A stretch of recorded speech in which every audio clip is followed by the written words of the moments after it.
Well, welcome everybody. It is a pleasure to be here with all of you. So wherever you are, if you are in Europe, Asia, the Middle East, Africa, here in the US, good morning, good afternoon, good evening, wherever you are.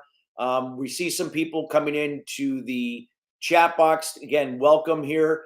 My name is Chris Salem. I'm going to be your moderator for this morning for this incredible lineup of experts that we have speaking here at the Healthcare Virtual Summit for 2023-2024. And we have a great program for you today. And before I get into the program, I do want to highly encourage everyone that during the sessions that the speakers are talking in between, please provide us any questions that you may have, not only for each speaker, but just also in general. We also like to get your feedback because that's very important and how we can serve you better throughout this virtual summit and moving forward. Where here we're always committed about putting together content that's going to help not only provide knowledge, but actually that you can apply to move you and your business forward, and particularly in this case with HealthTech. This event is being put on by Glorium Technologies, and again, we are very grateful for Glorium Technologies for sponsoring this event. And to kind of give you a little background, in terms of, where things are, in the industry. I know if you look at HealthTech, it was kind of a little bit slow this year in terms of the IPO market. But what's great about 2024, and we're right there on the cusp of it, it's really going to look like it's going to bounce back for really a lot of great things that are going to happen. And you're going to be hearing from a lot of great people, which I will cover here shortly for the agenda. But the outlook looks very favorable, looking that it's, the global healthcare market is expected to grow 5.4% annually. And this has been from 2022 through 2028 is based on the last statistics that have been provided for us. And there's going to be continued focus on innovation in this particular space, meaning that there are going to be a number of promising new technologies emerging, such as artificial intelligence, gene editing, digital health, you name it. And these technologies all have the potential to revolutionize healthcare and create new opportunities, not only for health tech companies that you'll be hearing from experts from today, but also for people that are looking for jobs in this particular area. So it's quite exciting to see what is happening here. So to kind of give you a little bright spot, 2024 looks like a promising year for the health tech industry. So with that being said, we got a great agenda for you today. We're going to be kicking off here in a little bit. We're going to be kicking off at about 9 o'clock. We're going to be starting off where we're going to be talking about precision health and federated learning, a new paradigm for healthcare innovation. So you're going to be learning about that. We're going to be covering some other things after that from another speaker on macro trends in health IT. We're going to look at the past and the present with that. So again, we highly encourage everyone to be part of this entire summit throughout from start to finish, because there is a lot of great information here. Another area that we're going to be looking at is how COVID accelerated healthcare's digital transformation. So you're going to get a perspective from someone that works in the healthcare industry on that. Then we're going to be looking at how technology is necessary but insufficient to transform the delivery of specialty healthcare. And from there, we'll have a break. And then after the break, we're going to be learning a little bit about AI and the inherent biases in healthcare. Then we'll talk about wearable technology. Now, this is a definite thing, and I have a vested interest in this, knowing that I'm invested in a health tech company startup personally that's involved in the wearable technology. So you're going to be learning about wearable technology in healthcare, past, present, and future. And we're going to be looking at the concept of digital employees, AI agents for medical solo and small group practitioners. So we're going to cover that. And then we're going to be looking at demystifying Medicare for healthcare startups. So there's just a lot of great content. And then when we come back for a coffee break, we're going to have a panel discussion for all the participants. Well, not all, but some of the participants, speakers that you'll be hearing today. They're going to be just talking about digital transformation in healthcare, challenges and opportunities. So there is just a wealth of great information that we're going to be covering here today. So one of the things I would like to see here before we start, yes, will this be recorded? I'll answer a few questions. Yes, there will be a recording. Again, you could check with the organizer here about a recording. Will presentation slide be shared? I'm sure that would be up to the discretion of the speaker, but I'm sure that will absolutely be the case. So we'll definitely do that. And I'm seeing some great things coming in. Wearables are a great way to leverage real-time data, but we must consider privacy hurdles and Bill of Rights. Yeah, absolutely. No question about it. And all those things are all work in progress. And then looking at some of the key players in health tech being Apple, Google, Amazon, EHR vendors, hospitals, clinics. So I see a lot of great information coming in. What I'd like to see from all of you before we start here at 9 o'clock East Coast time, what would you like to take away as a main objective for yourself? And this could be for your business as well. What would that be? What would that be for you? What would that objective be for you? What would you like to take away as a main objective overall for this summit? Let's see if we can see some things come in the chat, and I will read some of those off. What would be some key takeaways that you would like to see?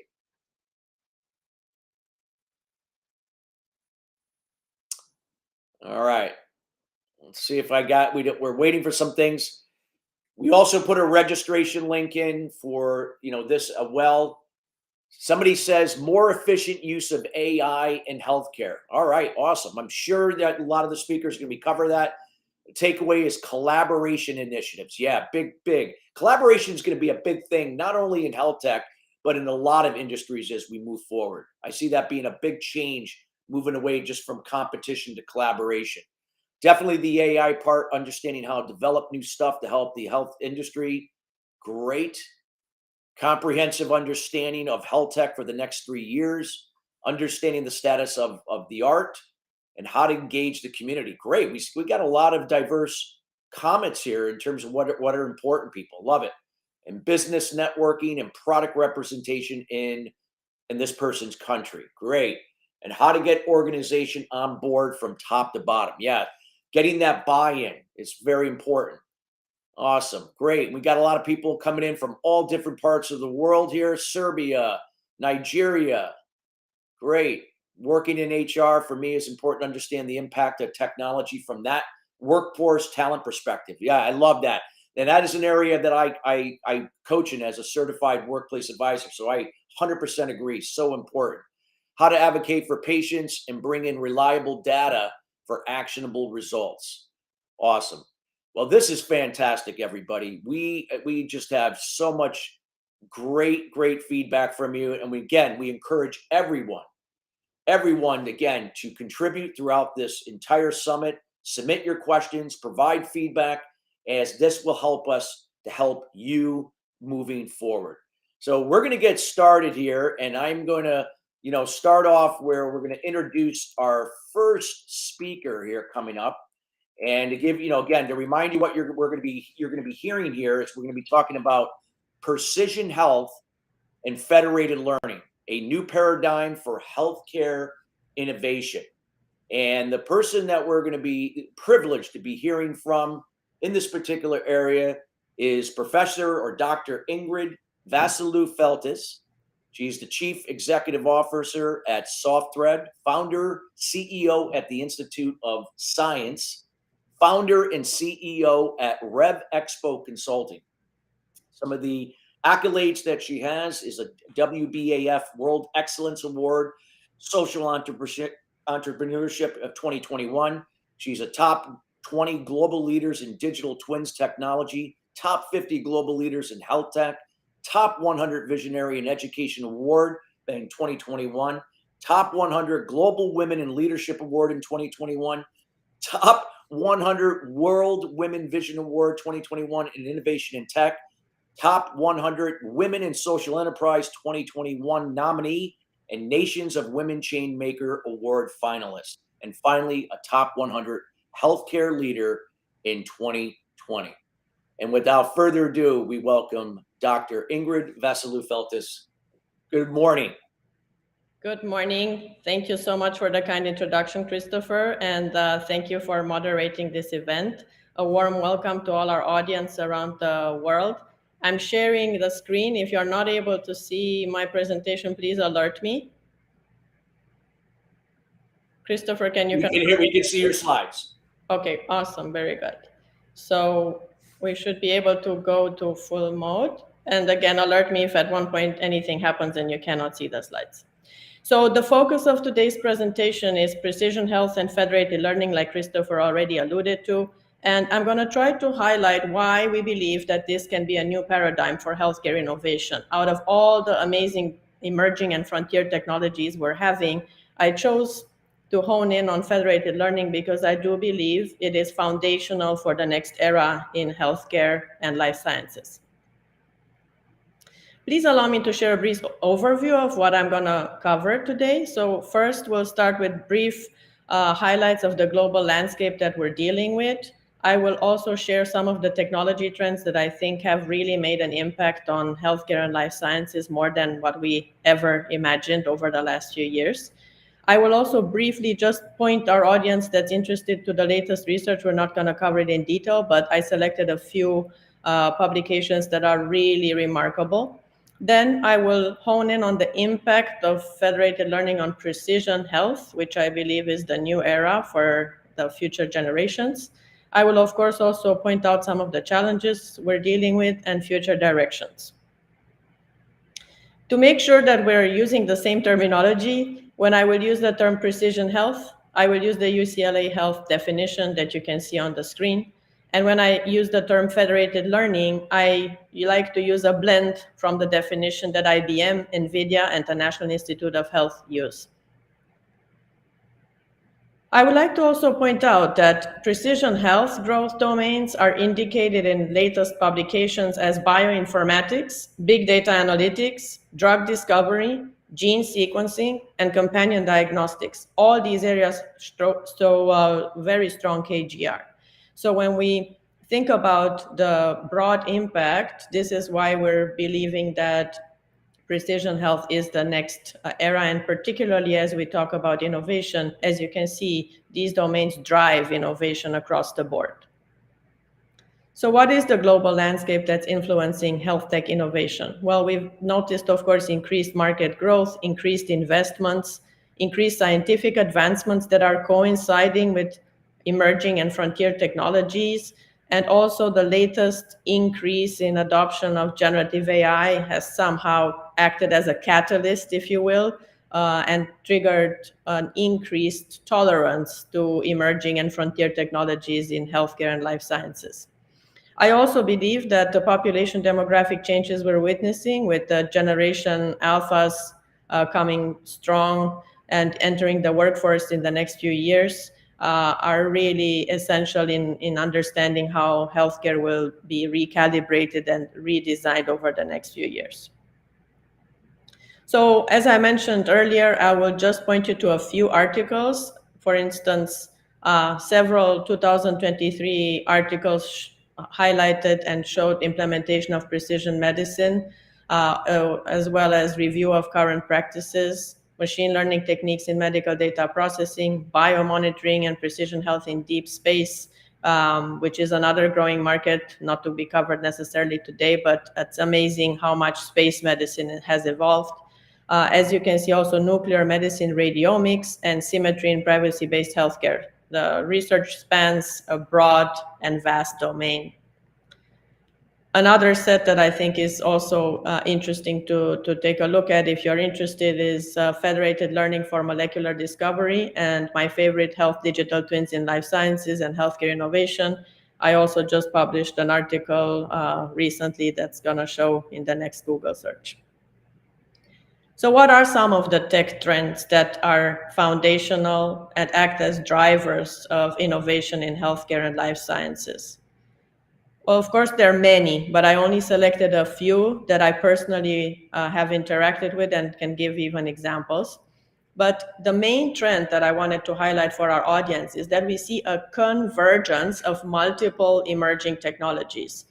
I deal with a lot of startups on a weekly basis, and there is not one startup that doesn't deploy at least 2, 3, sometimes 4 emerging technologies when they're in the health tech space or life sciences space.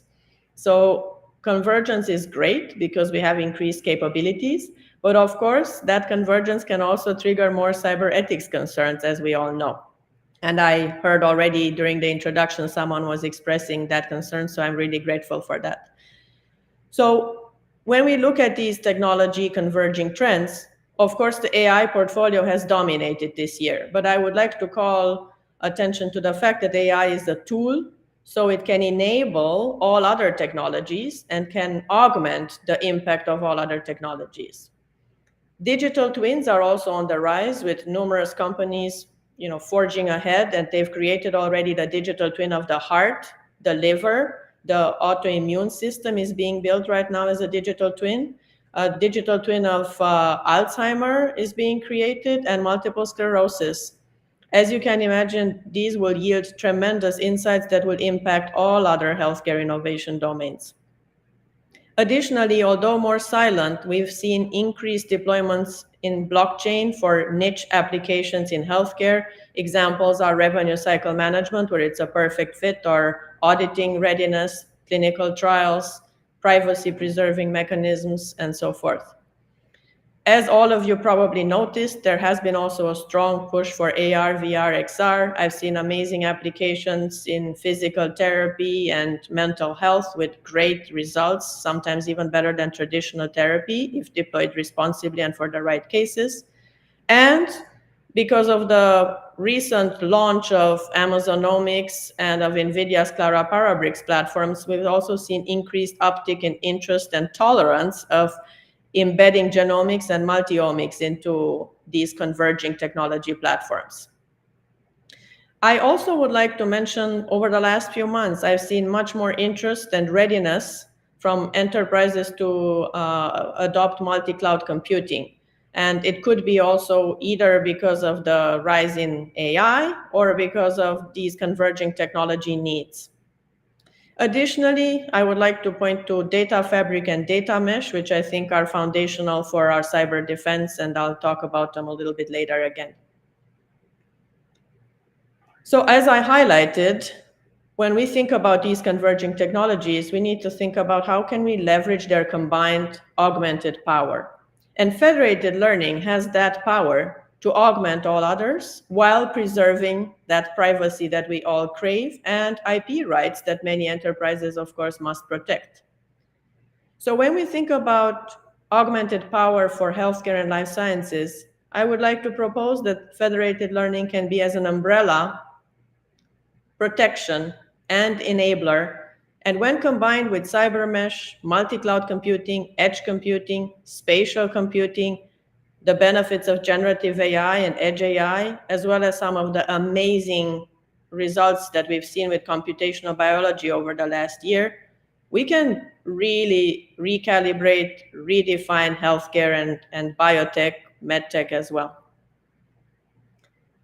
In addition to the pure tech trends that I mentioned, we also see a few others that are relevant. Zero trust cybersecurity, the adoption of these multi-purpose platforms with pre-built AI workflows, as well as the multi-omics platforms that are capable of leveraging complex data sets. And when we mention complex data sets, we're talking about the traditional clinical, financial, environmental data, behavioral data, genomics and multi-omics data, which before could never be combined, and even some of the other ones that we've mentioned just a moment ago, which are from computational biology. There are already a few companies that are using advanced computing very close to the power that we see in quantum computing for these platforms. We don't need to go into the details. I just wanted to alert you that when we say federated learning, we're again talking about an umbrella term, but there are multiple types of federated learning. So for those of you that are interested in learning how to deploy federated learning for your enterprise, please carefully review which one is suitable to your specific application and use case. So a detailed gap analysis and feasibility analysis, not only for readiness to deploy federated learning, but also to make sure you have the right match, is essential. Here are a few of the pros and cons, and we're not going to go over all of them, but I just wanted to alert you, of course, like everything, you have pros and cons, but they're not a priori pros and cons. They're mostly related to the type of enterprise you have and the type of application you're going to choose to use it, as you can see. Similarly, for the cross-silo federated learning and hybrid federated learning, although hybrid has some unique advantages and kind of gets the best out of all, it still has some cons, and you can imagine which ones they are. Increased complexity in data pre-processing and model design, and can be quite resource intensive to maintain, not to mention the talent that you need in-house to be able to manage something like that. When we think about the pros and cons of decentralized federated learning, which I've also had an opportunity to work with, and multitask federated learning, you can also see tremendous benefits, particularly for precision health and the larger life sciences ecosystem. But once again, cost and having the talent in-house to manage this type of enterprise is significant. So for those of you that are seeking new skills, this is maybe one you can take a look at. Again, same concept from pros and cons perspective for transfer learning and differential privacy. It's been used by a few companies with excellent results, but you need to deploy it responsibly, and as I'll mention later, in combination with other tools to protect you. So, for instance, differential privacy in federated learning requires careful tuning of the privacy parameters so that you can have a great balance between privacy and utility. Otherwise, you stifle innovation and stifle operational flows. And then, of course, secure federated learning, and I'll talk about combining it with zero trust cybersecurity a little later, but having the protection against malicious participants and external threats is a plus. However, you have to be careful because the complex cryptographic techniques can also introduce computational overhead. So now that we talked a little bit about the pros and cons from a technology perspective, what are some of the applications that we see for federated learning? So only a few, I wanted to highlight: collaborative disease risk assessment, which of course health plans would love a lot. We've dealt with population health and value-based care now for a long time, and having federated learning really would change the paradigm. Multi-center image analysis, drug effectiveness across all healthcare systems, personalized disease management. Here is just one example about diabetes, because that's where we've had some pilots, but it can be done in any chronic disease. And of course, we've just emerged out of a pandemic, but it can be used for any prevention of chronic disease or other public health crisis, and coordination of care, of course. As we mentioned, in addition to the privacy-preserving epidemiological surveillance, it can also be used in multi-institutional clinical trials, and I've had the privilege of being involved in both. It has amazing results if you have the team that knows how to leverage the capabilities. So now let's talk about the impact. So we started with the global landscape. We highlighted the pros and cons about federated learning and other converging technologies. We talked about some potential very high level use cases or pilots that have been accomplished.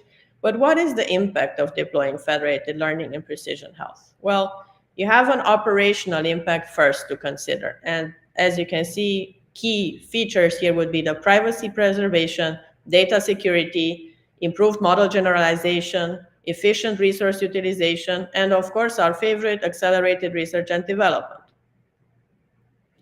You have also functional impact. And as you can see, the impact is truly 360. And I only highlighted a few where I know that either I've been involved or colleagues of mine or I've seen pilots. So these are not just theoretical applications. These are some that have been already done.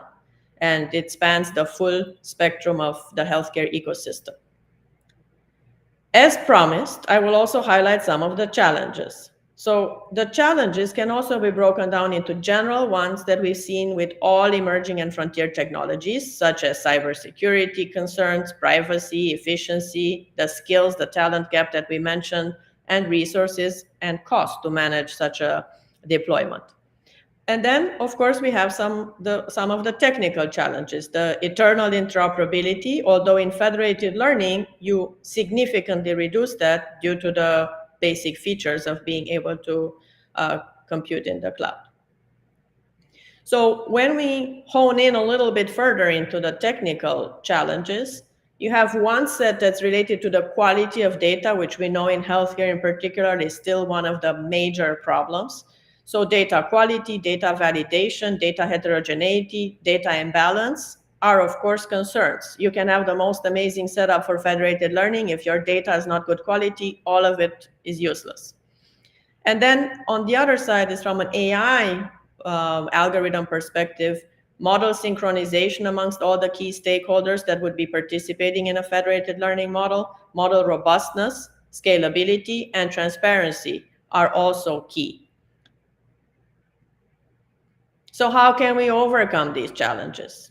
Well, my recommendation and experience that it works is to have proactive digital ethics programs that embed digital ethics guardrails into the fabric of your organization when you deploy any of these innovative solutions. And that applies to any of the emerging and frontier technologies we talked about. You see only AI these days, everybody mentions AI, but be careful not to just overfit everything for AI. We have to remember that there are many other technologies being deployed at the same time with AI. And if you're just doing an AI ethics program, you're going to have a lot of other breaches occur because of everything else that you maybe overlooked. So proactive digital ethics, where you embed ethics guardrails into the fabric, into the DNA, not only of your organization at every level, but also throughout the full design cycle of your innovation product. And that means not only AI lifecycle, but also all other emerging technologies that have been deployed. Additionally, in addition to the digital ethics program, I also recommend the proactive zero trust cybersecurity. And when I mention zero trust, I mean the NIST recommended zero trust principles. They can be highly effective, and when combined with a proactive digital ethics program, it can be very powerful and with the best results I've seen so far to protect against some of the data breaches we've seen. As some of you know, healthcare sadly is still in the top 5 industries with the highest number of cyber incidents and data breach incidents and the highest cost per incident. For instance, in the United States, the incident per data breach is 4.9 million, the highest average across all industries. And of course, another way to overcome challenges would be to augment federated learning with other frontier technologies, which I'll mention in a second. Last but not least, we can't forget the people. We focused so far on process and the technologies, but it's essential to not forget to upskill, reskill, or train de novo all your teams so that they can be not only technology savvy, but also understand some of these ethics and cyber guardrails and how the interoperability between these converging technologies can cause data breaches. So what are some powerful trifectas that I think can be very helpful and I've seen work fairly nicely? One is the combination of federated learning with edge computing and blockchain-powered zero trust. And again, when I mentioned zero trust, I mentioned the NIST principles, and this is just a nice infographic produced by NVIDIA based on the NIST principles that I think gives a pretty good overview of what the team needs to consider when we think about zero trust. So identity, device management, network environment, setup, application workload, and of course, data.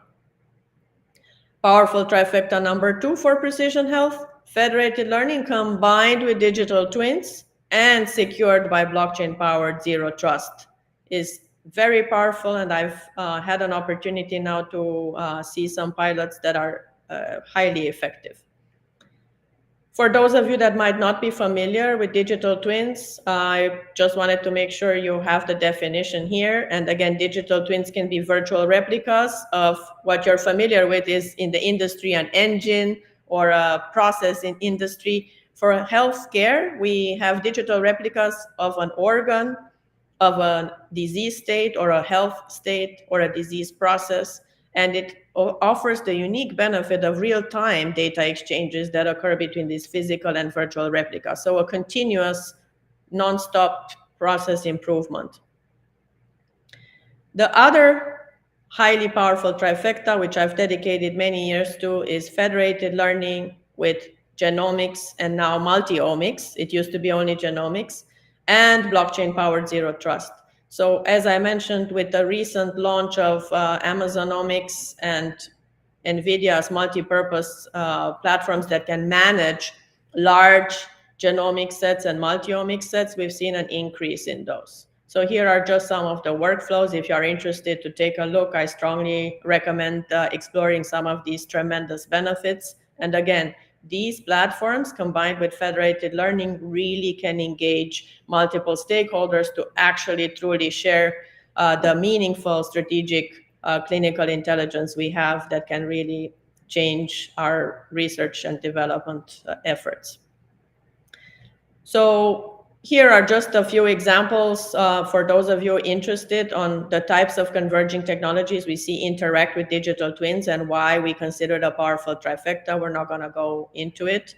But what I would like to conclude with are a few thoughts for future directions. So when we think about the next few years, there are already companies highly successful at using semantic web analysis, which will be the next layer, the next frontier of analyzing the vast amounts of data we have. Everybody anticipates that we will transition towards Web3, already 4 and 5 as per Gartner, probably by 2030. So it will be a gradual evolution process, but there's no doubt that we will transition to the next iteration of the World Wide Web. Synthetic data sets seem to also be very powerful when we think about the quality of data. So even if we think about combining or validating real data sets with synthetic data sets or complementing real data sets with synthetic data sets, we can also get quite results. And then for those of you that might think that it's science fiction, I would like to guide you to several academic centers that have made huge strides in brain-computer interfaces used for neurological disease. Some of them even got FDA approval for patients that had strokes or severe neurological trauma. And although we thought it would take more than 10 years to get to this, but there are experts who believe that neuromorphic computing, DNA computing, and quantum computing will really impact precision health even within the next 5 years. It is a hope that in the future we can have health ecosystems that are global, decentralized, Web3 enabled, patient-centric, that would benefit from some of the metaverse features that we've seen, such as spatial computing, AR, VR, XR for patients. Takeda recently had a great pilot for pharmaceutical patient-centric experience for clinical trials. And also, hopefully, the pandemic has taught us that having global health data exchanges or marketplaces for data that's essential, for instance, for vaccines or other vital, critical public health needs would be very helpful. And again, federated learning can be a great enabler for that. And last but not least, with the type of platforms that we've seen NVIDIA and Amazon make available, we can envision in the future an omniverse not only for automotive and telecommunication and energy industry, where it's been deployed so far, but also making more inroads into the healthcare ecosystem. So far, we've seen only deployments in pharma, but I'm looking forward to seeing more in the actual healthcare delivery realm. And last but not least, so that you don't think this is only something that I imagined, when you look at the World Health Organization 2030 vision, also UNICEF 2030 vision, and National Institute of Health 2030 vision, all of them are talking about precision health, precision public health, personalized medicine, and federated learning can act as a great enabler. Thank you for the opportunity. I think I stayed within my allotted time, and I appreciate the opportunity to be present today. For those of you that enjoyed it, I'm happy to send the deck. I heard someone asked earlier, so I'm happy to send the deck to whomever is interested. Thank you. Well, Dr. Ingrid, thank you so much for your time and all the great information you serve. We got a few minutes, so anybody has any questions for Dr. Ingrid, if you'd like to put in the chat box that she can address for you. And while we're waiting for some questions, we want to encourage everybody, you can get a copy of her presentation as well as all the presentations here by going to https://gloriumtech.com/healthtech 2023-2024. Just go to that link. It's right there in the chat box, and you can then be able to download these presentations. Great. Any questions for Dr. Ingrid? Well, while we're waiting, Chris, for questions, I can share one question I always get when I do a feasibility analysis for healthcare systems. One is you don't have to rip out legacy systems if you want to deploy federated learning. So that's the very important one. Number one question we always get. Second, how long does it take to deploy?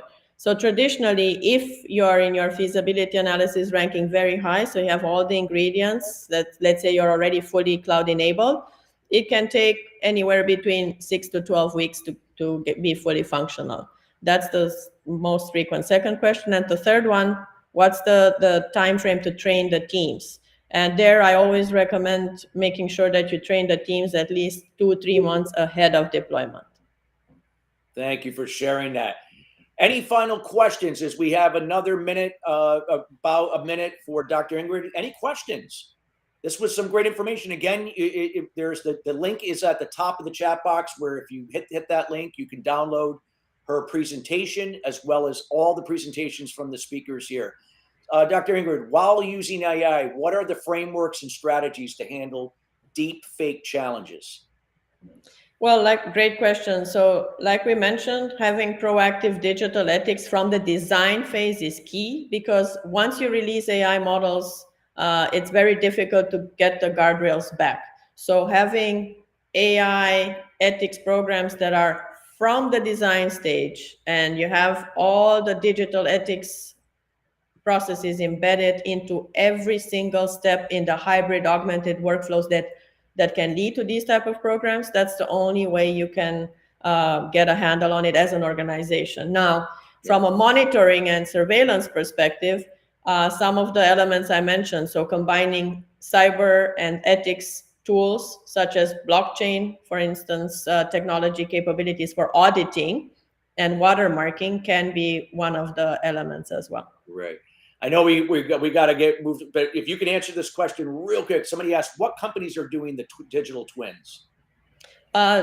Definitely Siemens, Philips Healthcare, Dassault Systems, and a few others. But if you want to look, there's a great consortium in Europe that has all the companies that are participating that are currently doing digital twins. Additionally, NVIDIA is offering the platform powering digital twins, and Globant. Thank you so much. Appreciate it. Anybody has further questions, please reach out. We'll make sure to get the questions out to Dr. Ingrid to answer you directly, because we have to move on and keep on track to the next speaker. Dr. Ingrid, thank you so much for your time. Thank you for the opportunity. Okay, everybody, we are going to be moving along with a great information from Dr. Ingrid. We're next going to be talking about macro trends in health IT, past and present. We're going to be with Blair Butterfield. He's the chairman, CEO at Wind River Advisory Group. So we're going to be learning how IT is generally used in healthcare today, a brief history on the origins and growth of health IT. What are some of the recent health IT progress that's going on with AI, mobile cloud, and so on? And what are the current and future challenges for health IT? A little information about Blair. He has over 30 years of experience in health IT. He has held board level and executive roles in public and private companies and served on the leadership teams of multiple organizations ranging from startups to multinational market leaders. He has held senior roles in general management, new market and business development, government initiatives, strategic marketing, and product strategy. Mr. Butterfield is currently chairman at Wind River Advisory Board, a boutique health IT consultancy. He also serves as a senior advisor to healthcare service division of global consulting firm LEK Consulting.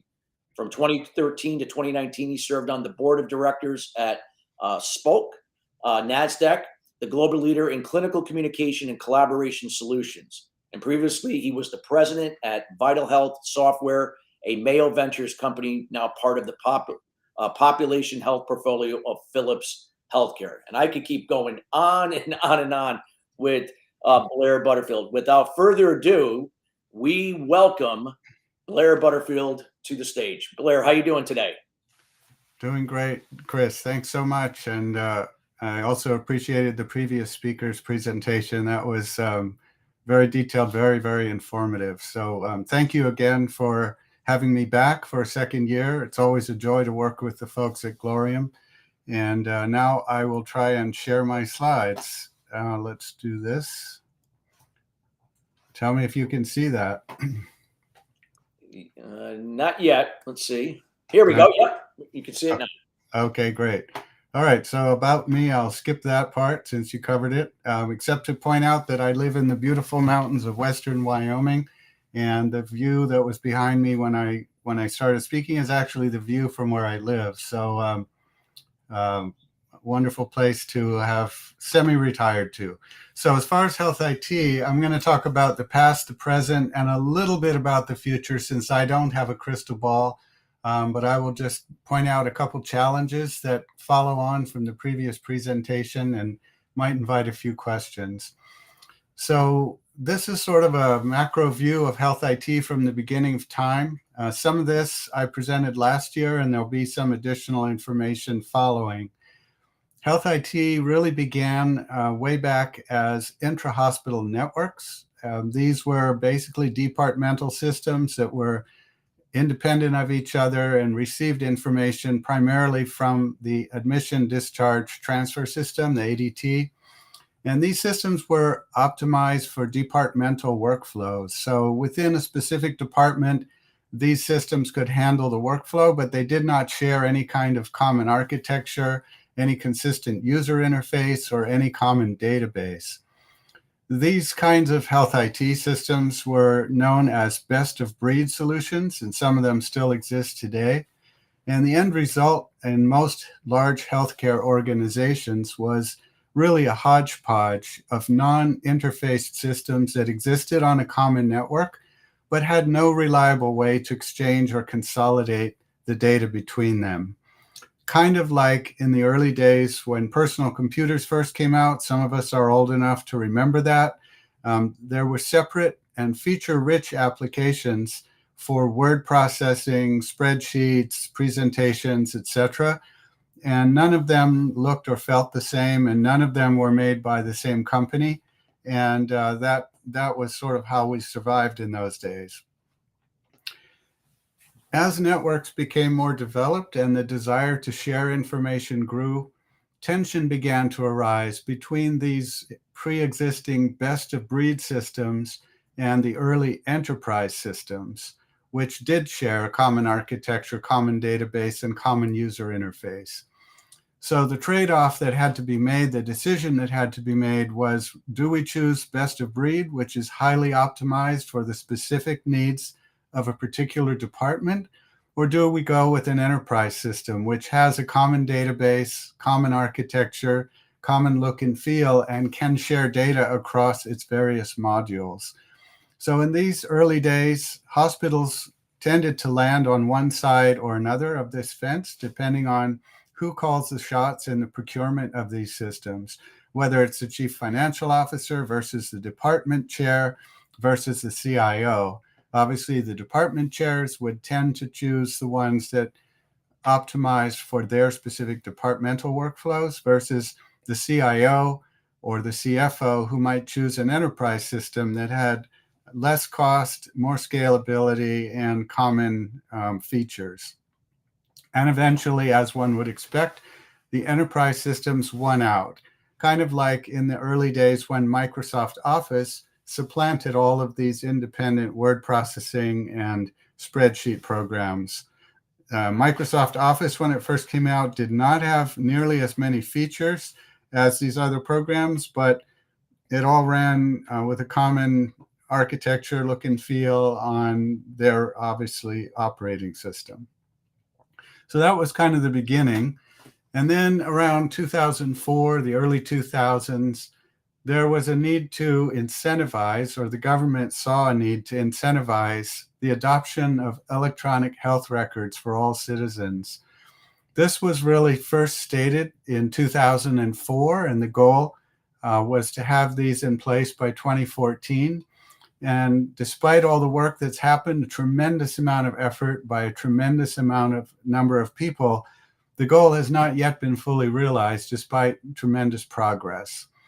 So in order to make this happen, the government placed financial incentives called meaningful use incentives. And these were introduced to motivate provider organizations to adopt electronic medical records, otherwise known as EMRs.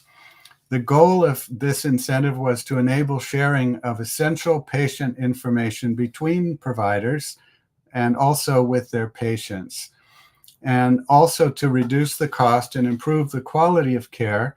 For example, reducing the number of repetitive tests, improving access to the medication histories, problem lists, etc.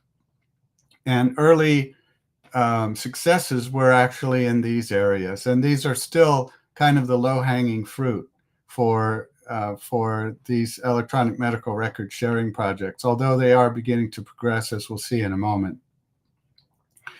So the focus was to develop a comprehensive electronic health record as distinct from an electronic medical record. So the EMR was the application that would be used within a provider organization, whereas the EHR was the compendium of all of the medical records for a given patient across multiple provider organizations where they might be seen. It would be considered a longitudinal health record for the patient. So the adoption of EMRs within organizations was necessary, but not sufficient to create an EHR and meet the mandates of these meaningful use mandates. These mandates required that providers share a specific set of patient information with referring providers and with patients. The problem that occurred at this point was that the standards for such data sharing were immature and unreliable. Basically, they had put the cart somewhat before the horse. And even though the goal was laudable, that the actual nuts and bolts of being able to share this data and have it used for these meaningful use mandates simply wasn't possible. So at that time, organizations were established by the government and various state organizations to mature these standards and to focus on specific workflows that would support the meaningful use mandate. These efforts involved a major collaboration between standards organizations and government policy leaders. And there were just a huge number of conferences, meetings, summits, etc., held at that time.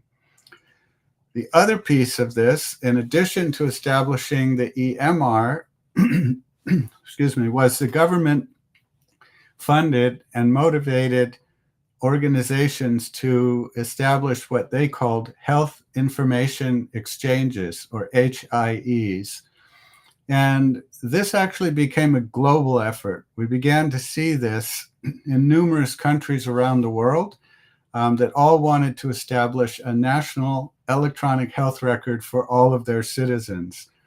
And you can certainly imagine that in some countries where there's only a single payer for the entire country, it's government-funded healthcare, this would be a somewhat simpler process than in the US, where there's a great fragmentation of payers and providers, not all under one umbrella.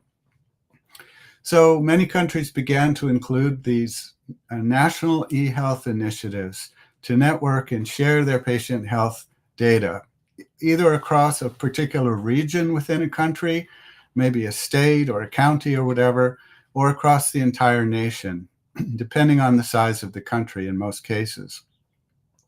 So again, the goals were better care at lower cost, and these national e-health initiatives actually became somewhat laboratories. They all adopted various iterations of different standards, which they tested. They designed various architectures to see how the data would flow across the region that they were installing this health information exchange in. And they also had to work on the governance of this. This was just as challenging, in fact, as the technical side of it, is actually, who manages this, who controls the flow of the data, what are the rules, what are the laws, etc., and how was the funding going to be allocated, and how was the success of the implementation going to be tested and validated. In the end, what we saw in a lot of these, I'm talking here about the era between, say, 2008, 2012, 2015. A number of these organizations succeeded, mostly at the regional level, and mostly the ones that were anchored by large multi-hospital provider organizations. The ones that were funded by governments and were more or less independent of any specific provider organization, some of them did survive, but their big challenge was always funding and governance and getting buy-in from the local organizations. As you can imagine, there was a tendency in the beginning, there still is to some extent, for provider organizations to jealously guard the patient data that they have as kind of the crown jewels that enable them to treat that patient and prevent the patient from going to one of their competitors. So all kinds of laws have had to be passed to prevent data blocking and so on, and some laws have come into effect fairly recently here in the US that penalize any behavior that could be seen as data blocking. So moving on to the present, just briefly, so there's always been a vision for these electronic medical records to progress from simply being dumb repositories for historic data about a patient that came in and was seen in the past, sort of prior visits, prior problems, prior medications, etc. And you can see on the left of this chart sort of a stepwise progression, going from being the simple collector and documenter to being maybe a helper who would prompt the provider to consider different diagnoses or different medications or treatment regimens, to becoming a colleague who would actually, where the electronic medical record would be sort of riding shotgun with the provider, so to speak, and providing workflow tools that made their job faster and easier. And at the end of the day, of course, less costly to the organization. And then the vision for the future has always been for these electronic medical records to go beyond this and become almost like a mentor that could oversee the care that the provider was providing and determine, whether this was in fact the right approach, whether it met the standard of care, whether it took into account recent innovations, et cetera, et cetera. So on the right side, you can see the sort of present state of all this is there is quite a high degree of automation that these electronic medical records can provide. They're fairly well connected now across organizations, within specific provider organizations, and to quite an extent even between provider organizations, especially where they share the same common electronic medical record technology. And then in the future, you can see the things that are still being worked on, and they've made quite a lot of progress, is data mining, finding ways to normalize and standardize legacy data so that it can be used for greater insights into patient care and optimization and outcomes in particular, and then decision support.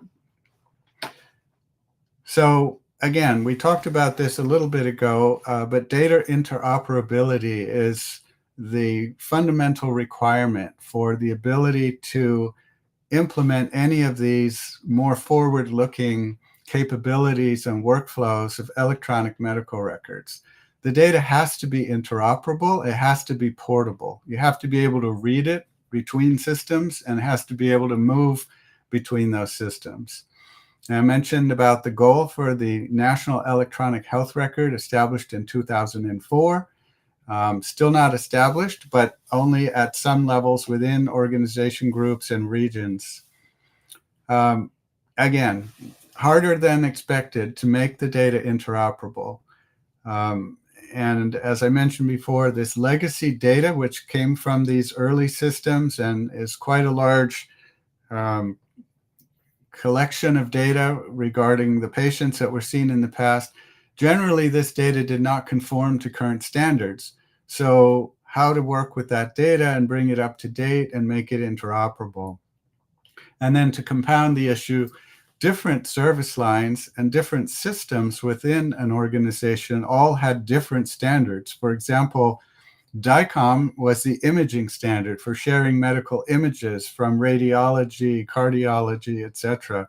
HL7, Health Level 7, is another standards organization which focuses on electronic workflows outside of imaging and interfacing between various systems for order entry, lab results, etc., etc.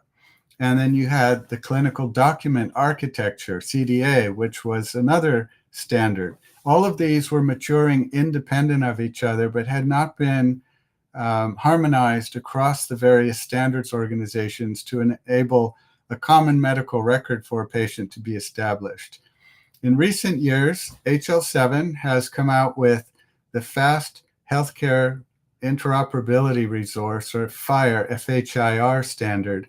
And this is the standard that seems to be gaining the greatest traction now. It's received approval from the federal office for the Office of the National Coordinator of Health IT. I should mention this was a role established way back in 2004 to oversee the nationwide push to implement health information technology across the country.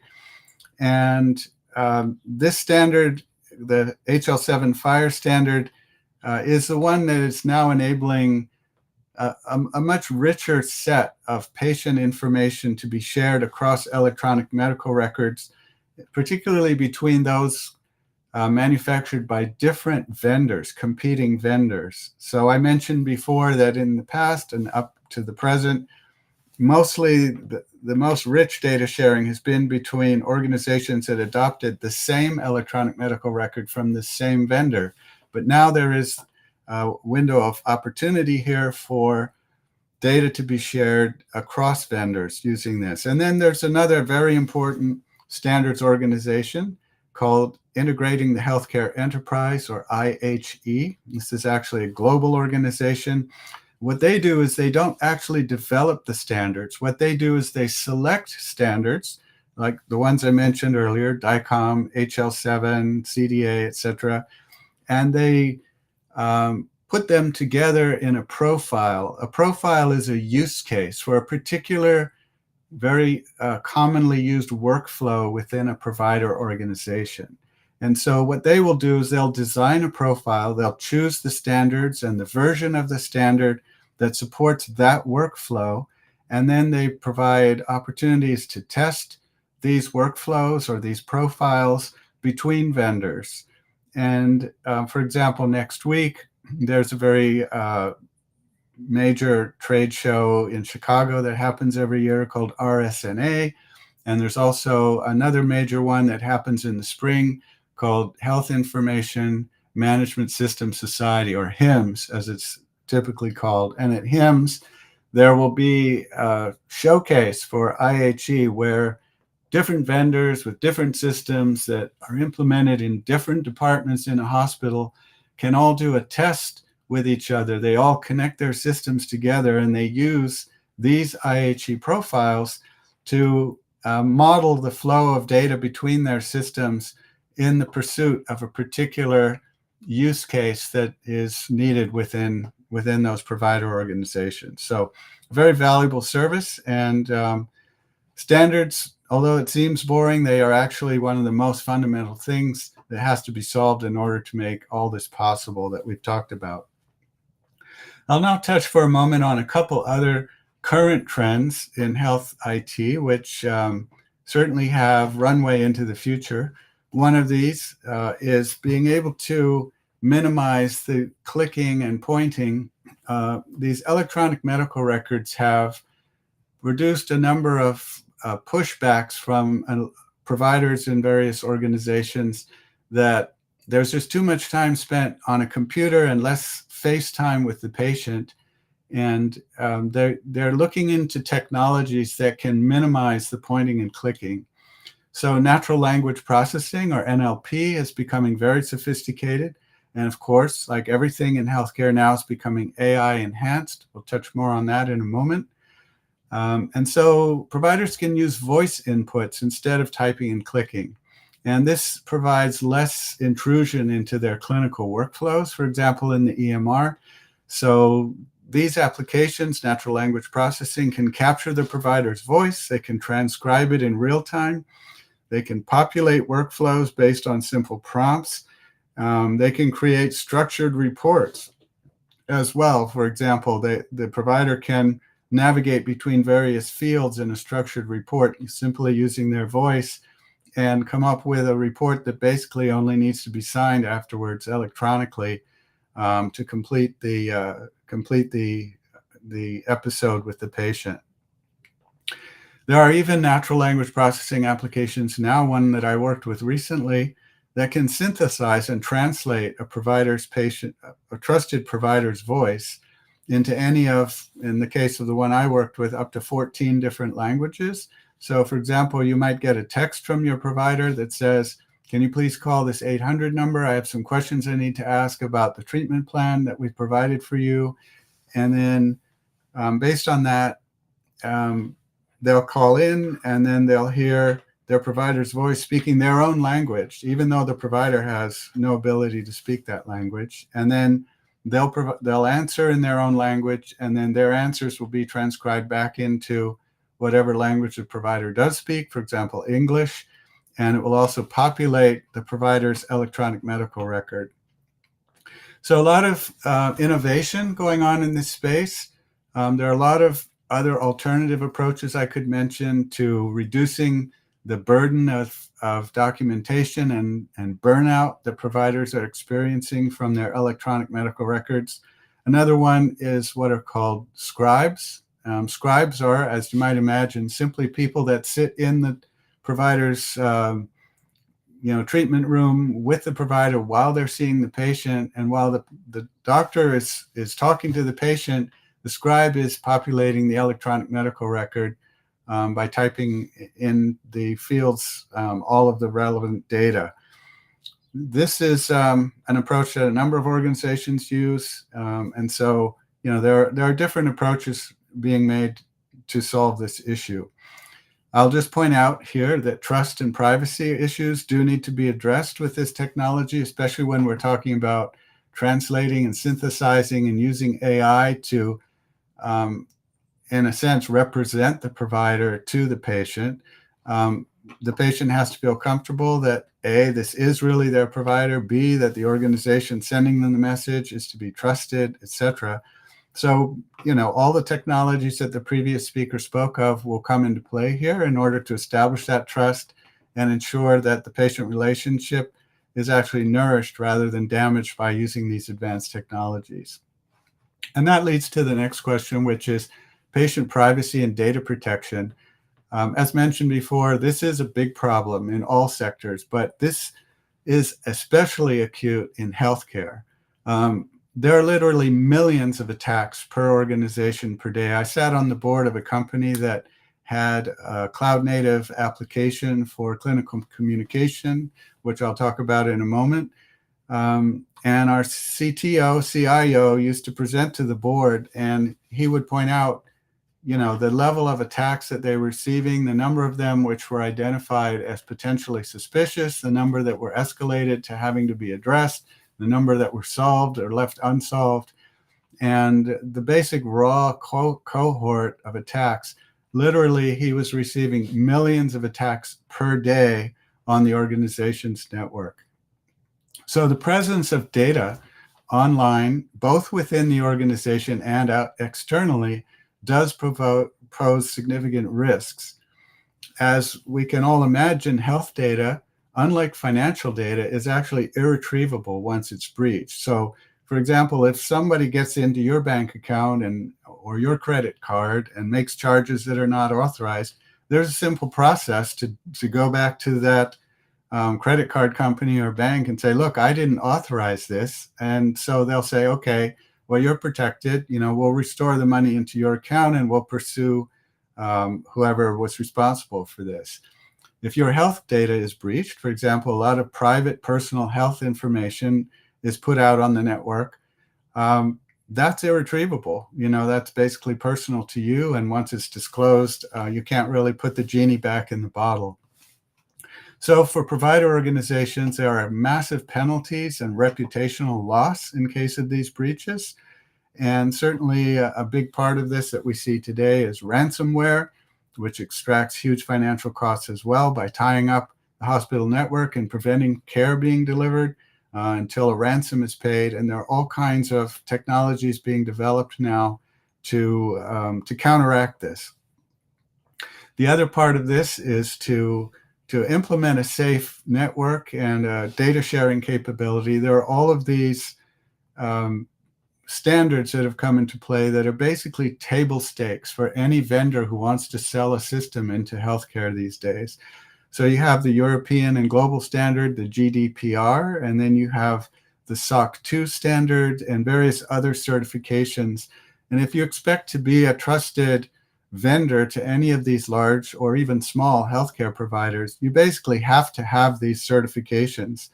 They require a significant amount of time, energy, and cost to achieve them.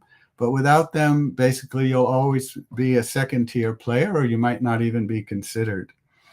Another point is being able to comply with all of these certifications and standards. If you expect to sell your system in more than one country, then you have to take into account that countries have different standards for health information sharing. We talked before about the standards, but different countries have adopted and configured those in different ways to meet their government policies. And so you have to be compliant with all of those. For example, our prior company that I mentioned before, we sold in Australia, and you'd think, well, it's another English-speaking country just like the US.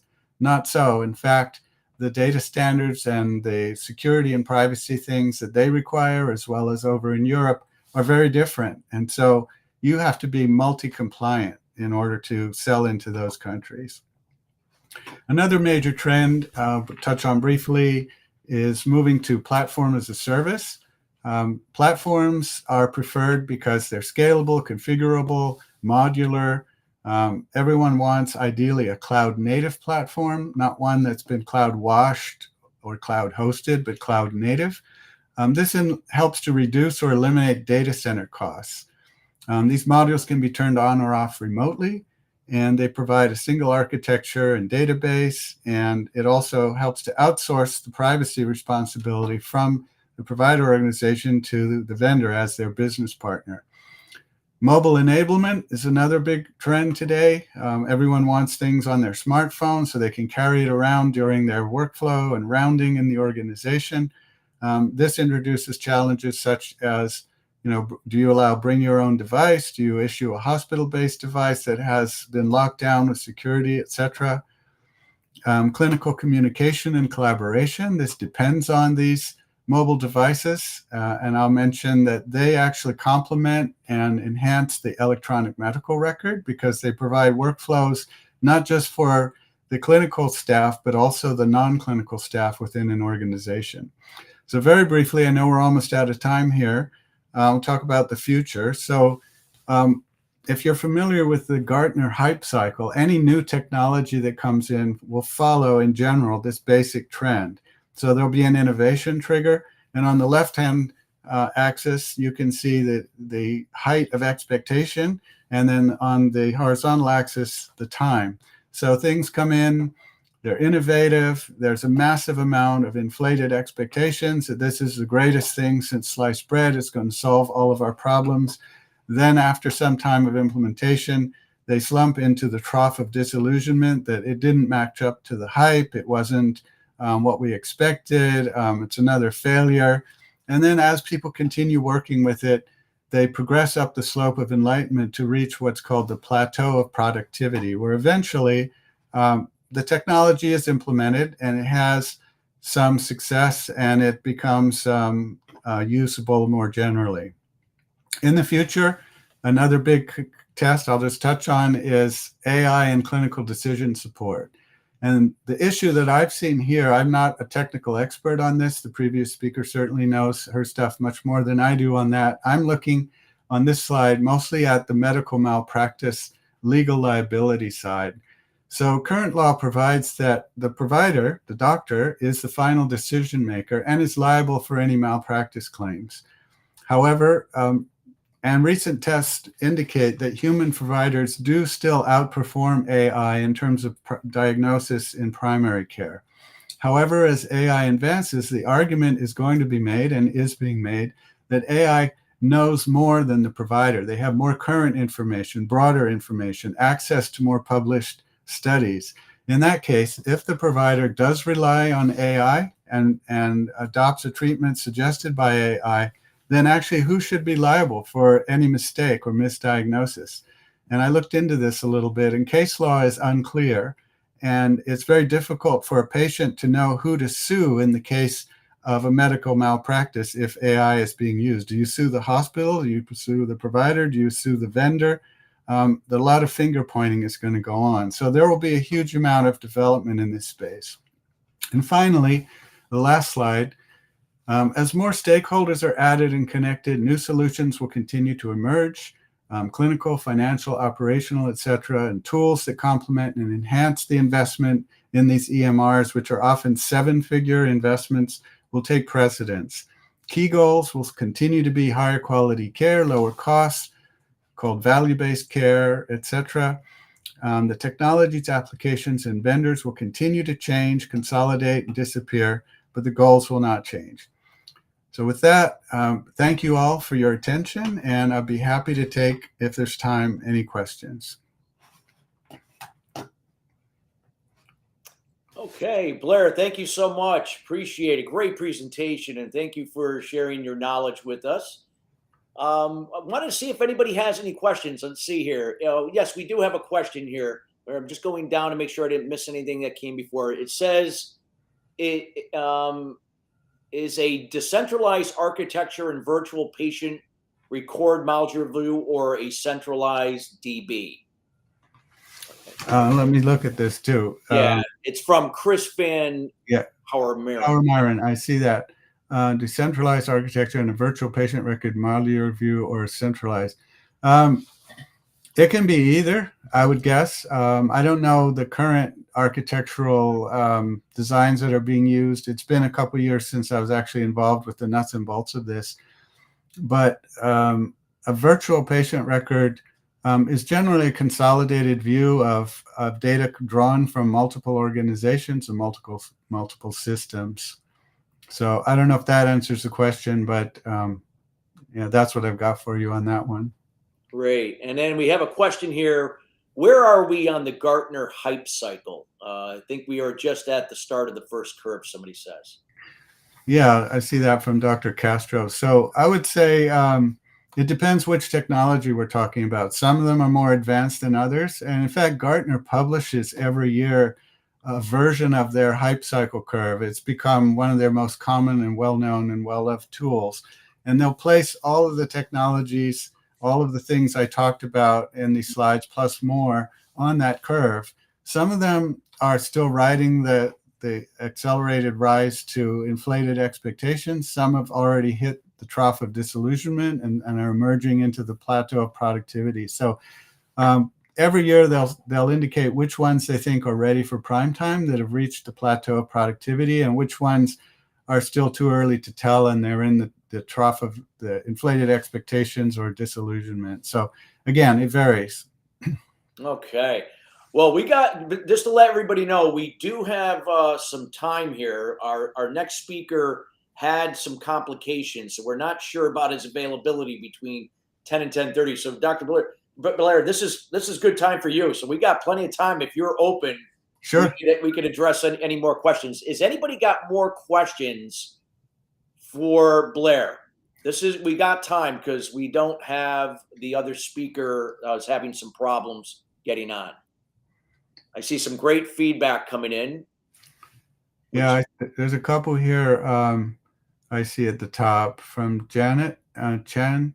Healthcare requires human touch a great deal, no matter how super developed AI or any other tech becomes. This one's for sure. Yeah, well, and exactly that's it. And that's the balance they're trying to establish, is between where technology can help and where it gets in the way. Everyone wants a personal relationship with their provider. They want to feel known and appreciated, and that they can trust that there's a human there behind it. And I think that's going to be a big challenge with the introduction of AI, is how do you preserve or even enhance that? And some of these technologies do seem to provide additional touch. Like if you're getting text messages from your doctor, once a week or whatever, or being encouraged to call in for an update, or just to hear how things are going, or to schedule a next appointment. That helps, rather than just leaving it all on the patient side, that, you have to have all the initiative to call in when you need something, etc. So again, trying to balance those. Blair, we do have the other speaker that just came in. Great. They just came in. I know we have another question for Blair. Are there any selection criteria for research papers used by AI tools? Please address that with Blair. We'll make sure to get that to him. Blair, thank you so much for your time today. Just a wealth of information. Great. Happy to help, and looking forward to the other speakers. Thank you. Thank you. All right. And we'll make sure to see if we can get back to some of those questions for Blair later, but we do have the other speaker coming on. Again, I want to encourage everyone that if there was a link provided earlier, where you can register to get the slides from anybody that you're looking to get this information from. We can get them all, or you can get them from select speakers that you've seen so far, those coming up. And we highly encourage you to provide any feedback or reviews here in the chat box. Again, this not only helps you, but it helps other people here, including us, to make sure that we can deliver better platforms of content and subject matter experts to bring to you here. All right. I know we're having a camera problem with the speaker, so let's ask the poll of questions to the audience that's on here. What are some of the key takeaways that you've received here so far with Dr. Ingrid and Blair? What are some key takeaways so far?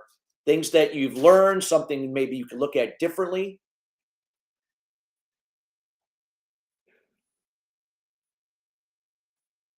Let's see if we have anybody here that would like to share.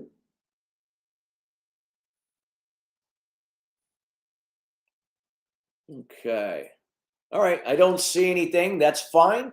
We are going to be bringing the next speaker on here shortly. I know we had a camera problem, so you're going to be seeing his slides and you'll be hearing his voice. But nonetheless, we will have that done. Again, if you have any feedback, please let us know. And I'd like to make sure we address that upon conclusion of the next speaker. All right. And I do see a lot of questions here from Blair. I wish I could answer them for you, but I cannot. All right. So we're going to bring on Michael right now. We look like we can do that. So here we go. We're going to bring on Michael. We're going to be talking to Michael Archuleta. He is the Chief Information Officer at Mount St. Raphael Hospital and Clinics. How COVID accelerated healthcare's digital transformation. I'm just going to give a brief background. He is a highly respected leader in the field of health information technology and serves as the Chief Information Officer at Mount St. Raphael Hospital in Trinidad, Colorado. He is widely recognized for his innovative and visionary leadership skills and has been honored with several awards and recognitions, including being named Top Hospital and Health System CIO to know and receive the HealthTech 100 Award, which recognizes the most influential Hispanics in the technology industry. He's an active member of the College of Healthcare Information Management Executives and advises and guides healthcare providers on the adoption and integration of HIT. Now, I could keep going on and on about Michael, but you'll learn about what he is going to share here shortly. And we welcome Michael Archuleta to the stage. Michael, how you doing today? Christopher, thank you very much. I do apologize for all these technical issues. It's kind of funny. It's like the technologists having tech problems. But it happens. I've been there. I've done a lot of virtual presentations, and believe me, in my day, when you do a lot, it happens. and absolutely, and I'm definitely running from one meeting to another. But thank you again for definitely having me. Thank you for being here. It's definitely been a pleasure to hear all of these additional speakers really discuss, how this overall industry is just continuously changing. And I'm here to discuss how COVID really accelerated healthcare digital transformational initiatives within the overall healthcare industry itself. We know that the acceleration of digital transformation is truly here. That's basically the bottom line. We've seen the mass adoption of telecommunicating, which has been one of the most explosive changes to occur because of the COVID-19 outbreak. This outbreak of COVID-19 has fully displayed the value of IT and digital transformation. And you figure too, out of every crisis, a new opportunity arises. And telehealth has been one of those key tools to really continue to provide efficient care towards patients. The volumes of telehealth consults have gone up several multiples, since the pandemic struck. Healthcare organizations are really intensifying their focus on strategic planning for digital futures and really preparing themselves to be ready to launch new initiatives, especially when this crisis, that we've seen through this whole entire COVID-19 crisis. And I believe that through the unprecedented arrival of COVID-19, this has really put us in a position of being more progressive and open to learning from the crisis. And this really gives us, and it takes us to an experience, and it allows us to learn from this unique challenge, because we can really use this opportunity to evolve, to really evolve our practices and continue to really invest in digital transformational initiatives.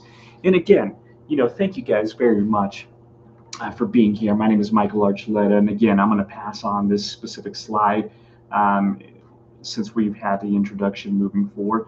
But let's talk about, the U.S. healthcare. The U.S. healthcare system has been broken even before COVID-19. Our brave doctors and nurses have worked in inefficient legacy systems since the 1940s.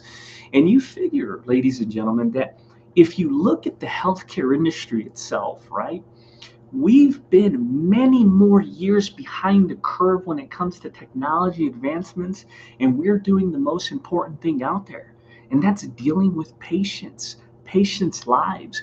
You would think that we would be leading the curve when it comes to digital transformational initiatives, innovation, technology outcomes. But the problem has really been around how healthcare has really been built. I did a conversation in a discussion with Columbia University, and we were discussing about the brick and mortar theology of healthcare. The brick and mortar theology of healthcare. This industry is one of the most antiquated industries out there, and that's really a sad thing, and that's a disservice to the specific people that we serve at times. But the brick and mortar theology has really been one of those specific items that we continue to see healthcare really being built on.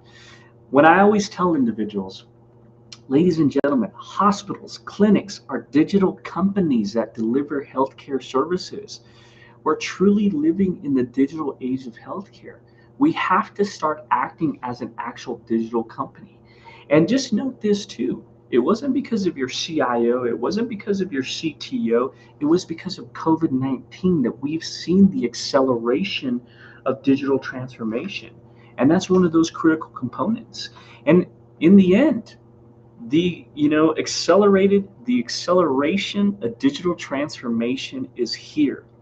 And this is the thing too, is we as an industry, we need some more big tech data more than ever. The new norm is here. Life as we know it isn't going to be the same. And we've seen just the massive increases of technology advancements through this specific industry. I know there was a lot of different presentations out there talking about, how the evolution of the electronic medical record system and the electronic health record system was really, really, evoluting and really moving forward into a different evolution of different processes. But this is what I always state too, especially since we've seen the acceleration happen in front of us, is that the EHR is not the center of the universe. We as an organization have to really look outside of the EHR. We really need a variety of specific tools to continue to allow us to basically be more of an accelerated company itself. So on this next slide is the acceleration of digital transformation, as we were basically talking about. COVID-19 has really accelerated the need for innovation in healthcare technology, unlike any event the industry has witnessed in modern history. This is one of those critical components here too. Because in the end, as an actual technology leader, one of my critical components has been, especially when we're seeing digital transformation accelerate. We're trying to change the overall culture of going away from the brick and mortar theology of what healthcare has been built on and really going into that digital theology of what we basically need to do and need to really incorporate in order for us to accelerate, is that we have to also change the cultural and the strategical initiatives of where we place IT and technology, right? So when we look at this as a whole, we basically state to ourselves, technology has always been considered what? A cost center, right? Versus a strategic revenue contributor. And that is such a critical component too. And when we've seen this massive acceleration of digital transformation really happen in our industry, we also saw the evolution of the chief information officer. We've seen how, looking at this overall, evolution of technology in healthcare, the evolution of different specific positions, we've seen, the healthcare CIO. This is what I basically look at, is from crawling to walking upright to carrying the organization. We saw that in the beginning, that brick and mortar theology of how when healthcare was basically built, we saw that, your tech managers were more on that advisor role. So they were focusing more on IT operations. And then you kind of moved on to more of that CIO 1.0, which was more of a supportive role. They were looking at vendor management, project management, asset management. They were more of a problem manager. And then you had that CIO 1.5, which was basically an enabler role. And then you have the new CIO, which is the CIO 3.0. This is a driver's role. This is really from crawling to walking upright to carrying the organization. We've seen that, the CIO has really been a massive change, especially into this specific industry itself. We've seen the evolution of going from that advisor role to the driver role, from just being a focus of IT operations to being an economist, an innovator, focusing on venture capitalists, focusing on being a political visionary, risk manager. All of these specific evolutions have really improved our specific organization itself. And when we look at this as a whole too, is that I did a presentation too, talking about some additional presentations at Vive, and I was talking about being a true technology revolution. A true technology revolution needs to happen in our industry. And they were asking me, okay, well, explain what a true technology revolution basically means, especially since we're seeing the massive changes due to COVID-19 and the acceleration within our overall industry. By true technology revolution in healthcare, I mean a fundamental shift in the way healthcare is delivered and managed, enabled by transformative power of technology. And, to really focus on that too, these have been some of the several key areas where I believe this revolution is basically needed. Because we have to realize that this isn't just a actual, technology makeover, but a true business revolution to continue to accelerate our overall transformational initiatives within this organization itself and within this industry. So when I focus on, different revolutionary items, especially in digital transformation, I focus on patient-centric care, data-driven decision-making, interoperability, telehealth, cybersecurity. So let's talk about patient-centric care. So technology can really enable a shift towards more patient-centric care where patients are empowered to take an active role in their own health and well-being. This really includes tools from patient engagement such as mobile apps, wearable devices, and as well as platforms for patient education and support. Because I don't care what position you work at in the healthcare industry, we all have a new CEO, ladies and gentlemen. And people ask, well, who's your new CEO? Well, my new CEO is a patient, and that's basically the bottom line. The patient is your new CEO because as a technology leader and as a leader to accelerate and disrupt this overall industry, if I do not continue to build asynchronous tools that benefit our patients both inside and outside of our organization, I am not going to be successful. We will not be successful if we cannot focus on those patient-centric care initiative, patient-centric technology strategies that really improve the specific need. Because even looking at the acceleration of what we've done, look at how the focus from a fee for service to a value-based care initiative has really happened in our industry as well. We've seen that the reprioritization of IT and value-based care is critical with this overall digital transformational initiative that's really happening in front of us. So let's talk about data-driven decision making. Data analytics and AI can really enable healthcare providers to make more informed data-driven decisions about patient care. By analyzing a large amount of patient data, healthcare providers can really identify patterns and insights that enable them to really optimize treatment plans and improve outcomes. And this is one of those critical components there too, is incorporating the technology in place into these EHRs, incorporating artificial intelligence and machine learning to look at specific abnormalities within diagnostic imaging. These are specific items that could really be beneficial. And also, going away from just utilizing the EHR as a data depository. We throw data into it, but creating actionable and valuable information out of the data that we're basically producing is so critical.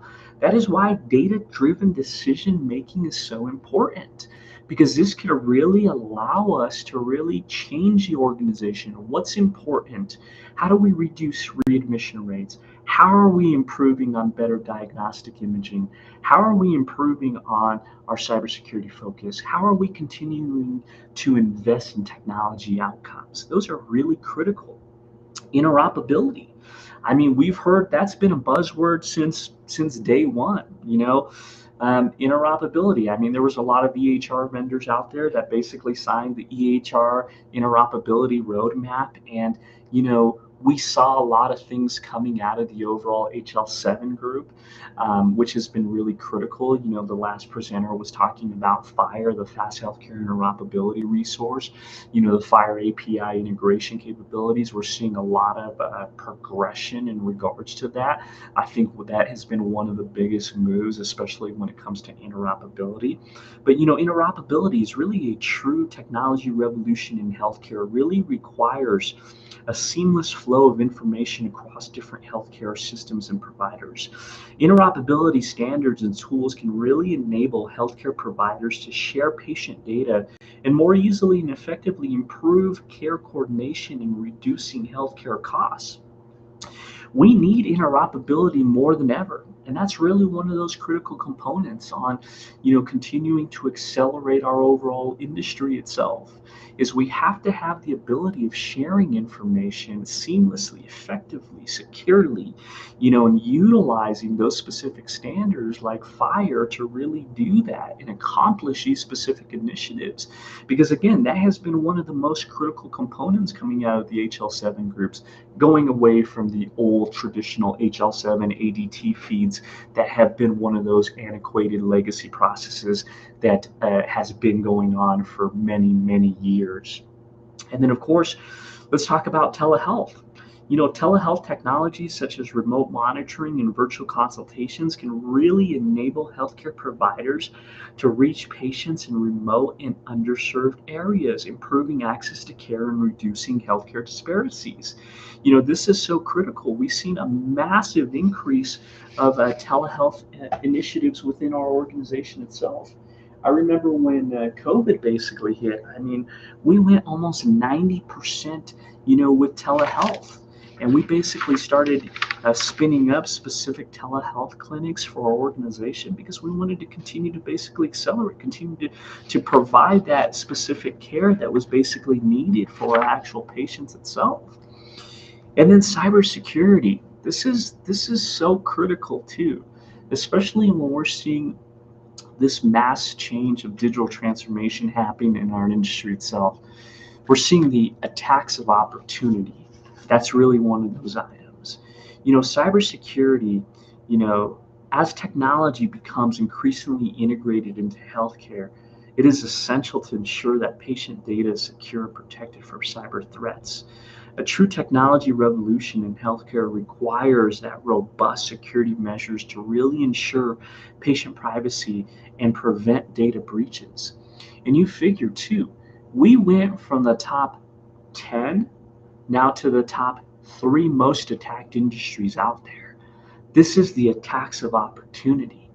And again, we've seen how we're changing that overall cultural initiative from that brick and mortar to that digital focus area, but we're still seeing that this is a very antiquated industry. We're still seeing that 53% of specific healthcare systems still don't provide basic cybersecurity awareness training to their specific end users. We still see this as a specific problem. And get this too, ladies and gentlemen, 83% of healthcare systems are still running on outdated software and unsupported operating systems, such as Windows 7, leaving devices vulnerable to hackers actively exploiting, the overall COVID-19 pandemic at the time. And get this today as well, too, is that today's 16% of imaging systems are at a 51% risk of getting hacked. And there is a 26% chance that 14% of patient monitoring tools will be attacked, and that 27% of medical devices are still running on, believe this or not, Windows XP, Windows 7, embedded operating systems, or decommissioned versions of Linux.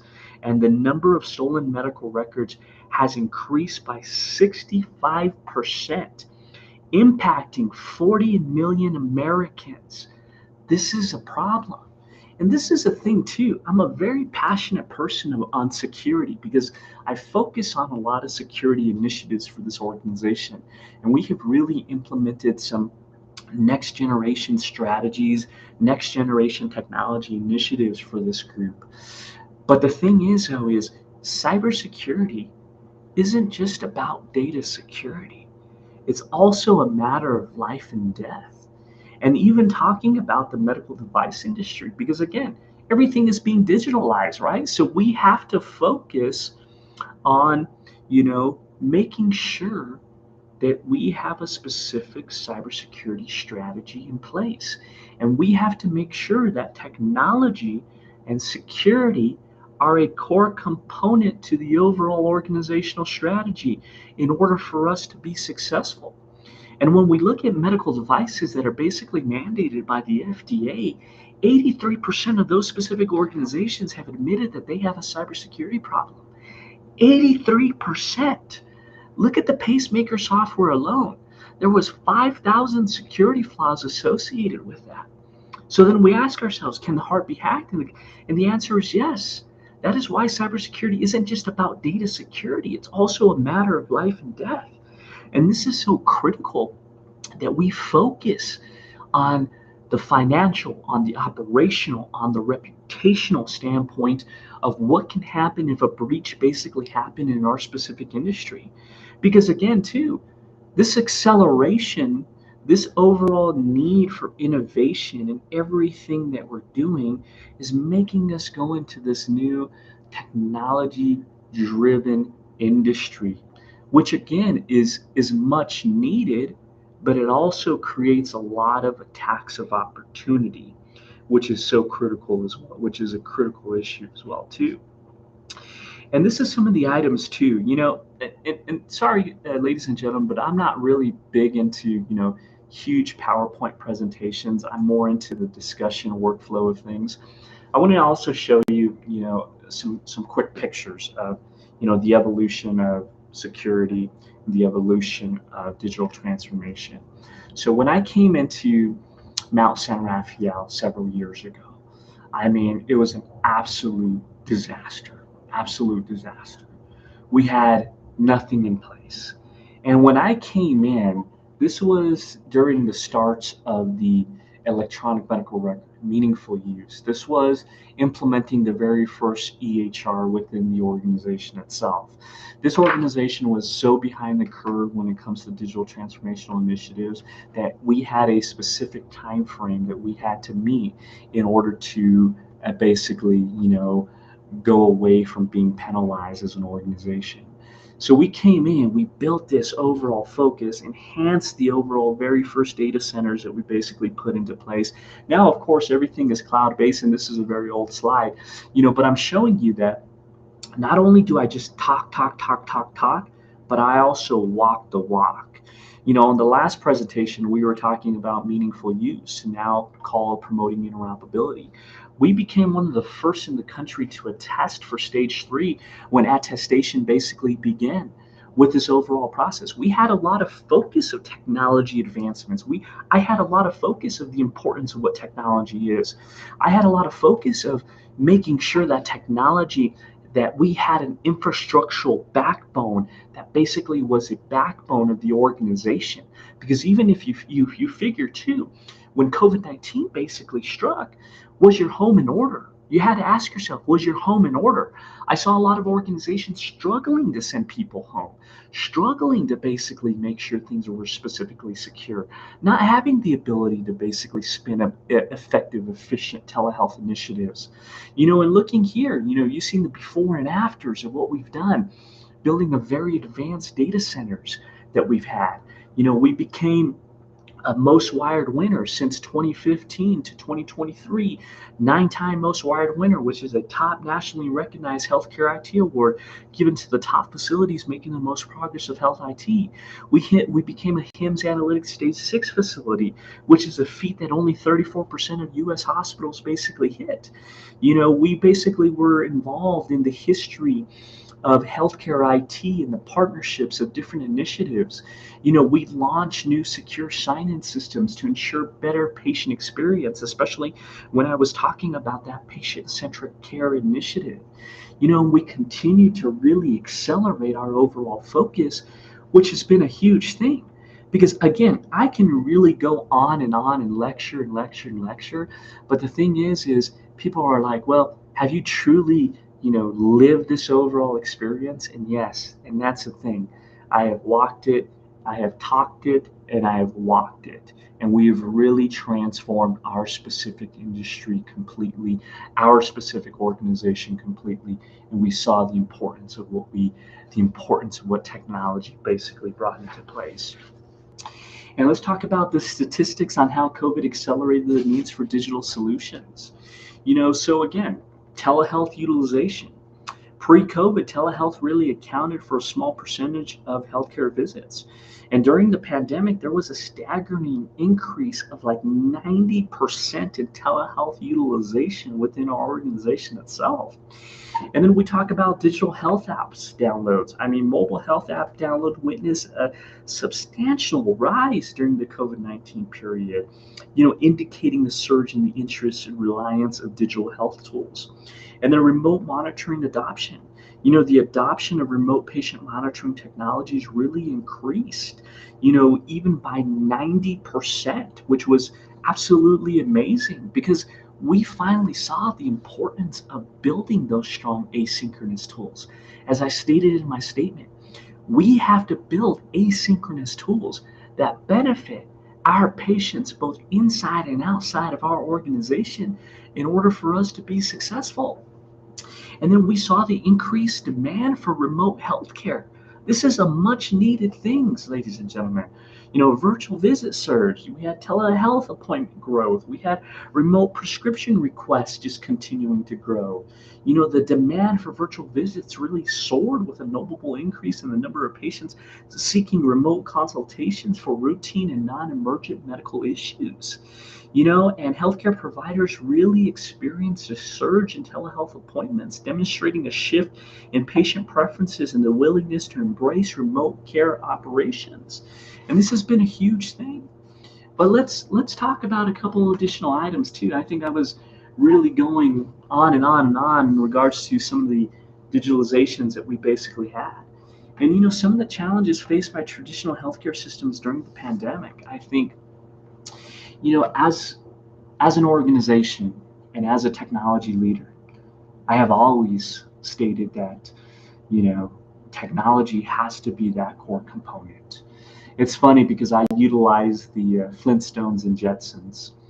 And one of the analogies that I basically utilize is we have to tell the Flintstones to meet the Jetsons. And that's basically the bottom line. We have to tell the Flintstones to meet the Jetsons. And this is what we are. COVID-19 has fully displayed the value of HIT innovation, digital transformation, artificial intelligence, automation, cybersecurity. And the reality is that hospitals and clinics are digital companies that deliver healthcare services. We're living in the digital age of healthcare, and we must continue to incorporate digital transformation as that core component to the overall organizational strategy.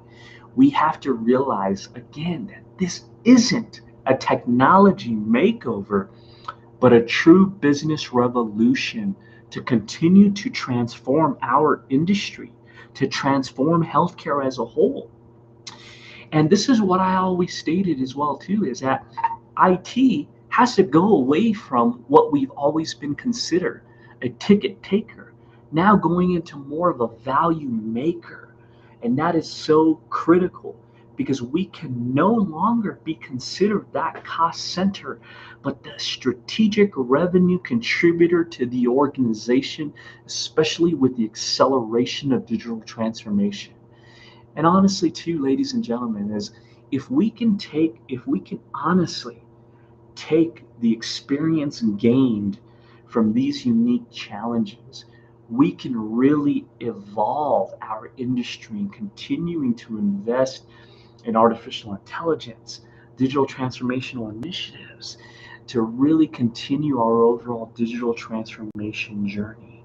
This is so important, by improving clinical workflows, enhancing cybersecurity, improving patient engagement, enhancing those clinical decision support initiatives is one of those critical components in order for us to be successful. And I give it back to you, making sure as a technology leader, Is your home in order? Do you have digital care models? Do you have a digital operating system? Do you have a digital economic model built within your overall organization itself? And then looking at the complete digital transformational initiatives and the digital maturity. The rise of healthcare digitalization has really, again, transformed how we communicate with healthcare providers, exchange medical data, and make treatment and outcome related decisions. And that is so critical moving forward. And we have to really determine, what is your digital maturity in your organization? We have to be leading the pack when it comes to digitalization, innovation, because we are doing the most important thing out there, and that's basically dealing with patients' lives. So thank you guys very much again for this opportunity to share an overall lecture and some insights in regards to what we've done here as an organization. Thank you.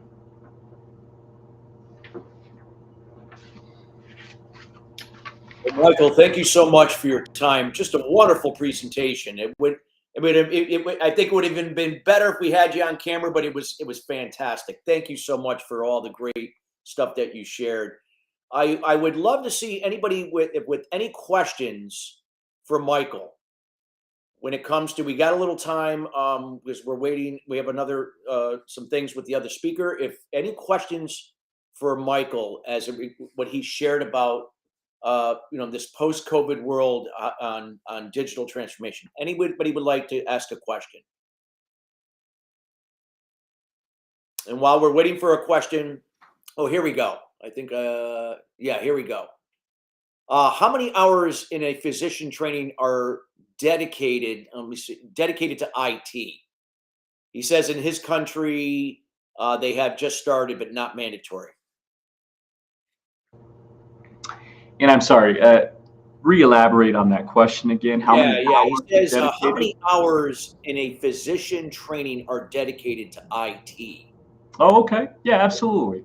So, when we're basically doing onboarding with physician training, we at least spend a good 4 hours during their overall onboarding process with a specific physician. So anything that we do, any new employees that come into the organization, we start off with a complete focus and roadmap of where we're going, especially with the acceleration of some of the initiatives that we've accomplished. We also do mandatory cybersecurity awareness training to really build that overall focus of the importance of what cybersecurity basically is. And then we also show the importance of some of the actual tools that we have here in place in the electronic medical record system. So we focus on EHR training, we focus on cybersecurity training, we focus on the complete roadmap of what we're doing as an organization. So these are definitely part of the overall onboarding process. But also when it comes to EHR training, that's several days worth of training at times, unfortunately, that is provided by the actual IT department and the actual physician itself. Because one of the critical components is at least trying to build an overall basic understanding of our overall roadmap, understanding the electronic medical record system, understanding the cybersecurity outcomes. I think really create an overall understanding for these physicians of understanding the importance of what technology is, understanding the importance of what security is. Because honestly, too, security is one of those things that at times can really be an issue, and it is an inconvenience, but it is a much needed thing in our industry.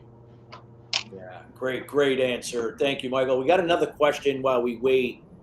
How do you suggest changing the culture at the operational and executive level of an organization to see this as a business model need? I know it's a long question. Have tech at the strategy table change from the ticket taker to the value maker mindset? I love that. So the thing is as I stated here, is that technology has to be that core component. We basically have to go away from being a cost center to more of that strategic revenue contributor to the organization, showing the true return of investment back, to the org, showing the importance of why we continue to invest and technology initiatives. You know, when I go to my board of directors, especially when I'm talking about cybersecurity, I focus on three things. I focus on FOR, financial, operational, reputational.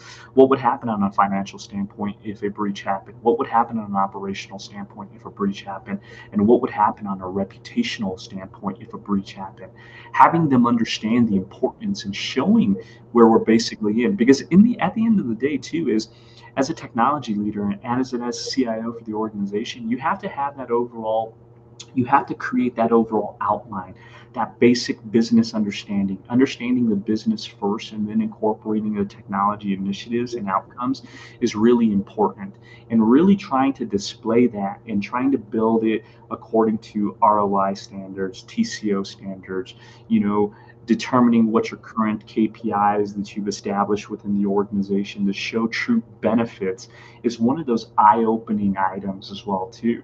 Because in the end, a successful organization really changes the way IT is seen, from just that cost center to a true strategic revenue contributor. Great. All right. Thank you so much. Thank you so much, Michael, for your time today. Great information and great answers to the questions. And if we highly encourage you to download Michael's presentation from the link that was provided. We're getting a lot of praises, Michael, and a lot of thanks for your contribution today. Thank you all very much. Okay, everybody. Well, we got our next speaker I'm going to be introducing here. We have the privilege, this will be our speaker, last speaker before our next coffee break here. We're going to be talking about how technology is necessary but insufficient to transform the delivery of specialty healthcare. And what we're going to be able to do in this session, we're going to be Ryan Grant, the founder and CEO of Vera Health, will be sharing with us. You'll understand how virtual care is pivotal, not merely a digital alternative to in-person care.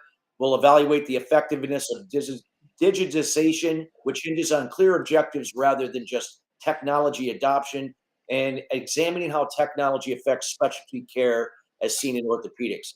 So just a little bit about Ryan, again, as the founder and CEO of Vera Health.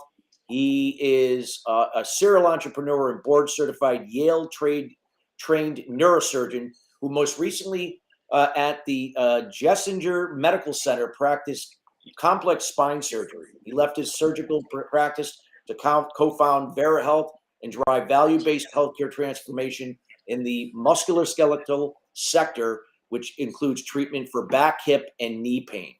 In addition, he has co-founded Nomad Health, an award-winning online marketplace that directly connects healthcare clinicians to healthcare jobs, has participated in medical device development, and taught at several medical schools and universities. And I could keep going on and on and on about Ryan. And without further ado, we welcome Ryan Grant to the stage. Ryan, how you doing today? Good. How are you? Thanks for having me. Can you hear me okay? Yes, we can. Perfect. Technology is awesome when it works well. It's our friend and foe, right? Necessary, but insufficient, as we'll talk about today. And the stage is all yours. Thank you so much. Appreciate the comments from the last speaker, and to sort of just build on that in terms of telehealth and virtual care, just wanted to plug the top for a second that I would love if the healthcare industry across the planet would stop talking about in-person versus virtual, versus it's just care. And so I think part of what we see in terms of the slow adoption of some of the digital tools is actually the recalcitrance of the providers in the space to change. Nobody talks about virtual banking or in-person banking. It's just banking. Nobody talks about virtual shopping or in-person shopping anymore. It's just shopping. And it would be great if healthcare could also just step up to the plate and just say care is care and meet people where they are. And would strongly agree with the last speaker that my CEO at large is the patient, and then also the providers that I serve. That was the same mantra from the late Sam Walton, the founder of Walmart, that his ultimate person that he answered to was the customer, in this case, the patient or the providers, and who can fire you at any time if they are displeased or choose other choices.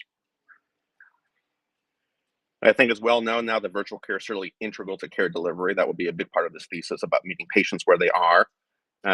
These are some statistics from both the telehealth market size from Credence Research, as well as MD Live, a large telemedicine provider in the United States, that particularly in age groups under 65, people are really looking for virtual care for convenience, to be hassle-free, to be home, and really just to meet them where they are.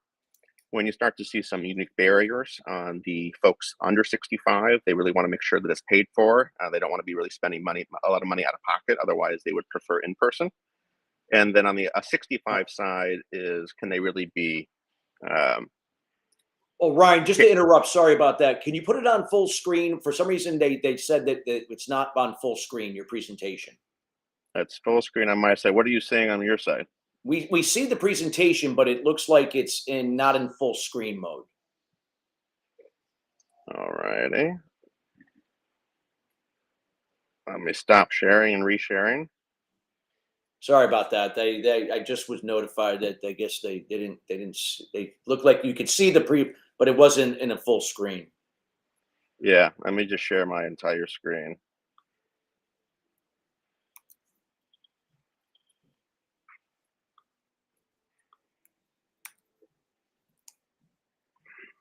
Can you see my full screen now?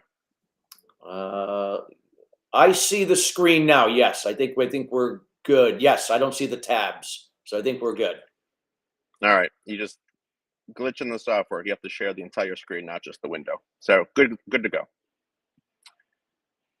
Virtual care just going down. This is a nice article from Harvard Business Review that telehealth is really just the beginning.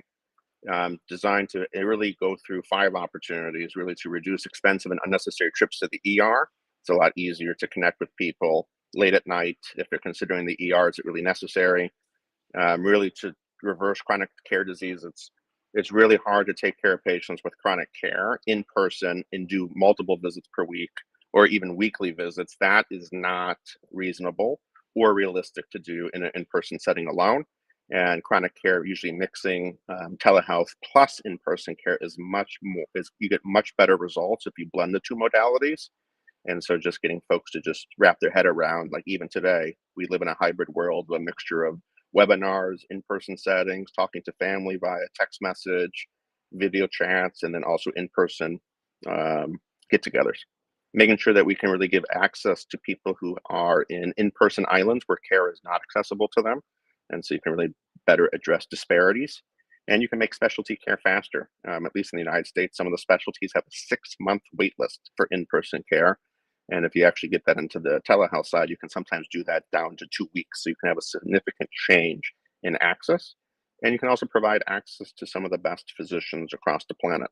And so virtual, as long as you're following the laws of the land, allows you to connect patients with physicians, regardless of where they're sitting, as long as you are compliant with the laws of the land.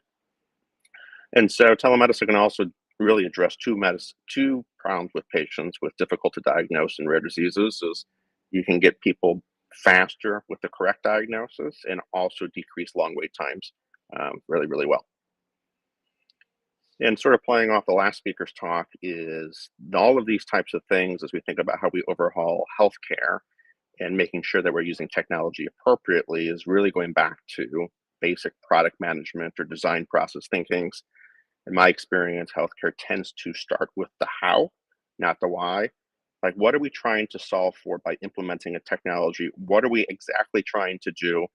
And these are taking lessons learned from Apple Computer or Google of what are we trying to solve? And did you define it really well? I would argue that healthcare usually does not. They'll say, oh, I need ChatGPT.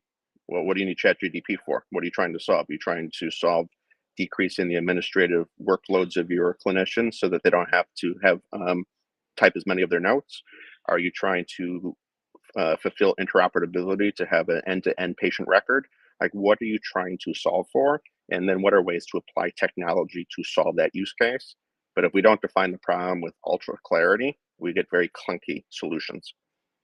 Great article that I refer to often in terms of design thinking, and there's tons of books on this.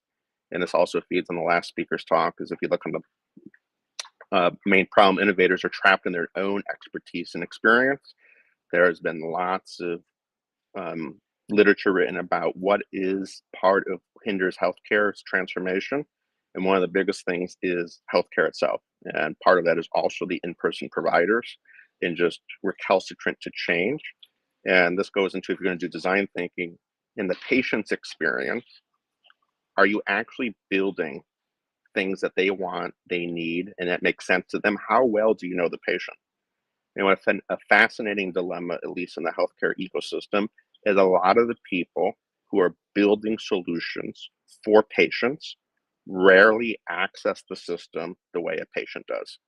So I would challenge those who are listening to this, how many of you access the health system the way a patient does versus how many of you are a physician or have a physician or clinician in your family or work for a health system and can talk to a physician and go through the back door by texting them, emailing them, and going all around the traditional system processes. I know at every health system I've been part of, with the people who are actually innovating for patients, literally none, when you would actually take a poll inside the room, access the health system normally. And so none of them actually knew what the patient's experience was. And this also gets into Jeff Bezos' Amazon philosophy. How well do you know the patient?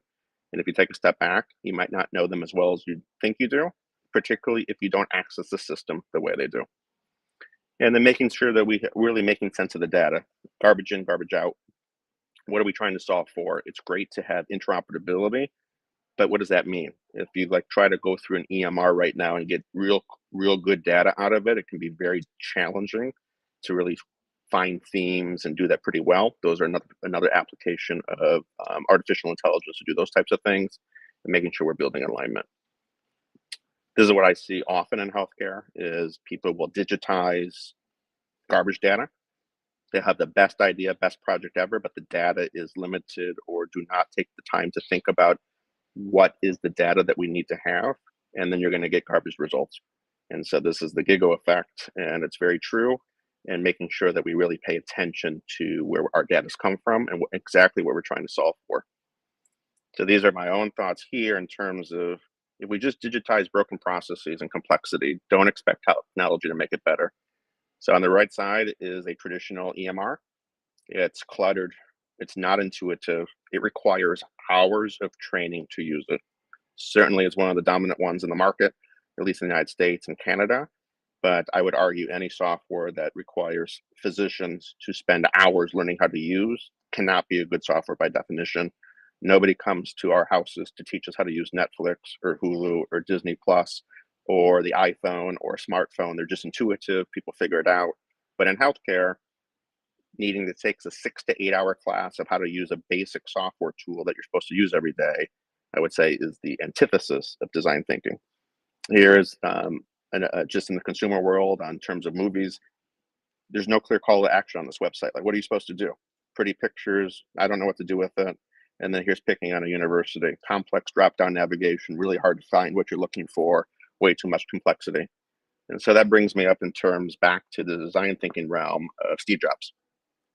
And I find this to be a very fundamental and powerful quote. Simplicity is the ultimate sophistication. It's actually harder to make something simple, to truly understand the underlying challenges and come up with an elegant solution. It's not minimalism. It's not just the absence of clutter. To really make things simple, you have to go really deep. What is the truly essential things that are required to do a great job to deliver patient care? It's not everything in your face. It's not digitizing every little thing. What is exactly do we need to solve to do a better job? So let's apply this to orthopedic musculoskeletal care. This sector is literally out of control. So here's a report from the Lancet and the Economist on the right. All the countries in orange, low back pain was the #1 cause of disability in 2013. This data has been updated for 2020 and 2021. The same holds true. According to the World Health Organization, lower back pain is the #1 cause of years lived with disability across the entire planet, men and women alike, even post-COVID.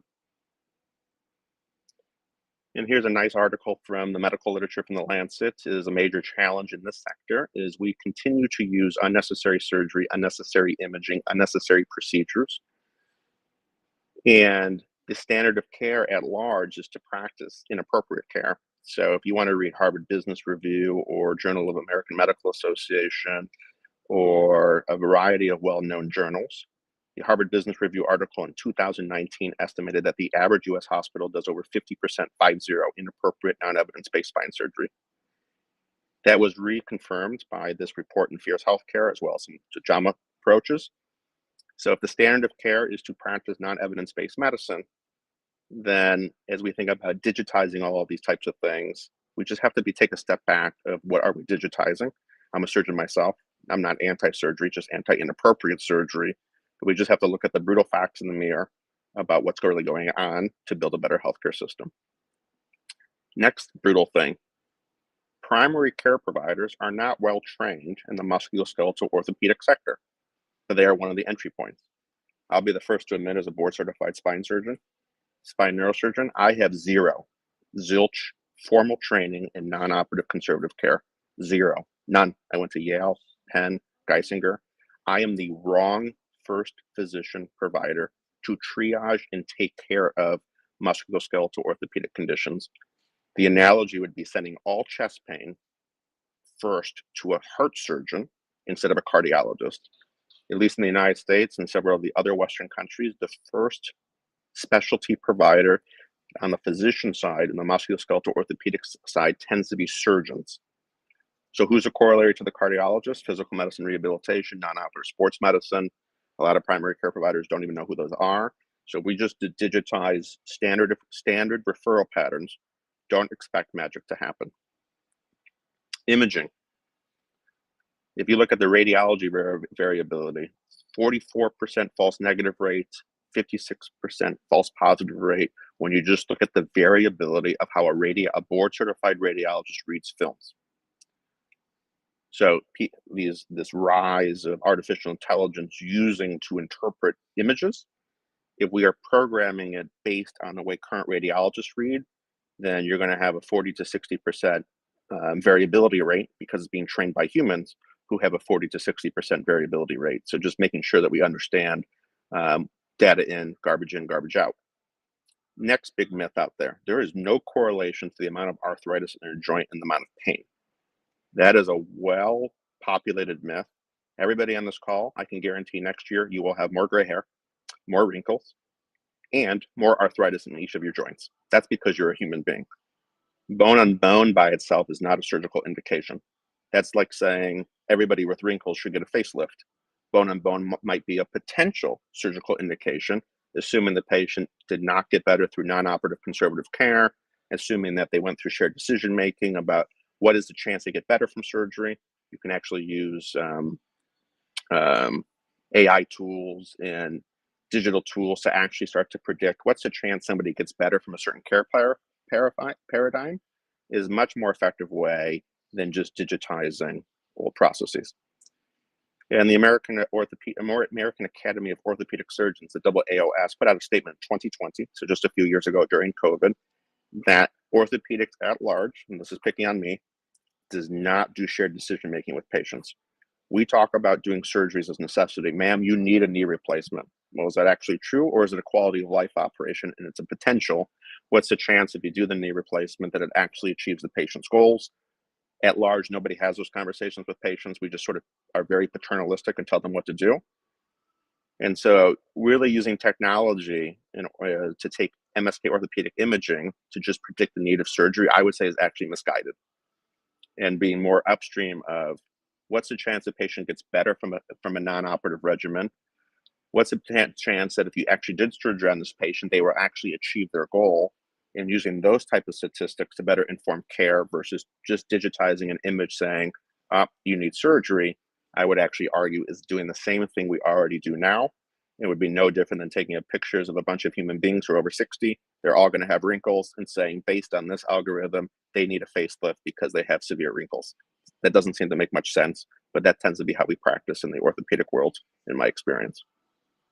So just to hit home the point again about the power of imaging, is this floor squeaking? No idea. You can't tell. So a lot of the musculoskeletal orthopedic ailments are actually minor mechanical issues, not always related to what arthritis looks like, but we tend to use imaging where the patient's laying down, not weight bearing, without any gravity, to make causal assumptions and declarative statements to patients that that's the cause of your pain. If you go to the original literature for musculoskeletal orthopedic, let's take low back pain, for x-rays and MRIs, just back pain. And they have no pain down the legs, so just axial back pain. The correlation in some of those original studies of the image actually correlating to the patient's pain was under 15%. That's a terrible correlation. I'm not sure you would bet on that if you were in Vegas, but we tend to make declarative statements so just being caution there. So you could use technology, ask better questions, because imaging is rarely the modality to define the need for surgery. Here's a patient, large disc in the middle, the black thing, touching the nerves. This patient's actually not symptomatic. So that this MRI is going to read severe stenosis, displacement of the nerve roots, but the patient's not symptomatic. Now I can have another patient who has the same exact film who's on the floor crying, miserable. And so making sure that we really pull in the patient centricity. What is their exam? What are their symptoms? What are they trying to achieve? And then does the imaging map that? Traditionally, care tends to go the other way around, where we take an image, we see severe stenosis, we tell the patient they have severe stenosis, need surgery, and their symptoms get heavily discounted in terms of feeding into, should we do surgery or not? Taking all this, just as I actually wanted to build a new care model, so took all of these types of lessons and wanted to use an evidence-based integrated care model with the right provider. So if you want to go to the New England Journal of Medicine, if you want to do value-based care well, you can look at all of these types of domains. You need to have an enabling IT technology platform to connect interoperability and at least data. You need to organize into the right care teams. Are you using the right providers, the right clinicians? And challenge anybody on the call, we don't always use the right providers. So just going all the way back to the basics, so we're using the right care teams, the right providers in the right places, and then enabling them with technology, either through data, interoperability, virtual care, etc. We just digitize the status quo. Don't expect much movement in terms of how we practice differently. Are we measuring outcomes and costs for every patient? We're going to move from fee-for-service to value-based care, then we have to really change also how we do those things. And then making sure we're integrating care using technology, both for in-person, across systems, across continents, and really expanding and excelling at those services so everybody can operate at the top of their license. But don't forget about primary care. In the United States, primary care is not as strong of a chassis compared to other countries. The United States has always been more leaning towards specialty care, but you can actually integrate with primary care to deliver clinical decision support. This is an example on the musculoskeletal orthopedic side. This is real data. You can actually decrease surgical referral rates by almost 80% by just practicing evidence-based care, co-managing with patients, personalizing musculoskeletal cares, mixing in-person with technology, mixing computer vision motion tracking, and that drives up outcomes, and that drives down unnecessary inappropriate care, and you can actually decrease surgical referrals by almost a magnitude, which helps everybody. And using the power of technology to really do that, plus the in-person care as you saw. And then making sure you personalize care that your members want to use. So it goes beyond just, is it just in-person or virtual or just physical therapy? Is making sure that you can track participation, monitor progress. We have found that fear and teaching people where pain comes from is sometimes much more important to work through than an image or physical therapy. So I'll say that again. All of us have a monologue in our head all day long. Is my boss mad at me? What am I going to do for dinner? Why is the speaker still talking? What am I going to do for this weekend, et cetera, et cetera, et cetera. A lot of patients, when you actually interview them, the main reason they come to medical attention is not the pain. It's something much more fear-driven. Nancy comes with 10 out of 10 back pain. She's really nervous that she's going to end up in a wheelchair like her grandfather, lose the mortgage on her house, lose her job, and never be able to take care of her children again. That's what mostly drives her fear. There's tons of evidence that if you actually do not quell that fear, if someone's a pain catastrophizer and has high risk of fear, they have a very high propensity to convert into chronic pain. 2023 evidence, chronic pain is rarely a tissue issue. It is almost always an overactive nervous system.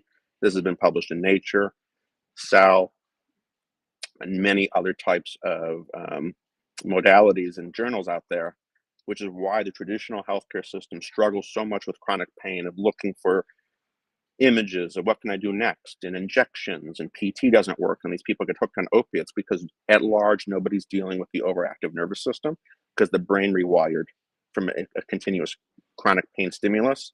And if you don't actually do pain reprocessing theory or a combination of chronic behavioral therapy, those people rarely get better. And so you can also use technology to also integrate that. And then thinking about predictive modeling of who's highest risk to go on to unnecessary surgery or go to the ER. This is the type of work that we're doing now, about what can you do in terms of predictive modeling to really help patients, meet them where they are, get to the effective care, right place at the right time, and drive down inappropriate, unnecessary care that can hurt people. And making sure that you integrate into the ecosystem. You can't just be a silo. You have to be able to talk with the PCPs, have to be a bridge to the surgeon. Surgeons have their place, but we really belong to on the encore of a Broadway show versus the main scene. And you can do wonderful things like that. So when we mixed with the PCPs groups, in person with virtual, musculoskeletal, you have a pretty strong net promoter score. You have a really strong pain reduction. You have a really strong reduction of 61% in anxiety, depression. You have a 70% improvement in PROMIS 10. This is over a cohort over 1,000 patients. And you have over a 4-to-1 financial ROI, at least, sometimes up to 10-to-1, by just practicing differently and taking a step back about the care paradigm. So if you remember anything, care is care. So let's take healthcare to the next level, integrate virtual into in-person, think about what we're trying to solve for, how do we apply technology to solve those problems. If we just say we need ChatGPT without solving the problem, we will continue to just add on a monstrosity of technology that doesn't go anywhere. And I will end there. Hi, Ryan. It's nice to meet you. I'm the next host here at the event. Nice to meet you. I really resonated with what you had to say about doctors looking at the patient system from their perspective, and really just in total, trying to see that patient perspective. No, I appreciate that. I would be the first to admit that's how we still train people. I was trained to be paternalistic. And you can hear those words in the way we talk about what's the patient's adherence rate to the care plan. Adherence rate is how you talk to a child. Whose care plan? The physician's care plan? And that's paternalism versus what's the patient's participation rate? Why are they, what are their barriers? Oh, their car broke down. Their child has cancer. They lost their job. We always tend at large across the world to blame the patient. Non-adherence, non-compliance from the physician's point of view versus trying to understand what's going on in the patient's life. Why are they not participating? Nobody asks those questions. And so we still remain at large paternalistic. So I would agree. Absolutely. And that also really resonates with me, as well, as I'm a cancer patient myself. So I appreciate your perspective. Our next speaker is ready. Are there any other few words you'd like to say before we wrap up? I know we're a little over time, so I will. Here's my contact information. You can also find me on LinkedIn if you want to continue the conversation. I will give you the time back. Perfect. Thank you so much, Ryan. We appreciate you being on the virtual summit. Thank you so much. Thank you. And hello, everyone. I want to remind you that we are at the HealthTech 2023-24 virtual summit here. And I'm really excited for this afternoon. We have a great lineup of sessions coming up, including AI and inherent biases in healthcare, which will be our next speaker. And then we also have sessions on wearable technology in healthcare, digital employees, demystifying Medicare for healthcare startups. And we'll also have a panel startup or discussion on digital transformation in healthcare challenges and opportunities. So next up, I'm excited to introduce Dr. Dio Oshu Kenton, and she'll be talking about AI and inherent biases in healthcare. Hello, doctor. Hello, thank you. It's nice to see you all. Thank you for joining us today. Thank you for joining me as we discuss inherent biases in AI. Now, stories are remembered up to 22 times more than facts alone. So I'm going to share several stories and several examples during our time together. Notoriously known as slow adopters of technology, the rise of AI in healthcare has been remarkable.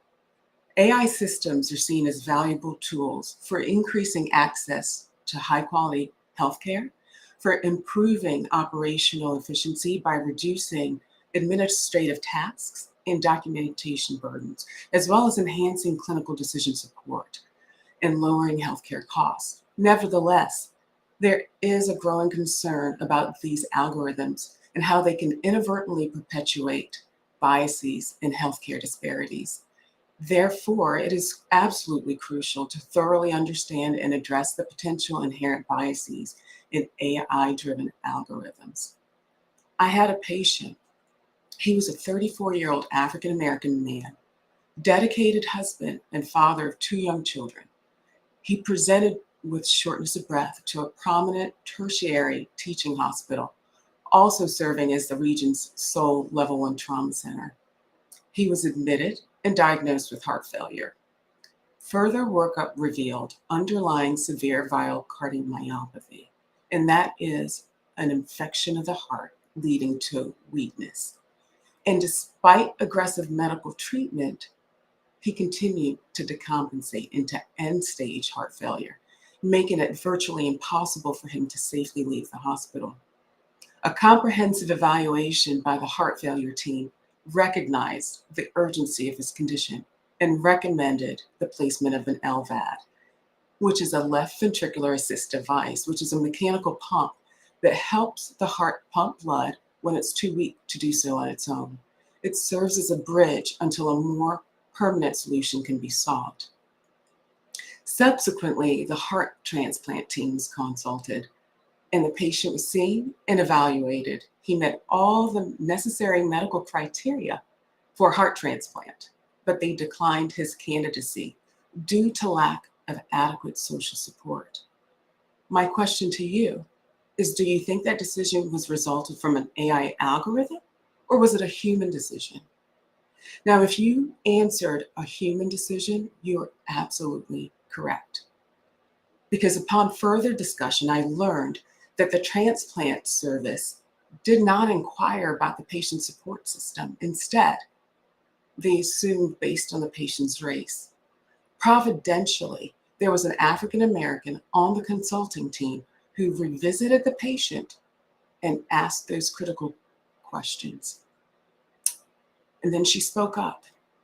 Without her intervention, this young African American father, he would have become yet another statistic of early morbidity and mortality. So there are 2 takeaways from this story.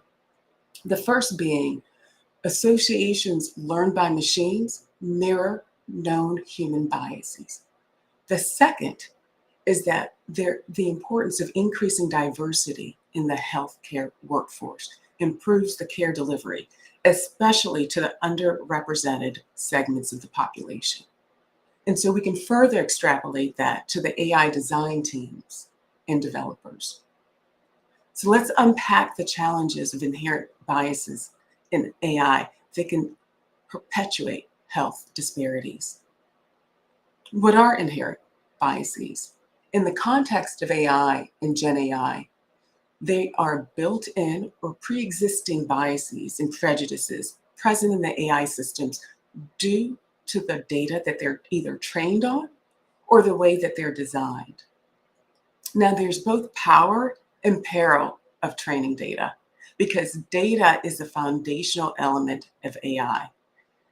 Data is a source of information from which these models learn, generalize, and make predictions. So the quality and the diversity of the data directly impacts the capabilities, the accuracy, and the fairness of AI systems. Generative AI models are susceptible to biases simply because they're trained on large data sets, which can contain stereotypes and prejudices. And these biases often reflect 5 things: historical or social prejudices, inequalities or inaccuracies, which can be introduced through the data collection process, or the data labeling process, or the algorithm itself. And these biases can manifest in various ways, some of which include data bias, and that involves stereotypes, cultural biases or historical prejudices that are embedded in that data. Selection bias is yet another one, and that occurs when the training data is not representative of the entire population, which can lead to unfair and biased responses about those underrepresented in that data. Another one is model architecture bias, aka inductive bias. And that arises when the design and the architecture of the AI models introduce bias. For instance, if an AI model relies heavily on statistical associations, it might emphasize common stereotypes in its responses. And bias in evaluation metrics, also known as interpretation bias, and those are biases introduced by the way the AI systems are evaluated. So if the models are trained to optimize for certain metrics, for instance, user interaction, they may prioritize those responses that garner more engagement over a more accurate.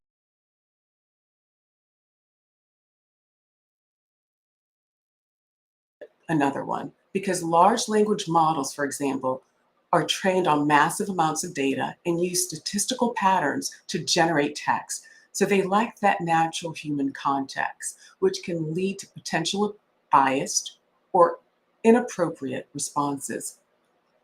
There are two examples that I'd like to share here, one of which involved a Stanford University study, which found that AI systems trained on data sets predominantly comprising of Caucasian skin samples due to the mere fact that there's higher prevalence of skin cancer in white populations exhibited biases by favoring patients with lighter skin. This bias led to inaccurate diagnosis in darker skin patients, potentially missing skin cancer and contributing to delayed diagnoses, particularly in Black patients. Another example is that a major healthcare payer organization inadvertently overlooked biases in the data used for a product aimed at identifying individuals requiring care management. The algorithm, based on historical spending data, failed to consider societal factors contributing to the racial disparities, i.e. social economic status. So consequently, it falsely categorized Black patients with the same needs as healthier white patients, resulting in underestimating Black patients' need of greater care. When the algorithm was adjusted to address for this bias, it increased the percentage of Black patients requiring additional help from 17.7% to 46.5%. That's more than double. And so in order to unpack bias in healthcare, we have to understand that we're in a conundrum. And that is because healthcare is unique. It's unique in the fact that individuals' physical attributes are relevant. And as a fact, because of that, race-blind or race-neutral definitions of equity could very well hamper accurate diagnoses and harm patient outcomes. Race, gender, and other demographics are important in medical diagnoses because they can influence the 3 Ps: the prevalence, the presentation, and the progression of certain diseases. Thus, to omit gender, to omit race, or other demographics would be deleterious. An example of this is heart disease, which is a leading cause of death amongst both men and women in the US. While chest pain is a common symptom in both genders, women may experience heart attack symptoms such as neck and jaw pain, shortness of breath, arm pain, fatigue, or symptoms of rest, which can differ from that more stereotypical chest pain. These variations in symptoms may contribute to women being less frequently diagnosed with heart disease than men. And some of the reasons for these differences is because emotional stress and depression have a more pronounced impact on women's heart health than men's, potentially hindering the maintenance of a healthy lifestyle and adherence to treatment for their other health conditions. Also, smoking poses a higher risk for heart disease in women compared to men. And postmenopausal women have lower estrogen levels. And because of that, they face an increased risk of developing small vessel heart disease. And that's when their disease or plaque develops in the smaller blood vessels that feed the heart. So gender and biological constructs can play a role in heart disease. And so we must understand that while mostly these are social constructs, they can also be biological determinants of health. And so we must stay vigilant that the training data used in machine learning algorithms may inadvertently embody biases. They may embody biases in how diagnoses, treatments, and services are historically provided to marginalized populations, which poses danger of automating and further exacerbating those biases through subsequent learning cycles. So what is our way forward? What is the path forward? AI models that predict outcomes do not provide their predictions in a vacuum, but they either feed into a decision support system that optimizes their decision-making capabilities based on those predictions, or the decision systems may directly learn from that data. Human bias in AI can be one of the hardest ones to detect and mitigate, simply because it can result from long-held societal prejudices, and it may be subtle at the level of society and be amplified by AI and large data sets. And we as providers, we must be cautious of inputting negative patient descriptors in EHR documentation. A lack of diversity in engineering and biomedical teams can replicate unconscious biases and power imbalances, as can data empathy, the lack of thereof data empathy. So without data empathy, we cannot do our due diligence, because the absence of data empathy occurs when engineers and developers lack a deep context or sense of where that data came from, the collection process, as well as the intentions behind its collection. After engineers identify the clinical problem being addressed and they understand what the data is measuring, the very next step should be asking if there are health disparities in the condition of interest. Models crafted by engineers who are closely connected to the data and they understand its origins tend to yield better outcomes because of that ensuing empathy. So the absence of data empathy can be quite deleterious. Data standardization is yet another important element to highlight. Standardization makes data interoperable and impactful. When data are not openly available, or they're published in inconsistent or incompatible formats, it becomes difficult to exchange, analyze, and interpret them. Inconsistency in data sharing, variability in data quality, and different levels of data usability determine the quality of the training data sets used in AI. So routine auditing and equity checkpoints should be employed at each stage of the development lifecycle to identify those sources of biases and unfairness in future AI applications.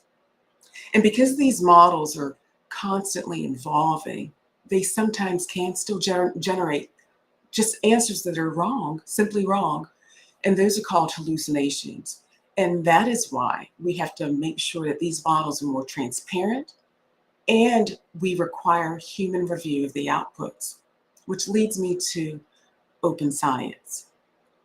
Open science practices, such as ones that open up the source code of AI algorithms, can accelerate algorithmic development by allowing scientists and engineers to extend, reuse, and validate shared code. And it facilitates collaboration, and it contributes to a computational transparency and interoperability. Participant-centered development of AI algorithms is yet another important component of open source science.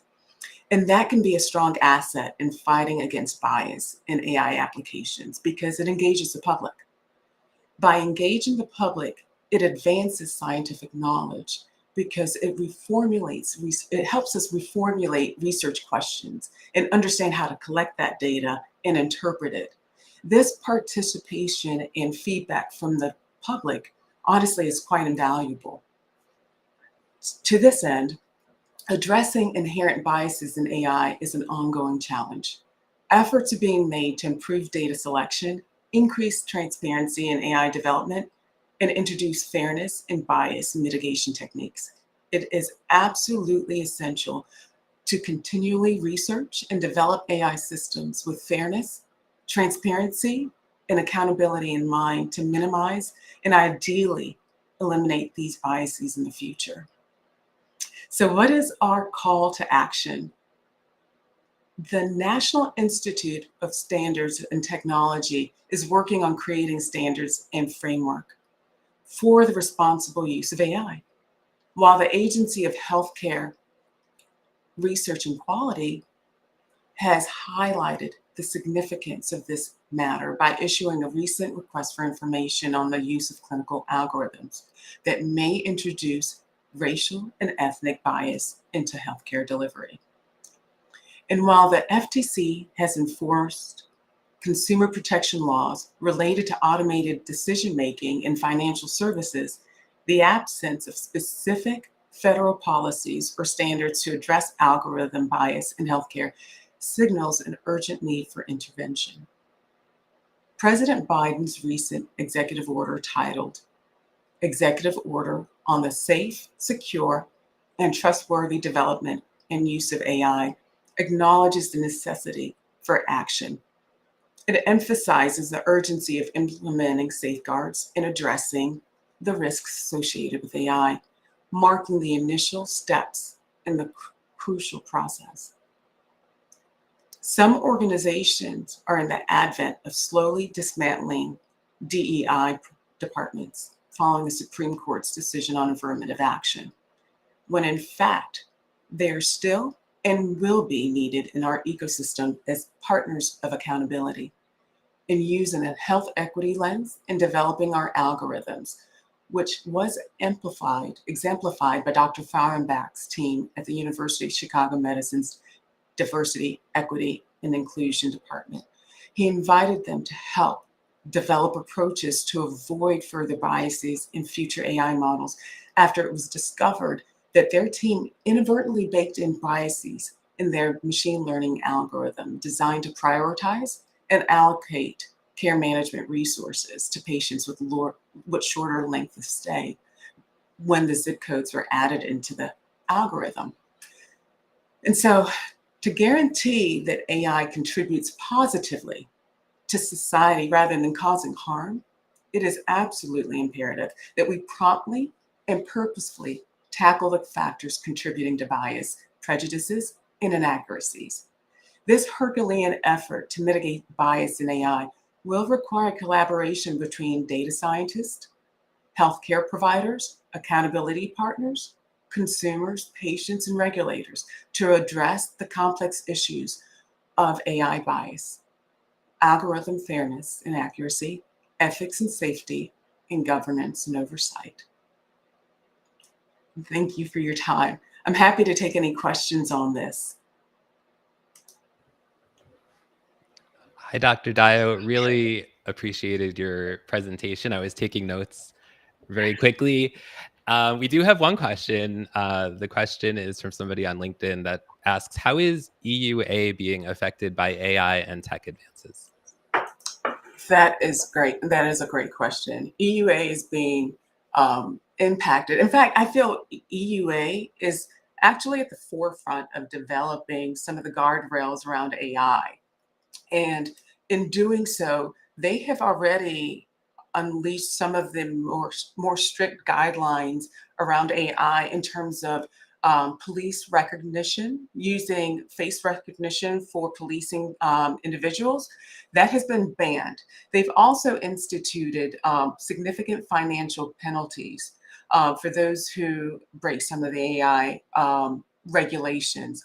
So the EUA has certainly, I feel, been at the forefront and they've been aggressively tackling some of these potential risks in hopes of mitigating them so that they don't continue to perpetuate biases in that community. Great, thank you for that answer. And we have another question. The question is, are there AI algorithmic case scenarios with DEI, lots of acronyms going on, with DEI objectives to decrease these biases? You know what? That's a fantastic question.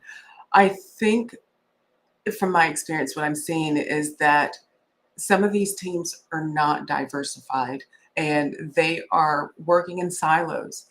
And the gravest situation that can happen is to develop these algorithms without providers, without nurses, clinicians, doctors, or the DEI team. So to answer your question directly, not as much as I would like to see. They're not involving the DEI team. And so I think going forth that it's imperative to be thoughtful and to be intentional about ensuring that they have a key involvement in this. Of course, it's so important. I'm also curious, in the near future, what do you see down the road for AI that you're excited about? That I'm excited about. Oh, I'm excited that AI is going to have a global impact. It's going to have a global impact in reaching communities that do not have the economic wealth or the economic resource to tap into some of these healthcare resources that we have in the United States or in Europe. And so what I see is AI is going to be a lever to open up increased access to care all over the world. But it's got to do so in such a way that it is beneficial to the society as a whole, as we mentioned earlier, and not detrimental. And we also have to be cognizant that as we develop AI, there are going to be nuances depending on that society and those cultural nuances. And so that's also important to take that into effect, a patient's belief, values, and cultural systems. Great. Well, thank you so much, Dr. Dio. We really appreciate you and all the knowledge you provided with us today. So thank you. Thank you for having me. Thank you, guys. Of course. And I want to remind everybody that we are here at the HealthTech 2023-2024 Virtual Summit. And our next session is focused on wearable technology in healthcare, past, present, and future. We want to encourage you guys to put any feedback about the event in the chat. And also let us know if you have any questions throughout the conversation. Our speakers would be happy to answer questions at the end of our conversation. So next, I would like to invite our next speaker up. His name is Dr.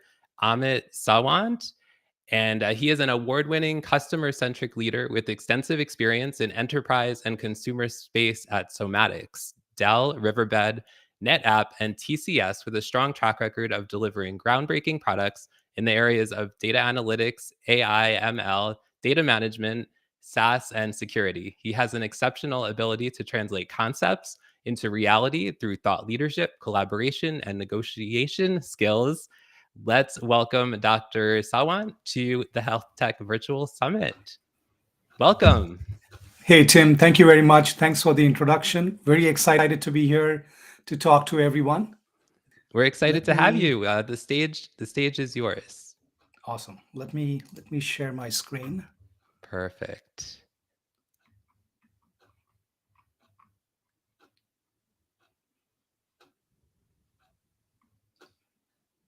See, I have my slide deck open here. Great.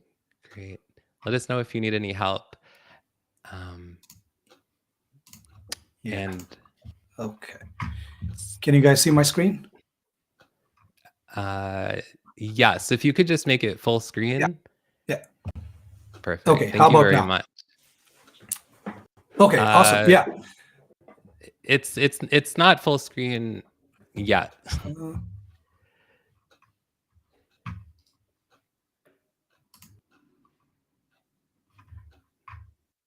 Oh, please share entire screen, the moderator says. Okay. I thought I'm sharing full screen. Thank you all for bearing with us. We appreciate it for sure. And while we're waiting, let us know where you're tuning in from around the world. We want to know where you're watching from, and we're grateful to have you with us. Okay, how about now? It's still the same. The moderator says, try to run off. No, you are sharing the PowerPoint tab. Try to turn off the share and share once again, choosing entire screen. Okay. Thank you. We appreciate it. And thank you all who are tuning entire in. Screen. Okay, I did the window. Okay. Okay, no worries. Got it. Now let me. Monica says she's tuning in from New Mexico. Thanks for joining us, Monica. We appreciate it. Alexandra is here. Thank you for joining us, Alexandra. And everyone else who's tuning in. Marina is here. Whether you're joining us live or on the replay, we appreciate you being here at the HealthTech Virtual Summit 2023-24. Okay, how about now? Perfect. Thank you so much. Okay, awesome. So sorry for the technical difficulties here. Too many, like trying to keep tab of too many Zoom and WebExes and Teams. Of course, I understand. Okay, great. So super excited to be here to talk to you guys about wearable technology, especially its use in healthcare and how it has come over the past decade or so. So just a quick introduction about myself. I'm Dr. Amit Sawant. I'm the Chief Operating and Product Officer at Somatics. Been with the company for about 2.5 to 3 years. Prior to that was at Dell and Riverbed. My background is in product management, data analytics, AI/ML, and now into wearables. So very excited to talk to you about that. So here's the outline of my discussion today. So I'll talk a little bit about what are the drivers that are enabling the adoption and adherence of wearable technology out in the field with people. Then how does wearables empower providers, with the early disease detection, improved diagnostics? How is it that the aggregation of the data, how does the analysis of that data helps not only proactive patient care, but also predictive patient care as well? And how does the early detection helps with decrease in cost, preventative care? Then how does that lend itself really well in terms of the big data that we collect from wearables into population health that enables to provide insights and better outcomes for the entire community as such? Then I'll wrap it up with providing an example from my company, Somatics, the platform that we have developed, how it encompasses on all of these drivers and enables the wearables to move more from an athletic option into a clinical imperative. And then I'll summarize with some of my final thoughts. Okay, so what have been the drivers in the past decade? We have seen an increased adoption of smart wristbands. You have the Apple Watches of the world, the Samsungs, the Fitbits, the Aura rings, the smart patches, and so on. So these have really gained immense popularity. Also, we see that about 1 out of 3 Americans own a smartwatch or a fitness tracker. In fact, this data has improved from last year. It was 1 in 4. So we are seeing that steady adoption of wearable devices with people. And truly, wearables have fully entered the mainstream. It's not like a science experiment being conducted or only a few people have access to these wearable devices. It has truly moved into the mainstream. And what are some of the factors that are enabling that? The internet speeds have increased over the past couple of decades. The cloud adoption has immensely improved with the hyperscalers such as AWS, Google Cloud, Microsoft Azure. Then smartphones, the amount of the storage, the memory, the connectivity, all of that has drastically improved with us moving into 5G world now. So that has increased the connectivity and the speeds. The Wi-Fi speeds have increased. Now there is a lot of adoption of IoT devices out in the field as well. And of course, we have heard about AI/ML stuff. Now generative AI, Chat GPT, all of that has not only resulted in creation of more data, but also in terms of processing that data, and how is it that we can use to better and further improve a patient's life and thereby improve the quality of life. The battery life on all of these devices have also improved. And the business models with the adoption of SaaS technology has also been has reduced the friction of adoption in terms of moving from a perpetual business model to a more of a SaaS-based pay-as-you-go type models as well. So that has increased the adoption of these wearable devices as well. So now let's get into the multiple aspects that I talked about that has resulted in not only adoption, but also the adherence with healthcare providers and with the users. So early disease detection. So, like we all know that the late detection of diseases leads to advanced stages and reduced treatment options, right? So now with the wearable devices, especially that have a bunch of biosensors in them, we can monitor multiple things. A couple of things that we can monitor are heart rate, SpO2 levels.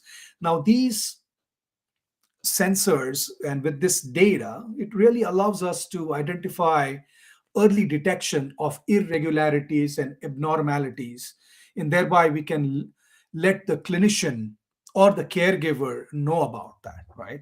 So we are passively, continuously collecting data, analyzing data, and that too in real time because of the technological advances that we talked about in the previous slide. So that provides insights into a person's health. It helps us identify potential warning signs, patterns that are off the trend. Now, this results, as you can imagine, this results in proactive interventions, early detections of complications, and all of this results into improved treatment decisions by the clinicians. Because now, along with the episodic readings, let's say at a doctor visits or in the ERs, you are complementing all of that with continuous data, continuous stream of data from these wearable devices. So you're adding additional context to that data. And this gives more data for the clinicians to look at and thereby make informed decisions about a patient's health and the next steps from a treatment's perspective. Then improved diagnostic capabilities. So I talked about additional context, right? So wearable devices provide these additional data points, invaluable insights. So to give you an example about smartwatches, with the advanced ECG sensors, it enables healthcare providers to take a look at irregular heart rhythms, identify signs of cardiovascular abnormalities, right? So this results in providing more comprehensive data to the clinician, and that too in a convenient manner. I'll talk about that, how all of that can be brought into a single pane of glass view for the clinician to look at.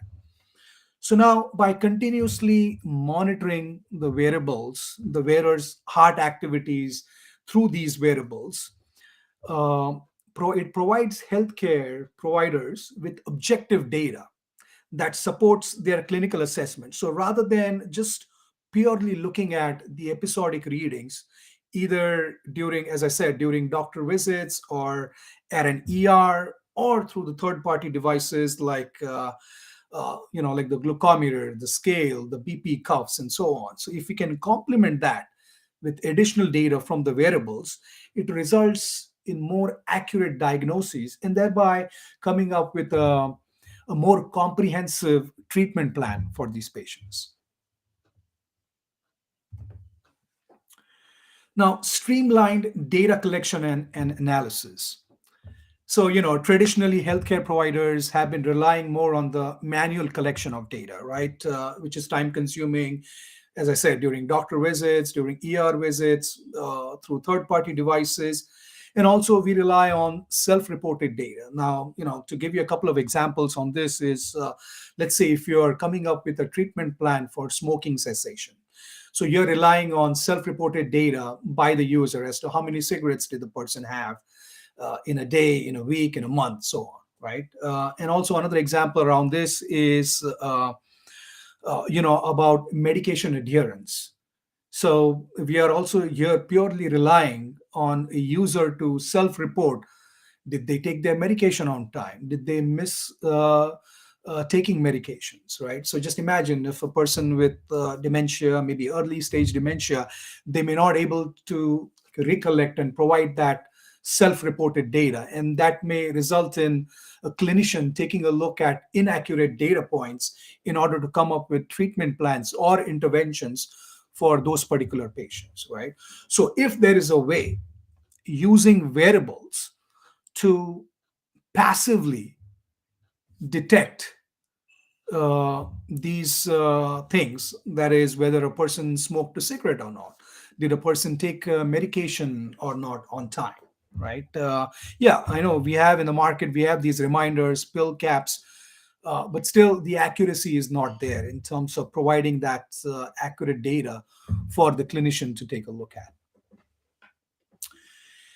And also now the real-time data from wearables can be easily integrated with the EHRs, let's say the point click care, the Epic systems, the Yardis of the world, and thereby eliminating manual data entry. And so thereby you can have the healthcare providers who are already short staffed and stressed with the amount of work that they have, rather than doing the manual entry of data. If there is a way whereby through the wearables you push the data into the EHRs, or from the EHRs into a platform where you also have the wearables data, so that you have this single pane of glass view for the clinician or the healthcare provider to take a look at and make critical decisions for the user's health and come up with treatment plans for the patients.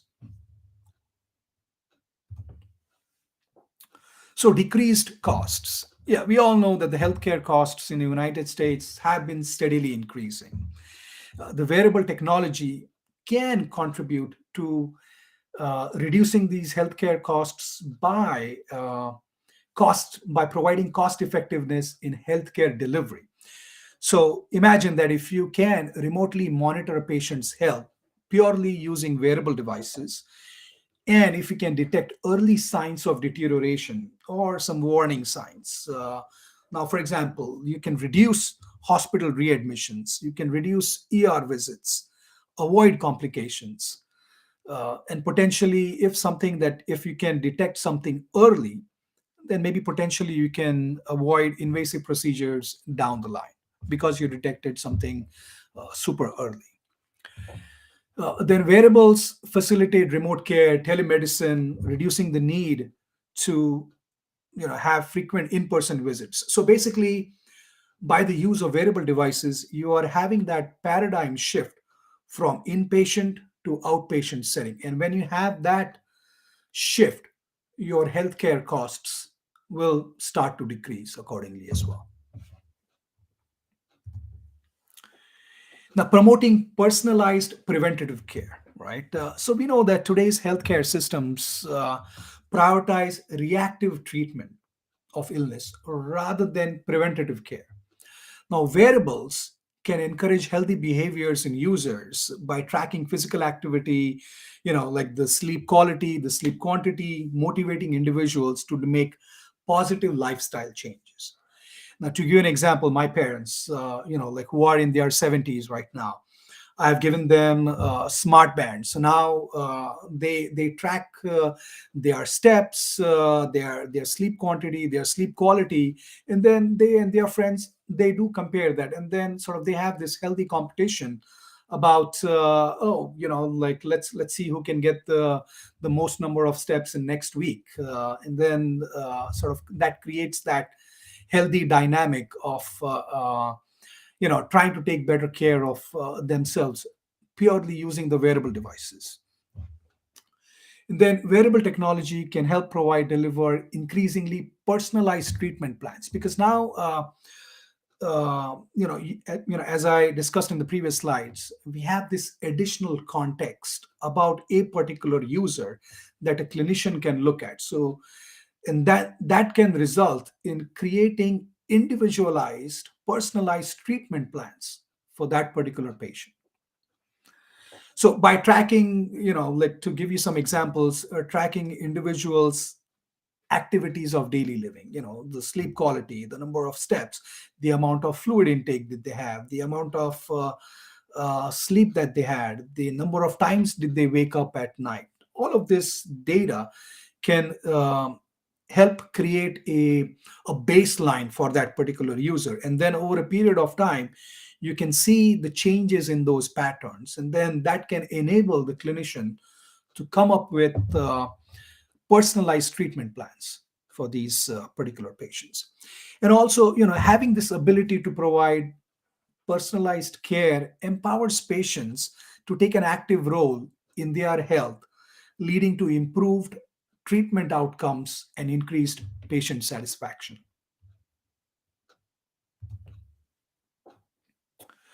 So we are also seeing the big data that gets created using these wearable devices that can enable research and population health insights.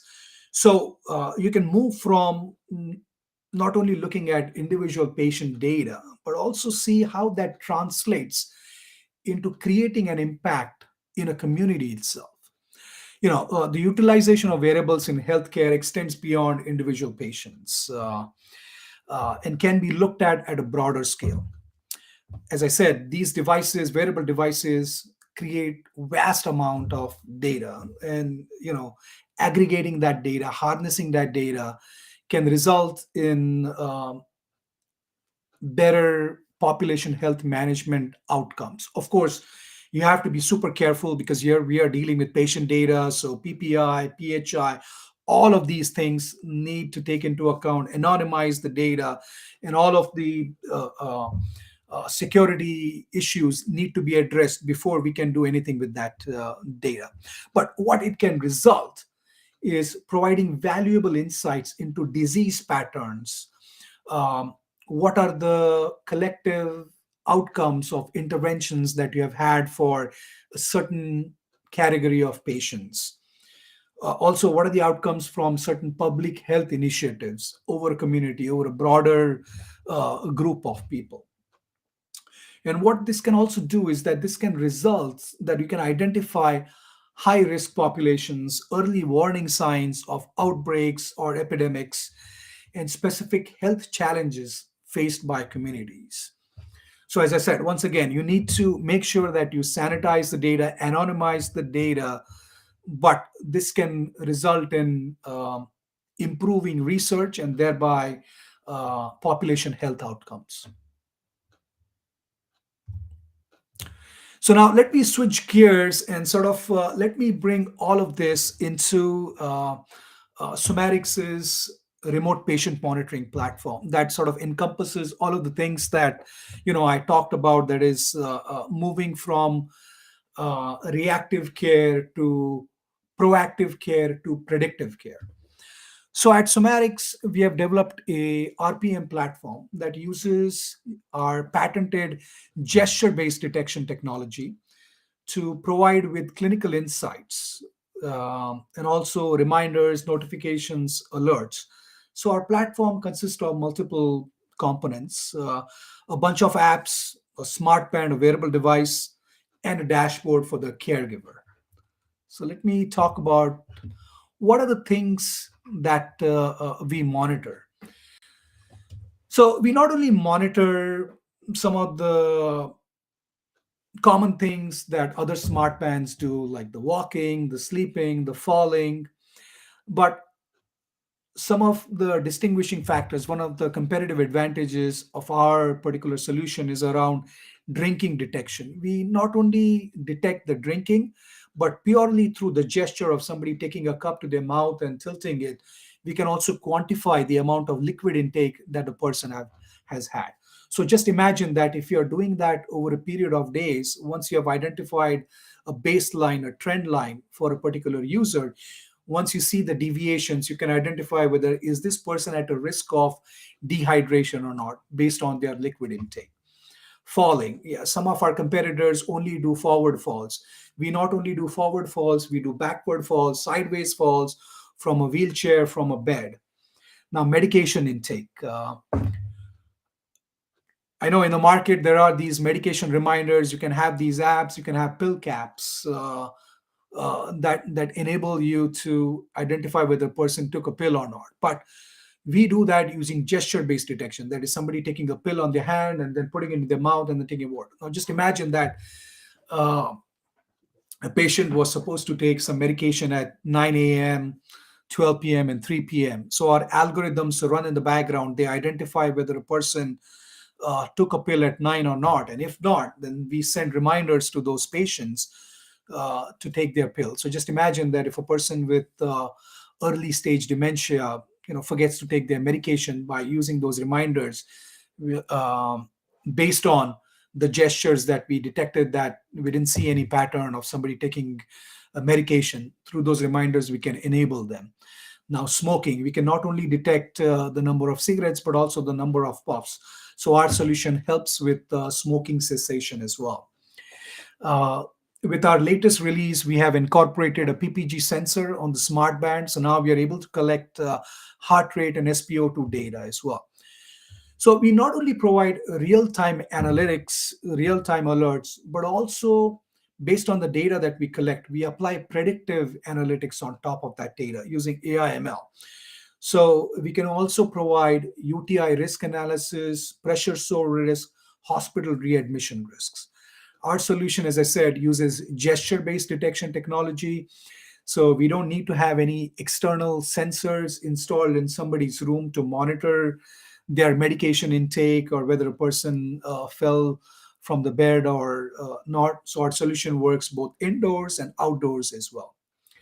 And our solution is completely passive. The user doesn't have to do anything other than if they want to trigger an emergency signal just by pressing a button on the smart band, they can do that. So to wrap it up, our solution does three things: real-time emergencies, let's say fall detection, wandering alerts. If a user presses the help button, it sends the stress signal either to their caregiver or to a 24/7 service. Then clinical insights. We provide, we are collecting a whole lot of data based on the trend analysis that we do. We can let a user or their healthcare provider know about insufficient sleep, dehydration, nighttime walking, irregularities in their trends. Then, as I said, we also do predictive analytics with UTI risk, fall risk, and pressure sore risk. And then let me bring all this together. We have heard about this connected health.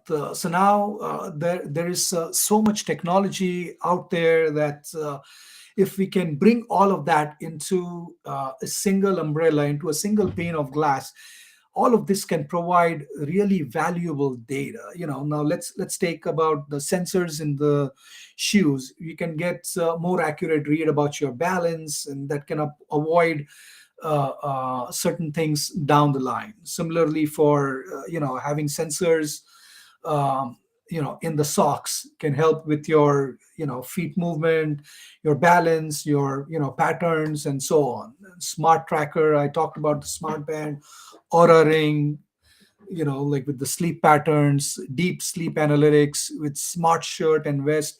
You can detect your posture, your respiratory patterns. If they're poor, you can provide alerts to the user. We also have seen these sweat patches and so on. Now, wearable health electronics, right? So here, sort of the Uber paradigm is around detecting disease before it develops. So I talked about that in the previous couple of slides as well. So I just want to wrap it up by saying that with the earplugs, with the wristbands, with the rings, all of the data that you collect passively 24/7, you can make that shift from, reactive to preventative to proactive to predictive. So finally, I would like to summarize by saying that, using wearable technology, which now we are seeing a large amount of adoption, we have really shattered the barriers of traditional healthcare. We have truly empowered the healthcare providers with real-time data, with a continuous stream of data that enables for early detection and improved diagnostics. Wearables truly have become a beacon of hope, ushering in a new era of personalized preventative care. And as wearable devices continue to evolve and advance, we are truly stretching the boundaries of technology. And I'm truly excited about that and seeing as to what else we can do with wearable devices and the technological advancements around, especially around AI, ML, generative AI, how that can be even a bigger driver of adoption of these technologies into the fold of healthcare, which at times has been slower in the past in terms of adopting technology. So I'm truly excited about the future that is moving from clinical insights to health outcomes, how this can truly improve the quality of life. And that is shifting from inpatient to outpatient and thereby driving the healthcare costs further down. So as I said, truly excited about this shift from reactive to proactive to predictive. So, with that, I would like to thank you for your time. And these are the forums where you can reach out to me. So, with that, I'll pause here and take any questions you may have. Thank you so much, Dr. Amit. I can feel your passion for the topic energizing off the screen. So thank you for all that wisdom. That we do have a number of questions. We have time to get to a few of them. One of them is, how are alerts managed in wearables with round-the-clock data collection? Does raised heart rate alert, for example, alert the physician or the labs in terms of making changes with the patient? Yeah, it's very interesting that you want to make sure that you don't really fatigue either the user or the or the clinician in terms of too many alerts. So this is something where our platform is pretty dynamic in terms of configuring the alerts. What are the boundaries? Now, let's say if let's take the example of heart rate. If heart rate is below 60 or above 120, let's take this as an example as these low and high thresholds. And if they are in those beyond those ranges, then that's when you can send alerts and notifications to your healthcare provider or to the user themselves as well. So these are tunable things that you can identify as to what would create more fatigue, but also at the same time make sure that if there is truly an emergency, that the healthcare provider can get to the patient. Thank you for that answer. Another question is, what are the risks in wearables with cost management? Yeah, cost management, of course, the wearables have a price associated to it. So I'm purely talking from a financial cost perspective. But the thing is, now, for example, in our case, we use certain CPT reimbursement codes. Like wearables have the cost for the wearable, but then also for using certain platforms, whether our platforms or our competitors' platforms. Usually it's a SaaS-based pricing model whereby, it may be $30, $50 a month or something. But depending upon, like usually Medicare, Medicaid covers certain parts of those costs through CPT reimbursement codes. But these prices are always coming down. In fact, even with these smart bands, there are commodity sensors in them. And as the adoption is growing, the cost of this is coming down. And that's always going to be the case, right? But it's truly the technology behind it, the AI ML that is used to look at the data, that the continuous stream of data that we're getting from the wearables, and then providing the clinical insights. I think the costs are manageable, and over the next months, years, it's going to keep going down. And also the cost advantage is more around the preventative care. Now, let's say if through the adoption and adherence of a wearable device, if we can identify certain patterns early in the cycle of let's say of a patient's health deteriorating. So let's say hospital visits, ER visits, if we can avoid that using wearable devices, I think it's a pretty low cost to pay for a person's health deteriorating and the increased cost at a later point in time. Great, great. Well, thank you so much, Dr. Amit. We really appreciate you being here and sharing all your knowledge with us today. Thank you. Really excited to be here. And if you have any additional questions, please reach out to me. Perfect. Thank you. Thank you. And we want to remind everybody that we're here at the HealthTech 2023-2024 Virtual Summit. And we'd also like to encourage you to leave feedback on the event in the chat, because your feedback is important to us. So our next session is focusing on digital employees, AI agents for medical solo and small group practitioners.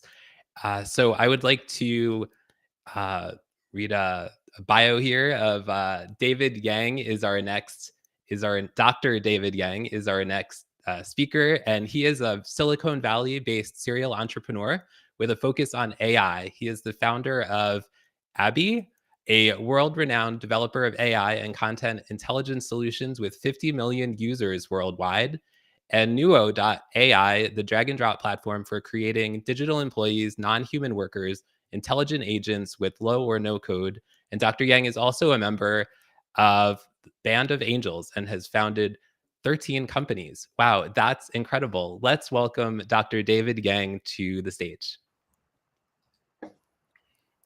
Hello, team. Welcome. It's my privilege to be here with you. I'm right now in the valley. It's strangely, the weather is not that sunny as usual, but hello to everyone. And today I'd like to tell you the story about digital workers and digital employees. How can they help small group practitioners and solopreneurs in medical industry? We will tackle the problem of 24/7 AI agents presence and helping healthcare practitioners to be with their patients all the time, and the challenges which companies have on this path. I'm David Yang. I started 13 companies, and my latest company, Nuo, is providing that platform which allows organizations and practitioners to creating their simple agents in 10 minutes in more complex and very sophisticated agents without or low coding in a week or in 2 weeks.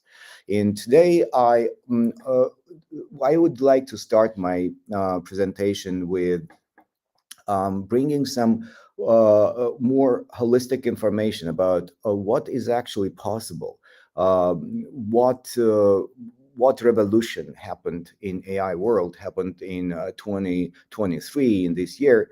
And then I'd like to also, in my next part, deliver this similarities between autonomous intelligent agent digital workers with self-driving cars. And then in the third part, I will bring some very practical steps and examples how solopreneurs and small group practitioners in healthcare could benefit from this new AI revolution. So regarding large language models, most of the professionals in the world already tried GPT-4, ChatGPT, which actually appeared only 8 months ago, and just several days ago, a week ago, OpenAI introduced a new generation GPT-4 Turbo, which increased the context of the window of attention window of the language model from 24 pages to 380 pages of regular text. This is allows organizations to observe larger context, more amount of data to produce right answers. But what I'd like to stress attention to is that enormous abilities which large language models today provide. According to this study, which happened in April this year, GPT-4 exhibits human-level performance on the majority of the professional and academic tests. The blue bars belong to GPT 3.5, while the green lines are GPT-4. So we can see that currently large language models allow to complete a lot of professional exams. Interesting example here. We thought that computers can do a lot of things, but understanding humor. This is not true.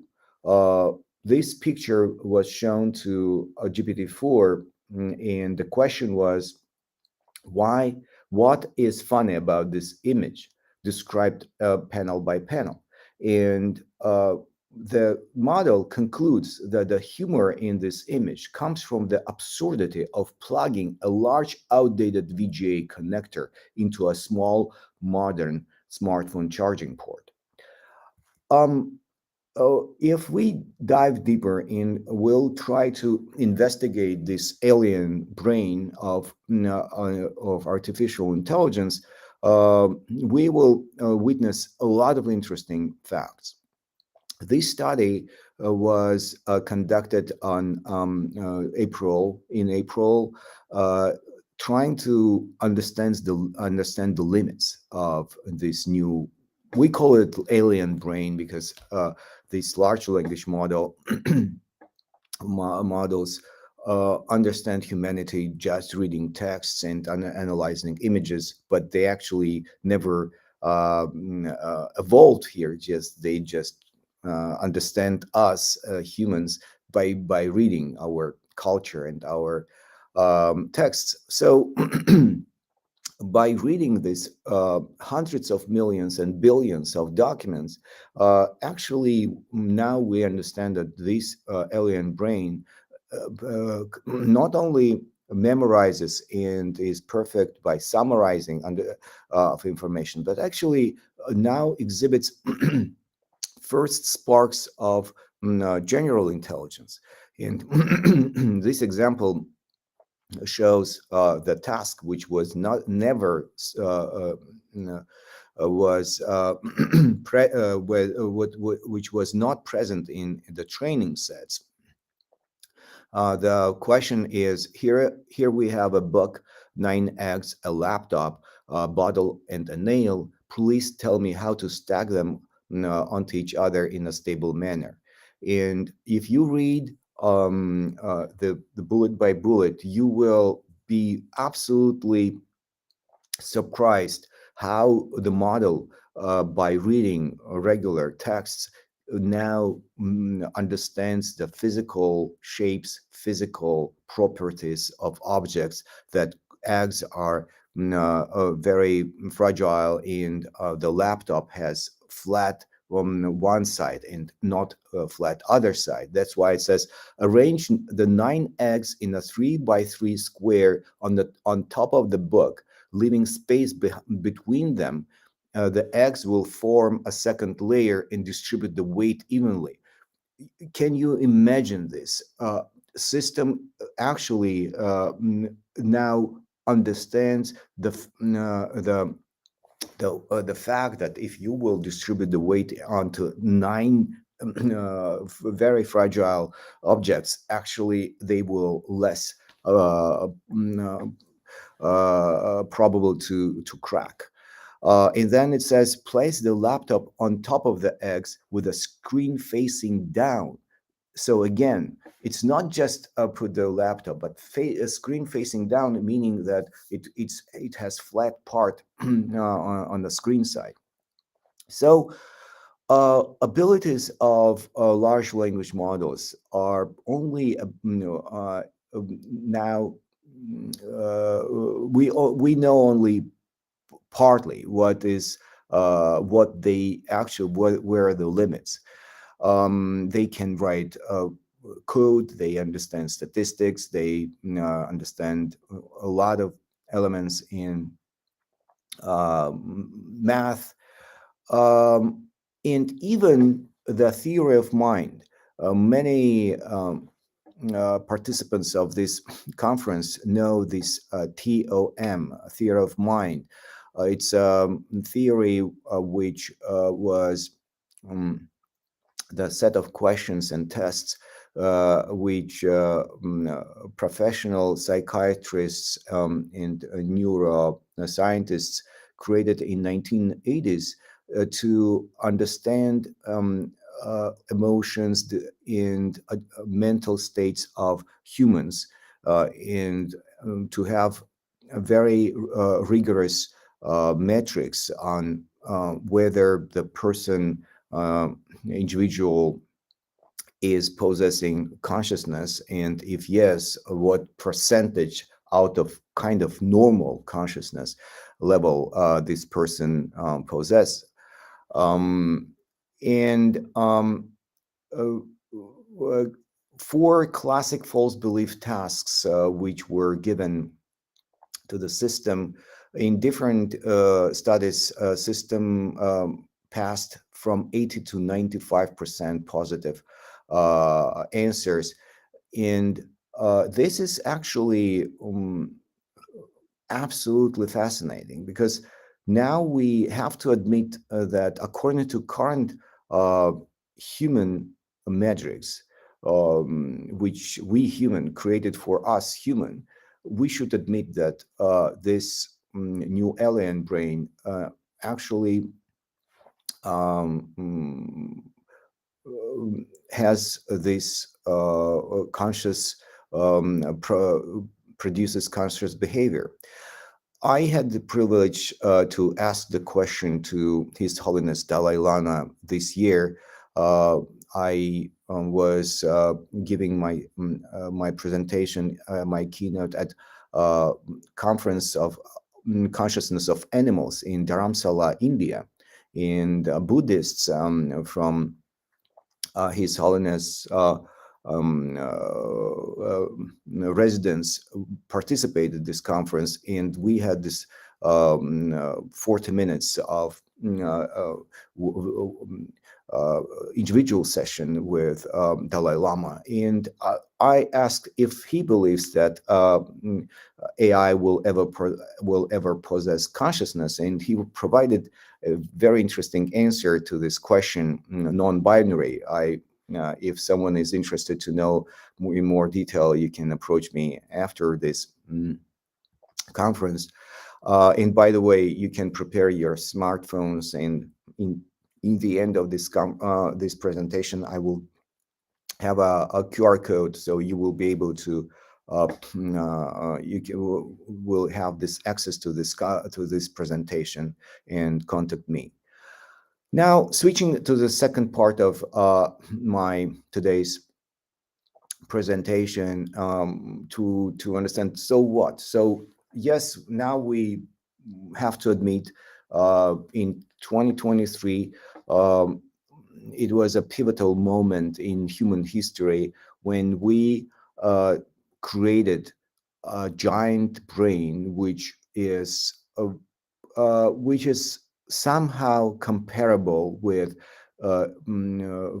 human abilities. Yes, there are a lot of limitations, and but with the speed of evolution, by the way, someone has calculated that speed of evolution between large language models last 3 years. This speed of evolution exceed uh, speed of evolution of Homo sapiens from Homo erectus for 3 million times. So with that kind of speed of evolvement, we actually don't know yet where this sigmoid will start be flattening. But right now we are in this very hyper fast development moment. So having that in mind, what does it give? What new opportunities does it provide us as practitioners and business owners, dentists, therapists, and other medical professionals? We uh, when we create intelligent agents, AI applications in the form factor of a human communication, we decided that it's very practical to compare with the level of autonomy of autonomous vehicles. In 2016, it was introduced the sixth level of autonomy, and level 0 is no autonomy at all, and level 5 is the highest level of autonomy of the vehicle. Applying the same approach to digital workers, we can say that level 0 of productivity tools, no autonomy, it's classic Microsoft Word, Excel, Outlook, products we are using every day. The first level of autonomy are the early stage, these step-by-step macroses like RPA, early RPA scripts, robotic process automation, these step-by-step strips. It's a step level autonomy. Second level is task level autonomy. It's an intelligent RPA, and ChatGPT represents the second level of autonomy. Third level of autonomy, we call it the workflow level autonomy, when the system automatically understands how to compose the workflow, and the limitations of this third level is exceptions. So system cannot come up with understandings what to do with significant exceptions out of the workflow, etc. Fourth level is exception of autonomy, and fifth level is goal level autonomy. So you tell the system, your intelligent agent, the mission you want to you have, and tools you have, and the system will set the goals and produce workflow generation and task flow. So fifth level of autonomy represents more kind of a team lead human level of professional abilities. What's the difference between digital employees and regular AI driven applications and AI agents? And when I say we, I mean International Digital Workers Association. It is a special association which unites efforts in this new movement. So we call digital employees are to that intelligent agents, to that intelligent AI-driven applications, which have more human communication interfaces. So if you can talk to your AI application with voice, with phone, emailing, messaging, and even with physical presence. In this case, that AI application already is might be considered as a digital employee of one of the five levels of autonomy. And now, eventually, let's talk about practical aspects of this. So what we learned so far, we learned that there is an alien brain, which according to theory of mind should be considered possessing consciousness. Again, many many objections can be brought with this statement, but still, it passes 40 false belief tasks. Second, it produces human level professional knowledge, at least 80% of professional tests. Third, it also provides significant level of autonomy, at least understanding if you provide a workflow, the system will know what tasks and what steps should be undertaken to feed the workflow. And already sometimes it can actually process the exceptions as well. What can we do now with this? Interestingly, that we can do a lot of things which previously were taking care of human workers. In terms of practitioners, solopreneurs, we learned a significant challenge, business and practical challenge with high attrition of junior positions. Of course, we're talking about so-called knowledge workers.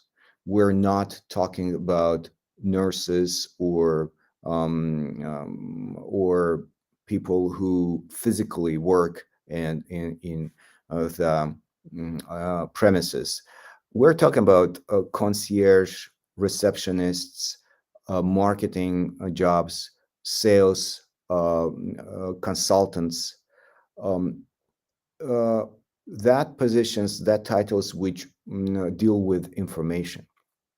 But even that part is a significant problem when we're talking about small group practices or solopreneurs. If imagine you are a dentist and you have your little dental clinic. You have either you are doing your providing your professional services, or you're answering phones. If you are a solopreneur, it's quite significantly, sometimes forbiddingly expensive to have a full-time receptionist or someone who will take calls and accept recept patients. However, without it, people are losing more than 40% of revenues, just not being able to answer or the call on time or provide the follow-up contacts. Also, for small groups practitioners, another a very painful moment is customer success in retaining customers.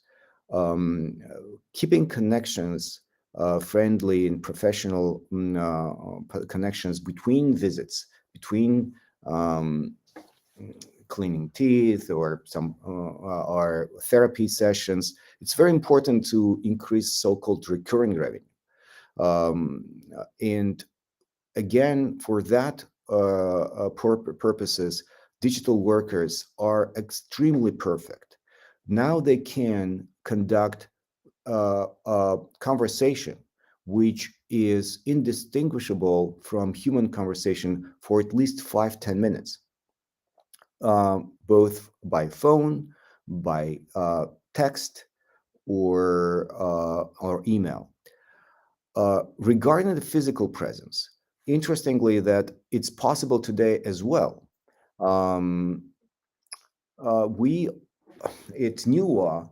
We combined 4 channels of communication: phone call, in, out, messaging, online chat, and Telegram, WhatsApp, and other messenger, in, out, email, in, out, and receptionist physically sitting on your desk in a form factor of a robot, all together in one platform. So the person who comes, who visits your dental clinics or therapy clinics, will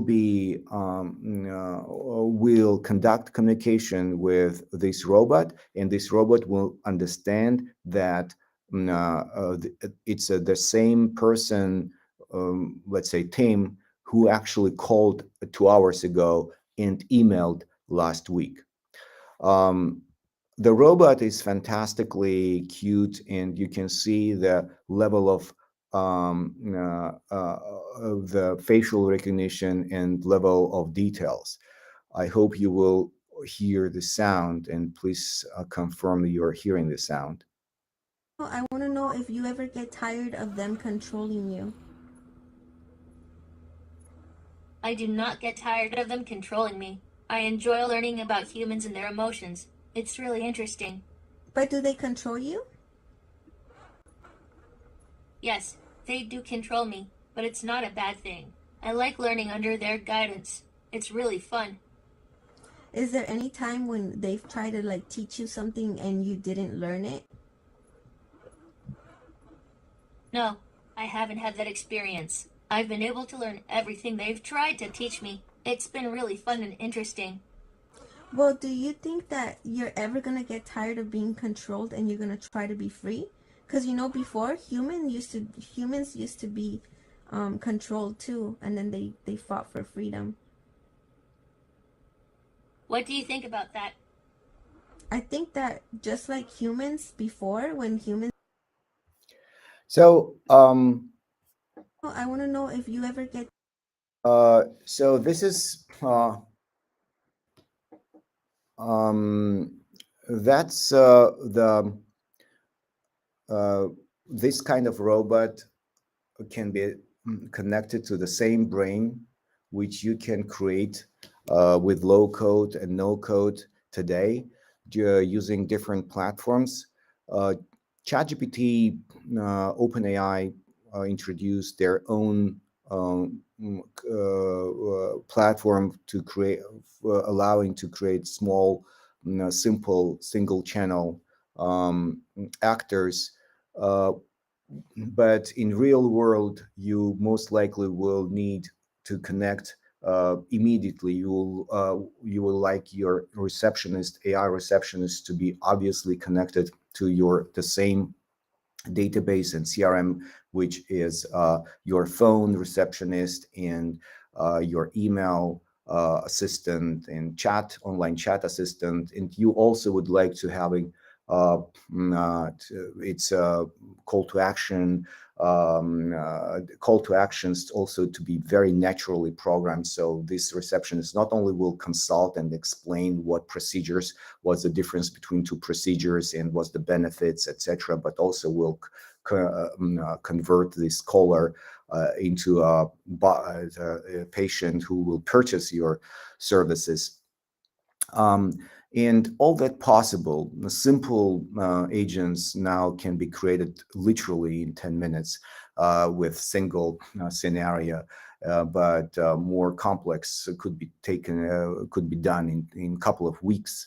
And they will start, they will improve the work-life balance of your existing human workers, and it will improve the revenues and retention revenues, new revenues, etc. This is the link. Please welcome to communicate with me, and if you would like to have early access to the platform, please also tell me your story, your what kind of digital worker you want to build, and we will do our best to give you access to the early access to the platform. If we have time for a couple of questions, I'll be happy to take care. Thank you very much for your presentation, David. And remind us how we can find out the Dalai Lama's answer to your question about AI. We're all dying to know. It's his answer was not binary. 4 years ago, actually, it was strongly no. AI will never possess consciousness. But now, having that advantages, actually, he said that AI still need to have some kind of body representation in the world, and also someone who will inject that consciousness according to Buddhist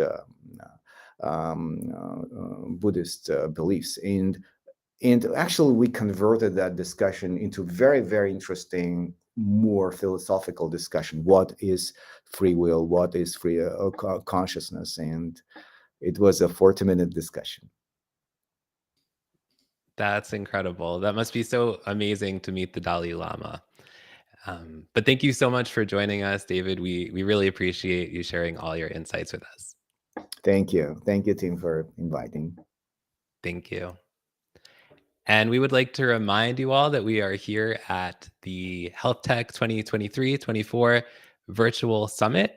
And we would like to remind you to please leave feedback in the chat of whatever platform you're on, what you think about the event. We hope you're enjoying it, but we would love to know feedback either way. And our next session is focusing on demystifying Medicare for healthcare startups. And I would like to provide the bio for Joseph Schneer. He is a serial entrepreneur who, with his co-founder, founded and exited 2 companies in the educational technology space.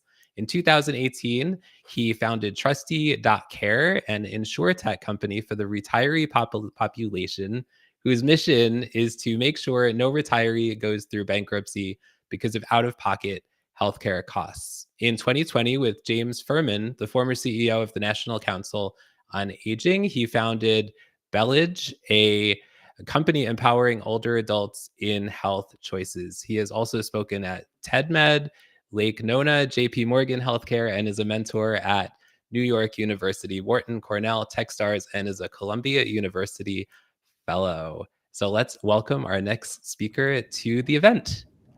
Glad to be here. You all can hear me fine? Yes, we can hear you great. The stage is yours, Joseph, and thank you so much for joining us.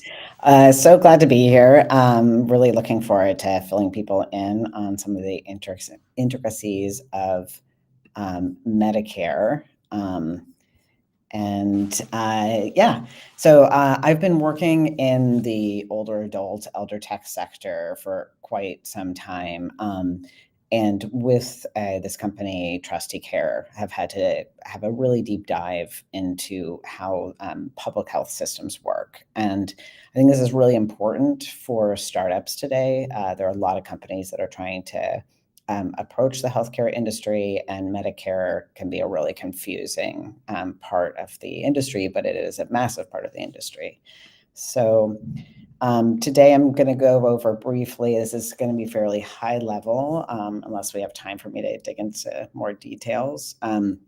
What is Medicare? And then what are all the other products that people may hear about? Medicaid, just quickly describe those.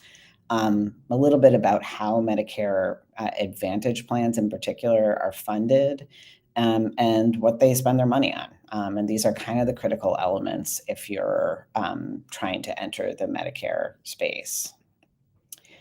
So Trusty Care is my primary company. It is a company that connects sales, marketing, and customer success for Medicare, Medicaid, and marketplace plans. And that's why we have to know everything about all this stuff. So Medicare. Medicare is an insurance product that's provided by the government. We pay into it and when we're working. And it's insurance for people who are over the age of 65, although there's a significant amount of people who are under 65 who also get Medicare because of having some kind of chronic condition. End-stage renal disease is one of those. But the vast majority of them are for people over the age of 65. You can be retired or not and still have this type of insurance. And it traditionally covered about 80% of healthcare costs. And so people would buy supplemental private insurance products to fill in the gaps of what Medicare wasn't covering. And then in, I think, 1997, they began a new program called Medicare Advantage, and Medicare Advantage covers both that 20% and prescription drug plans. And this is a program that is run federally. It's important to note if you're a startup going into the state, into this area of the market, the way that the plans have to conform is on a state level. One thing to know, I say this to a lot of people, U.S. healthcare system has actually one of the largest socialized healthcare systems in the world if you break down these different large areas of our health insurance. So Medicare itself on its own has about as many people are in the population of France that get their insurance that way. Often confusing for people, what's the difference between Medicare and Medicaid? Medicaid is health insurance for low-income individuals in the U.S., and it's overseen on a state level. So like the federal level has all of the regulations, but on a state level, it can be quite different state to state how it's managed and rolled out and who's eligible even for it. You can have Medicare and Medicaid at the same time. So you can be an older adult who's also low income, in which case you would have both of those products. And Medicaid's even bigger than Medicare. About as many people as the size of Germany receive their health insurance in the US through Medicaid. And often it's private insurers that are the ones who are managing these plans. So if you are on Medicaid, you're not going to relate to it like I'm calling up government to talk about my insurance. You're still talking to United Health Group or a company that has a Medicaid product. Marketplace, most people call it Obamacare or ACA. This is a newer form of insurance, and it's for people who don't get insurance through their employer. You can be self-employed or work for a company that's too small to provide health insurance. There's lots of reasons why this could happen. And it's mostly managed on a state level, but overseen on a federal level. And about as many people who live in the Netherlands get their insurance that way. And then just lastly, to sort of cover most of these federal programs or government-sponsored programs is CHIP, which is for primarily children, in some states also for pregnant women who earn too much for Medicaid, but not enough to buy private insurance plans. And that's overseen on a state level. and about as many people who live in Austria, children in the country, get their health insurance through that program. So those are the primary types of health insurance that you should be thinking about in this sector. I'm going to dig now more into Medicare. Again, it's Medicare, older adults primarily, Medicaid, lower income, and then marketplace, self-employed is a way to think about it, and CHIP children. All right, so this is only the start of understanding Medicare itself. There's a bunch of different types of Medicare, and I'm going to break it down into the two main categories that are important to understand if you're approaching this market. So when people turn 65, they automatically get Part A, which is a part of Medicare, and then they can buy Part B as well. And those are directly from the government. And that's what we call original Medicare. And original Medicare covers your medical expenses and your hospital expenses, but it only covers 20%. So above that 20%, you've got this gap in coverage. And that gap in coverage is covered by what they call Medicare supplemental insurance, or MedSup. And MedSup plans are private insurance companies. They don't have to adhere to ACA rules, which means things like pre-existing conditions, if you don't purchase the plan at the right time, are not covered, and you can even get denied that type of a health insurance product. So it's really different than a lot of other types of private insurance. And you also, on top of the original medical and hospital portions of original Medicare, you also buy a separate prescription drug plan. And the prescription drug plans only went into effect under George W. Bush. So it's not been very long that program has existed. And so this is what we would say if you're saying, I have original Medicare, that's the whole package that you have to purchase to make that work. And the way that these plans bill is what's called fee for service, which means that if you go to a doctor for every single thing that the doctor does, like maybe if you've been in the hospital, you've seen a bill where it's like, I didn't even talk to this doctor, but they came by and they talked to me for 5 minutes, or they gave me a Band-Aid, and they were able to bill the insurance for each of those things. That's what we mean by fee for service type of plan. So that's the original one. Most people had original Medicare until very recently. That was the standard. It covers 90 some odd % of doctors take it. The reimbursement rates are pretty good, and you can go anywhere in the country and see a doctor and use this type of insurance, which is really different, obviously, than most of the insurance you get from an employer. So it was very popular. And Medicare Advantage is a newer type of product, and those were created in the 90s, and they work in a way that's much more similar to your experience as if you were getting insurance from your employer. So it bundles in that medical and hospital portion that it original covers and your prescription drug plan, and then it offers a number of things on top of that. So you get one plan, but you're not going to the government and saying, here's my government plan. You're actually purchasing the plan from Aetna or United Health Group or Blue Cross Blue Shield. So they're managed by a private insurance company, much in the same way that you get your insurance today. Medicare Advantage is really changing the health insurance market.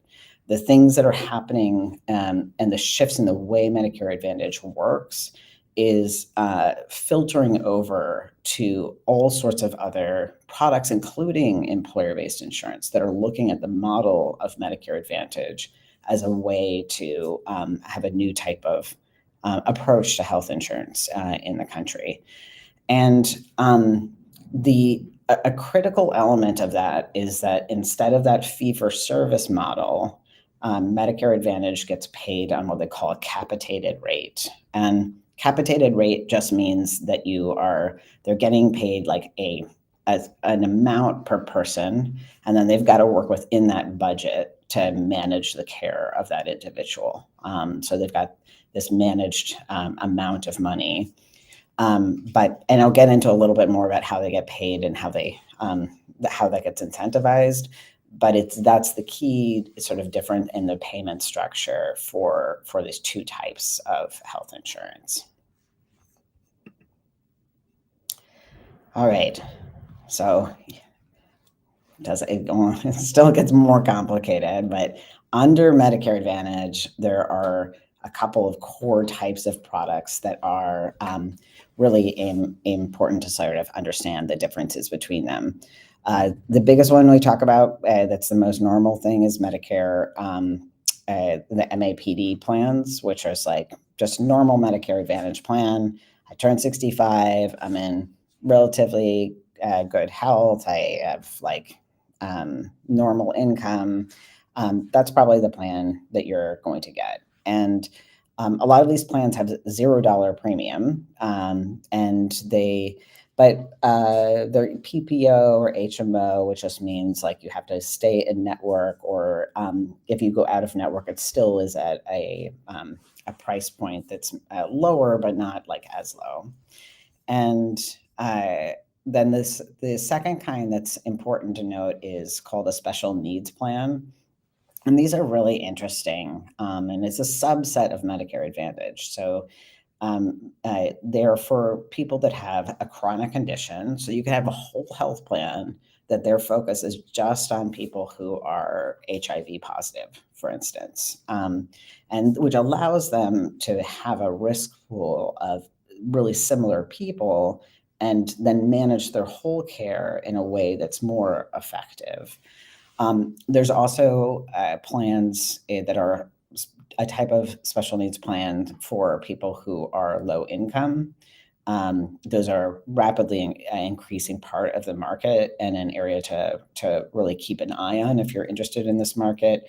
Those are called DSNP plans. And the plans get paid a higher capitated rate to manage the care of people in these plans, so chronic or low income. And then the third is if you're in an institution, this is some kind of reason that you would need to be staying for longer term care within an institution. And then you can also get onto a special needs plan. And then the third category is dual eligible, and that means that you've got Medicare and Medicaid. And the country is trying to move away from that and move to these special needs plans, but these dual eligible plans still exist. And there's a number of smaller products that I think are not worth talking about today, but the big thing that people talk about when you hear startups talking about I want to get into Medicare, they're usually talking about Medicare Advantage, and they're usually talking about just a straight up MAPD Medicare Advantage plans, even though there's all these other types of plans. So a big thing that people don't understand that's different about all of these types of plans, Medicaid, Medicare, CHIP, Marketplace, is that instead of getting it from an employer, you as an individual have to go out and figure out what plan you need. And it's an incredibly confusing process. I highly recommend getting some assistance if you do it. And 80% of the people who get a Medicare plan do it with a health insurance broker. So they're going to go to somebody who's a licensed professional that's going to help them to sort out which plan to get. Now, those brokers can only help you to get a plan that they've been contracted with.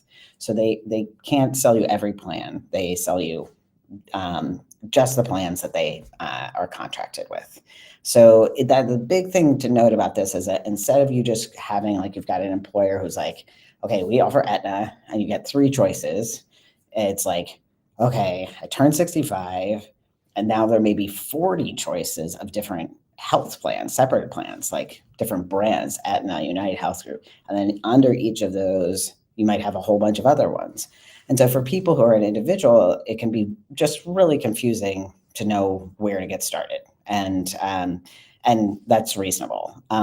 So most people end up going and getting help for this, because otherwise they get too confused. You can also go directly to the government to get it, but most people don't do that. All right, so here you have 170 million people getting insurance from these government health plans. So it's like the same size as massive countries when you put it all together.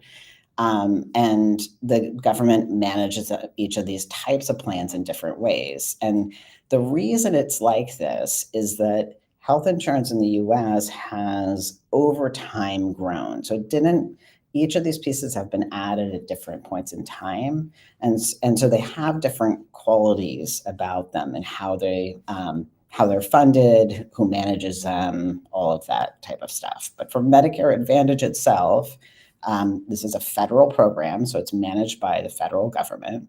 And then they outsource to these companies like Aetna, United Health Group, managing that for people that live in different areas of the country. And so you go and you get this Aetna plan. It now covers your dentist, your doctors, your hospital, everything, just like you would get from an employer. And most of those you don't pay any premium for. So some of them you do, but it's like a low amount. It's usually under $100 a month. But a lot of them are $0 plans. So how do plans get paid? The US government is paying them the health plan to manage that for them. So you sign up, they send an application over to the government, and the government says, okay, yes, this person's accepted, and now they start to pay this health plan on your behalf.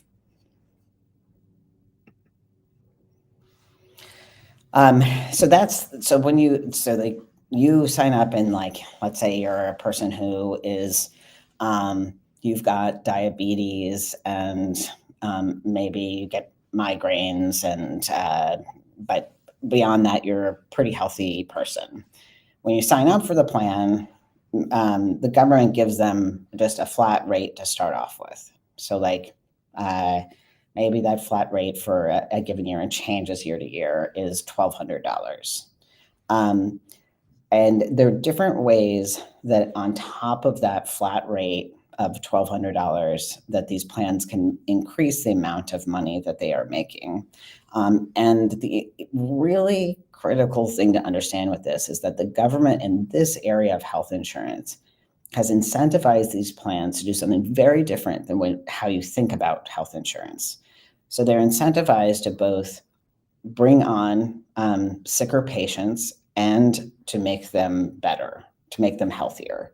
And the way that the government does that is by, like, you start off at blank canvas person.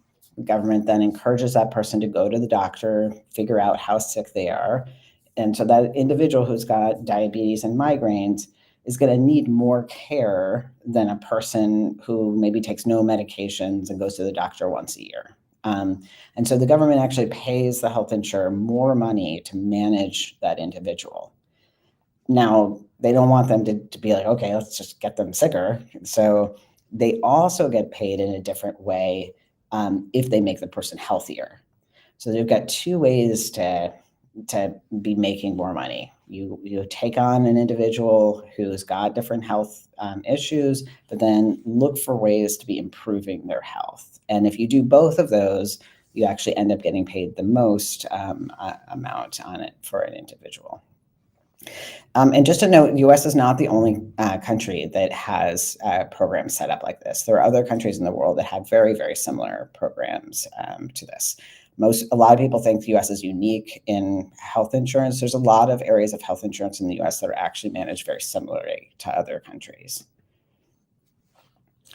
So, just keep track of time. So in order for them to make more money, they can do a couple of different things.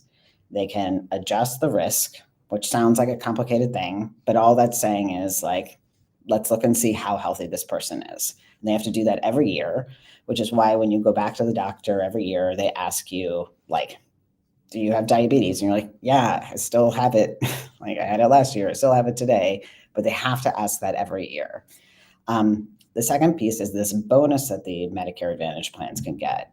And they get that bonus by performing on some really key metrics. And these metrics are all tied to your health outcomes. So there are things like making sure if I'm that diabetic patient, I go and get my insulin. Or it could be making sure that the person picks up the medications that are prescribed to them, or that they get to their primary care physician. So they're really specific things that are tied to making sure that that plan is taking care of you in a way that's really better for you as an individual. And then they also, year over year, if they're adding different things to the plan, then the overall amount that they're getting paid can be more. So most important piece is the star rating, which is their bonus. They make a lot of their money that way. It's very, very detailed, but if you are wanting to get into the sector, digging into how you can help a plan to increase their star rating is a great portion of the market to be working in, where you can align doing good and also helping the plan to make more money. So again, a typical example is, are the people who are diabetic actually picking up their insulin and taking it? That's a classic thing that they need to make sure is happening with their plan. So for the risk adjustment, like I said, higher risk an individual is, which just means they're not as healthy, then the more that the plan can get paid for that, and they're getting paid because they're supposed to be taking care of you. We talked about that. So a lot of people say like, okay, well, these plans are just making tons of money, and it sounds bad, like, oh, you're taking on a sick patient, you're going to pay more money. But the way that these plans are set up is they are required to spend 85% of the money they get from the government directly on care and improvement of care.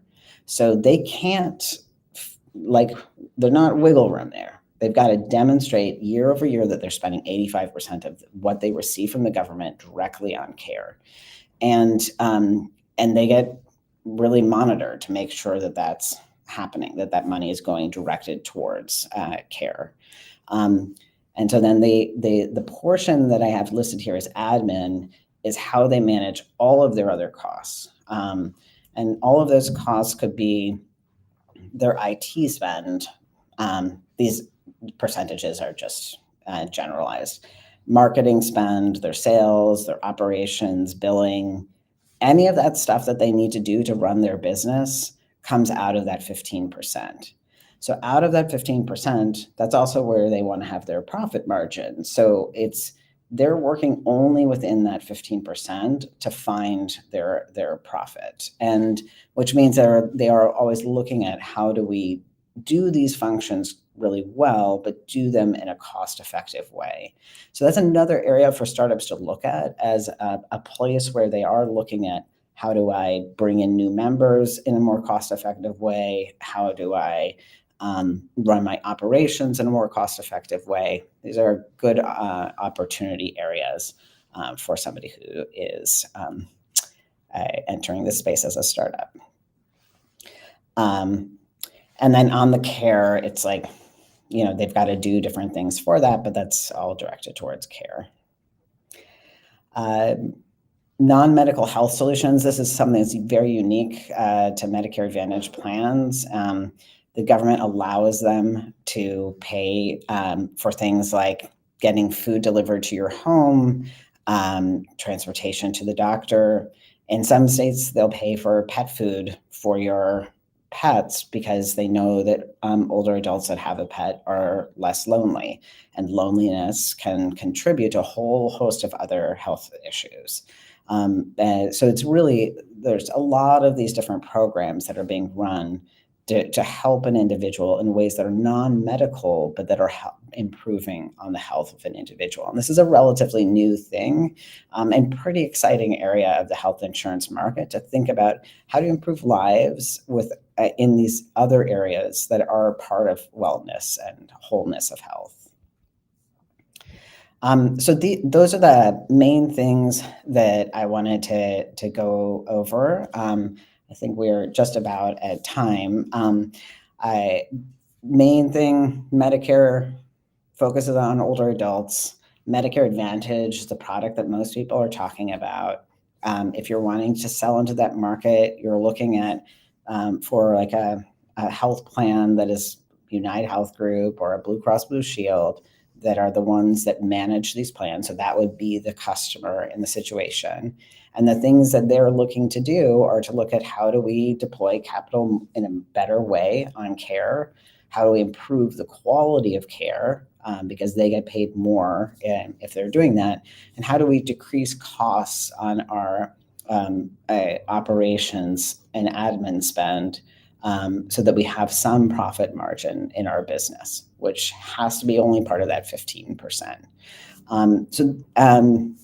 Those are the main and most important things, I think, to know about Medicare at a first blush. I know it can be really confusing, but I hope that this was elucidating on what Medicare is and what it can do for you.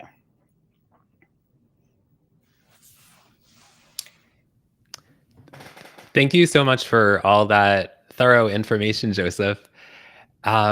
We have a question from one of our audience members. They say, her name is Monica, and she says she's new to the US and the healthcare system is the most confusing in her opinion. I'm curious, are there any resources that you would suggest for people to find more information about Medicare and Medicare Advantage? Yeah, and there are, one of them is called the Medicare Rights Center. They've got a lot of really good information. AARP has a lot of good information on Medicare and what it is. And then also just going to Medicare.gov and CMS. Medicare puts out every year a handbook for people who are getting Medicare, but it's available publicly. Anybody can download it and read through it, and it gives a pretty thorough overview of it. You're also welcome to contact Trusty Care. We're got a lot of information too. Yeah. Absolutely. And we encourage our viewers to do that. We also have one other question. Will your product have inflammation, not inflammation, in games or the metaverse? That's interesting. The consumer portion of our product, my last company's had a lot of gamification built into it. And a new portion of our product is using gamification and gaming in it as a way to help engage people in their healthcare. But that's not something that's common in the sector, to be honest. We have a lot of just, can we move away from a fax machine still going on, but we are trying to bring innovation, at least on the consumer side. That's great. Well, thank you so much, Joseph, for sharing this plethora of information. And everybody definitely reach out to Joseph and Trusty Care. We really appreciate you taking the time.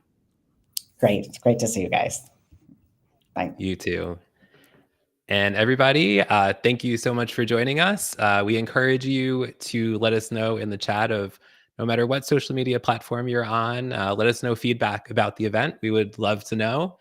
And we are going to take a brief break. We'll be back in about 10 minutes at 1:20 p.m. Eastern Time for a panel discussion on digital transformation in healthcare, challenges and opportunities. And thank you so much for joining us. We'll see you in a few minutes. Thank you.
Welcome back, everyone, to the HealthTech 2023-2024 Virtual Summit. And we're grateful that you are all here, whether you're watching live or on the replay. And we're here for a panel discussion on digital transformation in healthcare, both challenges and opportunities. So welcome to all of our speakers. Thank you. for having Good to be here. Thanks for having us. It's great to have you here. Let's start out our conversation here. How, in your perspective, has digital transformation impacted the way healthcare organizations operate and deliver care? And maybe let's focus on the last year and what's been going on then. Dr. Daya, would you like to go first? Sure. Can you, I hear a bit of echoing. Can you guys hear me okay? We can hear you. Okay, perfect.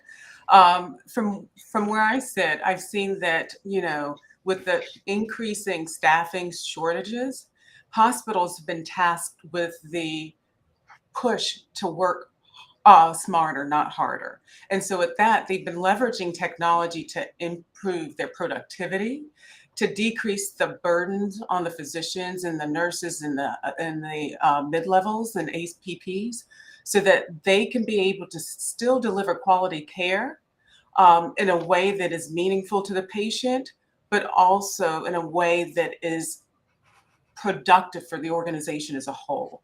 And so they've been really tasked with being very creative in how they're delivering care, what modalities of technology they're using, and also personalizing that care and realizing that one modality might not be the same preference for another patient.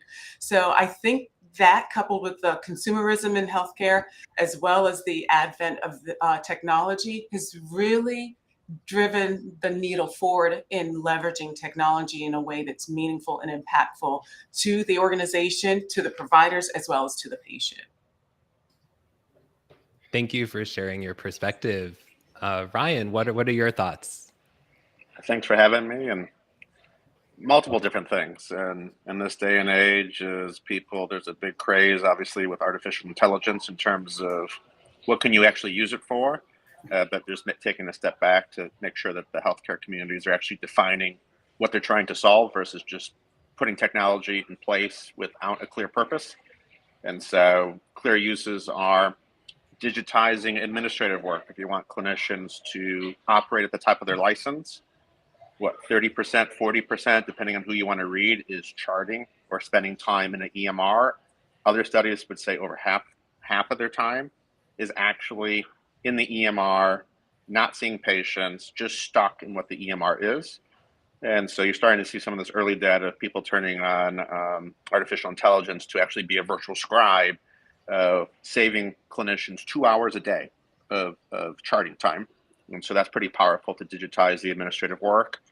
You're seeing, as Dr. Daya was talking about, using staffing agencies or just other ways to deal with the shortages, but you also see a rise post-pandemic of virtual care, which is now becoming a staple, particularly at driving more access to places that are deserts for care, meeting people where they are. And even if you're not using virtual care as a modality to deliver care, everybody's touching digital care and some things through either data, collecting of data, remote therapeutic monitoring on the rise. So people very interested about how do we take care of things better with predictive and prescriptive analytics, and then making sure that we can reach out to those patients at highest risk or highest need for care versus what I would call the weekend warrior, who will get better no matter what happens to them, versus those who will actually need help, need their hand held, need to be guided, and to get a good outcome. Thank you very much. Blair, what are your thoughts on this subject? Yeah, Tim, thank you for the invitation. So I would summarize it's really two main trends. There's reaching out and reaching across would be how I would characterize it. So as Dr. Grant pointed out, reaching out to patients and including them in the feedback loop of their care, and as well their families now in many cases, using digital tools so that there's an interconnectedness between all aspects of the care continuum. And then you also have the reaching across trend, which I would characterize as internal to the organization, trying to coordinate care across roles, across workflows, using tools such as clinical communication and collaboration, which has been on the rise in the last few years.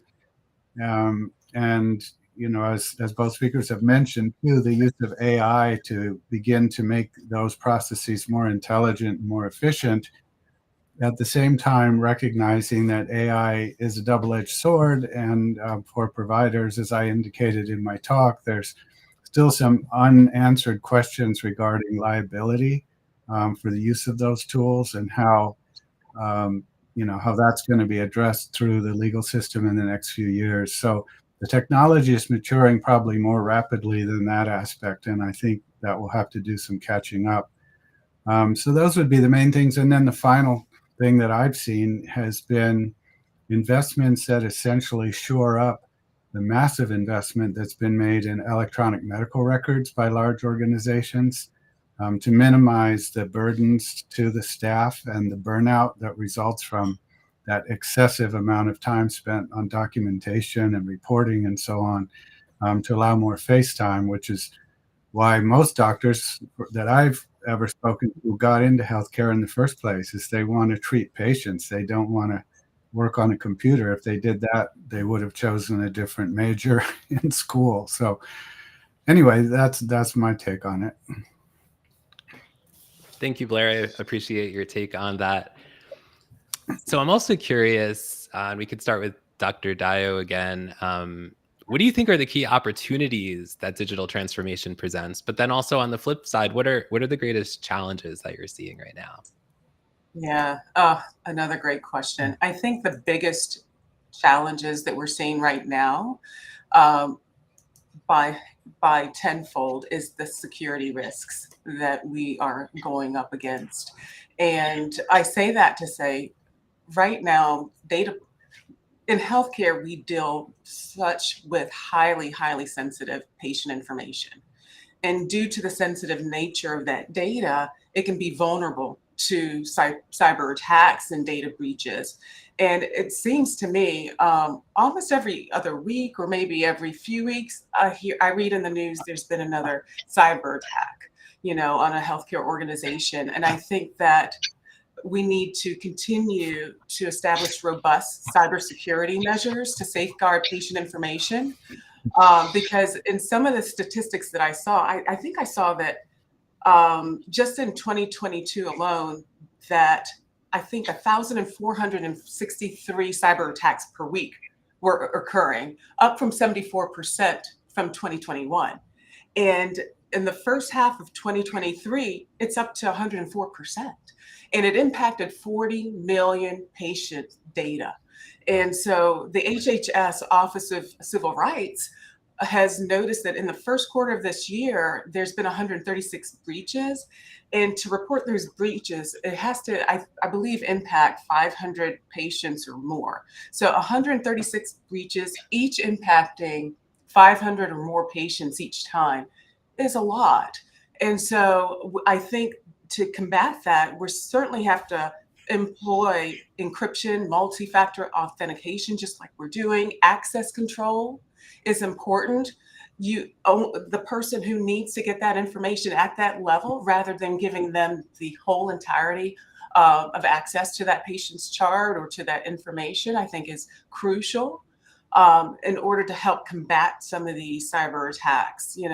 And we're seeing a rise, certainly, of offshore attacks, cyber attacks from different organizations outside the US. And so I think we are doing our due diligence, but more can be done in making sure that the information is protected and the patients feel secure, that only the people that need access to their information have it at hand.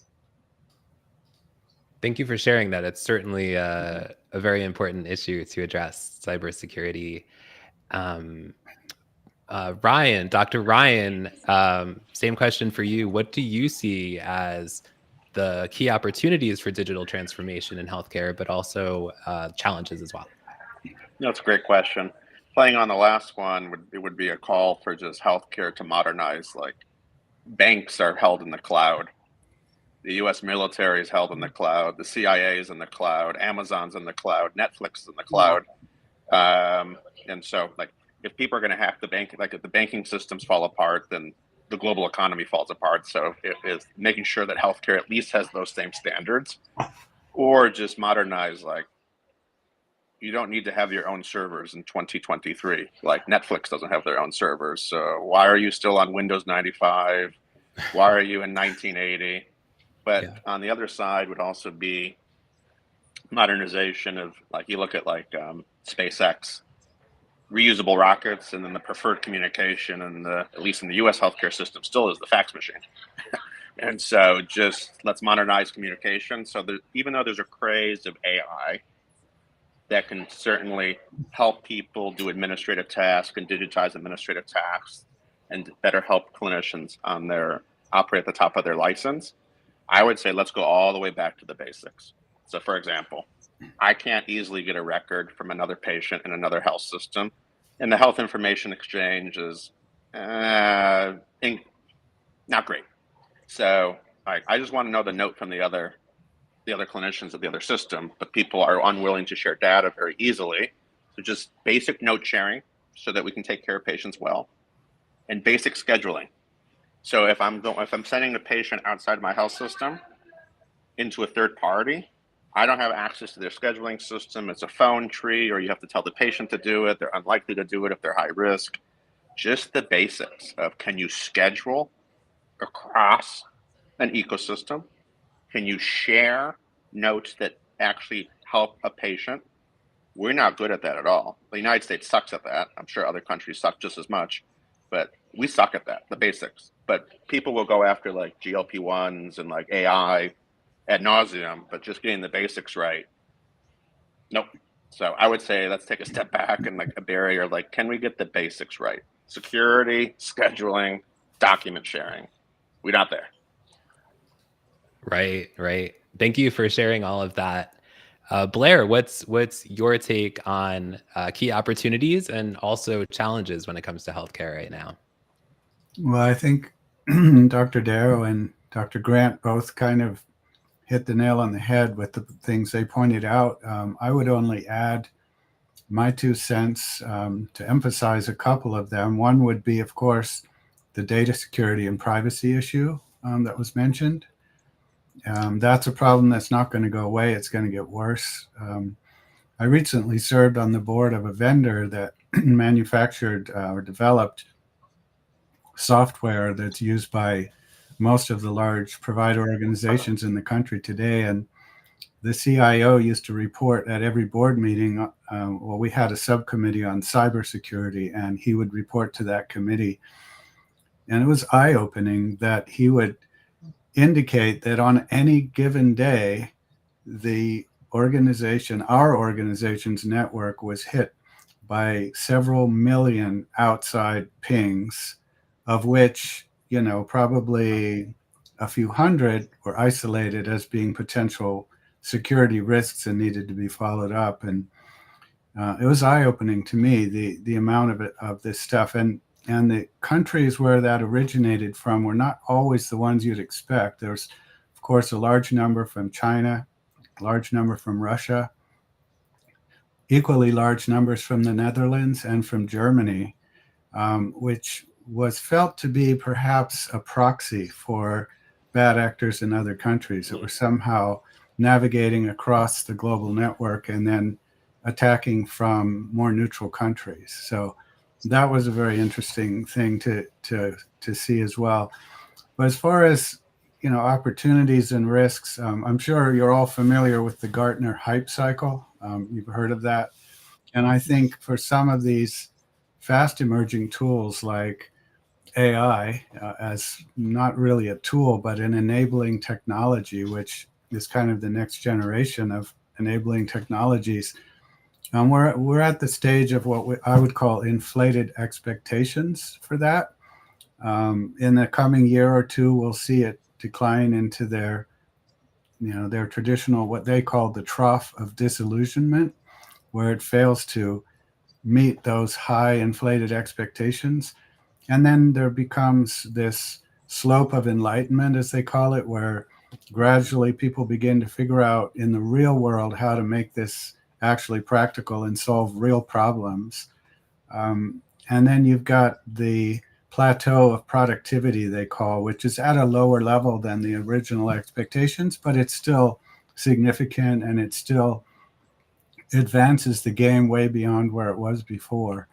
So, I think we're seeing that cycle play out with AI, and we'll see it in the coming years. But those would be a couple things. And then as far as AI, as I mentioned in my talk earlier, there's this issue of the medical liability, with all these things. I mean, today, the way the law is written, as I understand it, and doctors can correct me since they're closer to this, but if a provider is involved in the care of a patient, which they always are, then they are ultimately responsible for any medical decisions, and they bear the brunt of liability for any decisions that are made for the care of that patient. But the argument can increasingly be made that AI will actually, quote, know more than the doctor because it has access to more current studies in current publications. It can read thousands of studies in a fraction of a minute, whereas, no provider has spare time at home to read thousands of studies. And then secondly, it can source treatment regimens and recommendations from all kinds of sources. So at the end of the day, who is liable if there's a misdiagnosis or whatever, or an injury? The argument may be made that, well, it can't necessarily only be the provider because they are relying on this secondary source of information. So anyway, lots to be resolved in the future, and that's just my take on it. Yeah. And the You know what, Tim, can I circle back around to you? Because there are Absolutely. two more topics or challenges that we see in healthcare. But before I delve into that just a little bit, I just want to piggyback off what Dr. Grant said earlier about the lack of information sharing. I have to say that recently, the ONC has implemented policies and guidelines to try to help improve that. And so, unfortunately, with us doctors, unless there's a financial penalty, we kind of tend to keep going on with a little slap on our hands until we modify that behavior. So they are guidelines, they are policies coming down the line in terms of information blocking. We met just last week to discuss some of them, and those penalties are starting to pick up. And I think with that financial punitive damage, a lot of healthcare organizations and providers will start understanding that, okay, this is something that we need to put into action right now, because the fines are certainly going to add up pretty soon. But the other challenges I'd like to talk about real briefly is interoperability. I think a lot of these organizations have legacy systems and big, chunky systems that they've been investing in all this time. And those systems oftentimes do not interact, nor do they exchange data with the newer solutions and digital products. And so, because they use different standards and technologies. And so that in itself, I've seen as a problem in being able to really get a comprehensive view of the patient, regardless of what system they visited or what application that was used. And so I think that, gearing ourselves in terms of embracing standards like FHIR or DICOM, more organizations have to adopt these standards and really implement them within their organization, that we can have a seamless interoperability. Because at this current time, that continues to be a challenge because of the inability of these systems to communicate. And the last that I'd like to back off is this digital divide. I think that we would do a disservice to our patients and to a lot of viewers today if we did not touch on this subject, because we, I believe, assume from a position of the haves rather than the have-nots. Not everybody has access to broadband internet connection. And so the lack of this creates this gap, this digital divide. And so there are programs like the Affordable Connectivity Program, I believe, that exist that give like a meager discount of 30, well, I don't want to say meager, at least it's a discount of $30 a month. I believe it's $75 a month if you're in a tribal community, to help improve access to technology, to broadband connection. But I'm happy to say that I recently saw that over the summer that Biden also has another program. I believe it's called Broadband Equity Access Deployment. BEAD is what it stands for. And that is a universal approach to try to improve internet access to patients. And so until we can get everybody on the same level playing field, it's going to be the solution you use is irregardless, in terms of being able to improve access to healthcare to those who really need it. No, I appreciate those comments and would agree. It's technology can drive access in places where there's deserts, where there's no in-person care, for example. But it's still we still have opportunities of how can you reach 100% of people, which is what you're getting after. So there are excitements to sort of see like it's what can Starlink and those types of things do as it covers the planet in terms of true broadband across the world. And be able to at least level the playing field. So I don't think that that's going to become, at least in the United States, a state-by-state level. The United States has not ever been very good at implementing things. They've been good at innovating things. Like the United States' strength has never been implementation, which is why we don't have a bullet train and why our post office is dysfunctional and all sorts of different things. It's just not been a strength of the country. And then I would go back on the security side. From the data I've seen, I'm a physician. I can't find stuff in the medical chart easily. It's really hard to find. It's not searchable. It's not easy to use.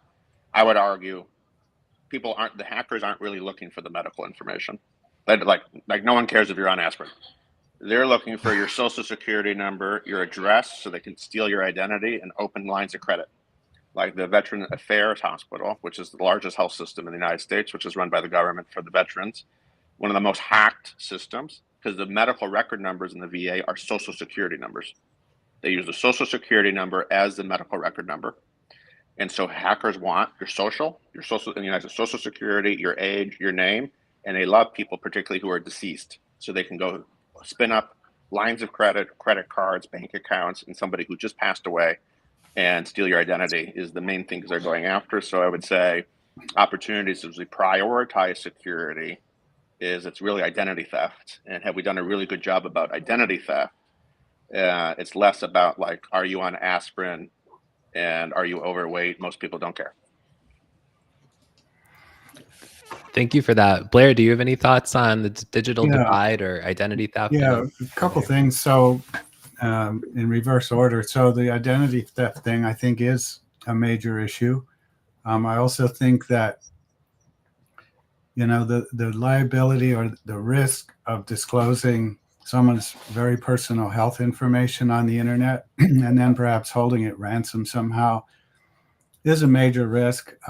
Money is replaceable. Most banks and credit cards today will stand behind that if you've not misused their service, that they will replace any money if you can show that it was stolen from you illegally. However, if someone steals your personal private health information, that's not replaceable once it's out on the internet. And so it can be used as a ransom tool. And that's also a big risk for provider organizations, are these ransom hacking episodes where it can shut down the care delivery in an organization, where they have to go all the way back to downtime paper-based workflows, until that gets resolved. So that's a big risk. On the bright side, I'll just indicate I worked with a company recently as an advisor that had a digital tool that attempts to cross that digital divide that's so obvious today and is such a big issue that Dr. Dio mentioned. And that would be a company that actually has a service where the only technology that the patient would need to have is an old-fashioned flip phone. And basically what it does is it sends a text to that flip phone with a toll-free number that's in a link and says, hi, this is Dr. Grant from whichever organization you're with. I have a few questions for you. If you can click on this link, it will auto dial into our office, and then the questions are pre-recorded. So the person clicks the link, they dial in, they hear their trusted provider's voice asking them a number of questions, which they respond to. Those answers are then transcribed and put into the electronic medical record and flagged if it seems like there are keywords in there that indicate the need for follow-up. Again, the bugs are still being worked out, but it works fairly reliably for certain types of use cases. And then the other interesting thing is using AI, this company actually now can go one step further, where when the message comes from the provider's office, or when the voice of the provider is heard, it's actually in any of 14 different languages, because the patient may not speak English or may not speak English as a first language. They might speak Tagalog or Mandarin or some other Spanish or something. So they hear the provider's voice speaking that language, and then they respond in that language, and then their response is translated back to English and transcribed. Obviously, there's potential room for error there. There does need to be some follow-up in certain cases, but it's a way to bridge that divide with really almost Stone Age technology in a sense. So anyway, there are people working on this issue, and I think, it still has a long way to go, but there's some bright rays of hope out there.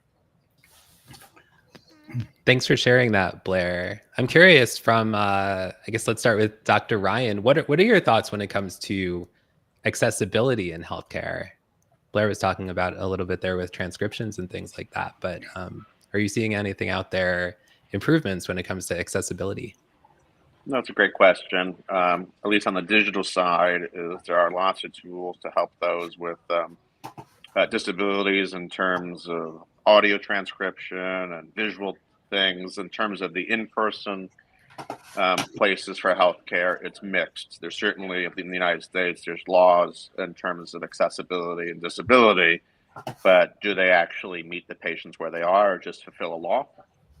They tend to just fulfill a law versus do they make sense, and are they actually geared towards an experience versus checking a box, in my opinion. And so as I take a step back, it's always exciting to see opportunities where people put the patient is the CEO. That's who you actually answer to. It's the patient. I would argue healthcare at large is not patient centric. We talk about patient centricity as much as like we talk about climate change. It's a pipe dream, but then there's no change to it. And so what I mean by that is even in these digital seminars today, people are talking about patient adherence and compliance with what? The physician's care plan? That's how you talk to a child versus what are their obstacles. And so I would put this on the accessibility. Why did the patient not show up to the virtual or in-person visit? Oh, they ran out of money and they're unemployed? No, we just blame non-compliant, no show. We don't look to ask, oh no, their kid has cancer. Or no, they don't have this, or they lost this, or they lost insurance. We don't ever ask those questions at large. We just blame the patient at large as a medical community. That is the standard. And you see that getting digitized into the digital world as well. Adherence, compliance to a regimen. So as we think about accessibility, would argue, is it from really the patient's lens or is it from the provider's lens? Because the medical community has usually veered towards the provider lens. Thank you for that. Dr. Dio, do you have any thoughts on accessibility in healthcare right now? I do. I think following COVID and the introduction of, well, I wouldn't say the introduction or the reemergence of telemedicine, I think that has certainly increased access to care. I think a lot of individuals who could not go into the doctor's office, like elderly patients due to difficulty walking or so forth, or maybe patients in more rural areas, it's increased the access to doctors and providers that way. But, it kind of, it's double fold, because just as I spoke earlier about the infrastructure, the broadband infrastructure and the internet connectivity, that still isn't there. So a lot of rural places or a lot of places that are deserts still don't have access to telemedicine. So I think we've seen some improvement, but we're not there yet. And another thing that I'd like to touch upon is the social drivers of health, right? We're not uniformly capturing this data amongst our patients. And because we're not capturing this data, we're not able to identify what their barriers to health are rather. And that poses a challenge. How can we improve access to care if we don't know what is preventing you from accessing the care? And so, Tim, I do have to agree to some degree with you, Grant, that we are not there yet. We are moving towards that direction, but we still have a ways to go. Thank you. Thank you for that. I appreciate it. Blair, I'm curious, what role do you think electronic health records play in healthcare's digital transformation, and what challenges and maybe also opportunities are associated with their implementation? How long have we got? This is a big topic. I'll try and boil it down. Having worked in this space for decades, they're a double-edged sword. So yes, they're good repositories of historic data. The lack of standards has made it challenging in the past to actually share that data and make use of it. The ability for that data to be digested and presented within a workflow of a busy provider is still a big challenge today. They have to go and search for it, and there's always a question: is it worth their time to spend that time, delving through the old data? And even if they do, are they going to have to be held liable if they make a decision, assuming that they did see all that data and then they still made a misdiagnosis? So, it's like they want to see what's absolutely necessary in the moment to make the decision that has to be made within the time available and at the cost that's expected. All of those factors come into play. Electronic medical records are the 800-pound gorilla of health IT, and that's because of the meaningful use incentives that were put in place. Going back to 2004, when at the time President Bush indicated that every American would have an electronic health record, longitudinal health record, by 2014. So we're already 10 years past that date. The standards weren't in place, and so EMRs were able to be installed in provider offices, but they couldn't share data meaningfully at that time. And so it's taken years to get those standards to a place where even rudimentary data can be shared. I remember the first health information exchange that we built in the state of Vermont, which is where I was at the time. I'm obviously not there now. If you look at my background, that's actually in Wyoming where I live. But the one piece of information, and the doctors can confirm that this is right, the use case that we picked was a low-hanging fruit. We were going to do an ER-based health information exchange, and the only data that was going to be available to a doctor in the ER was what is the medication history of this patient, no other information. That was it. And the doctors at the time, the ER doctors that we spoke to, said, that's the most important information I need when the patient is brought in on the gurney. I need to know what meds are they on. Everything else, I can kind of wing it and figure it out here in the room. Maybe I can, figure out other stuff. But that was it. And that was a phenomenally successful use case. And then they expanded to others. But again, the standards didn't support it. There were squabbles about data blocking and data sharing and so on. And there's been a whole series of national coordinators of healthcare IT since that time. I've worked with all of them personally over the years, from, Mickey Tripathi is the current one, I believe, somebody I've known for a long time. And then, others, John Glasser, David Brailer, all of these people, they've all worked hard on this problem. John Halamka was the head of the standards organization. Anyway, that's it in a nutshell. EMRs are great. They're expensive, and they're not there yet in terms of making life simple and fun for doctors. Thank you for that. Dr. Daya, would you like to weigh in? I like to second Second his comment.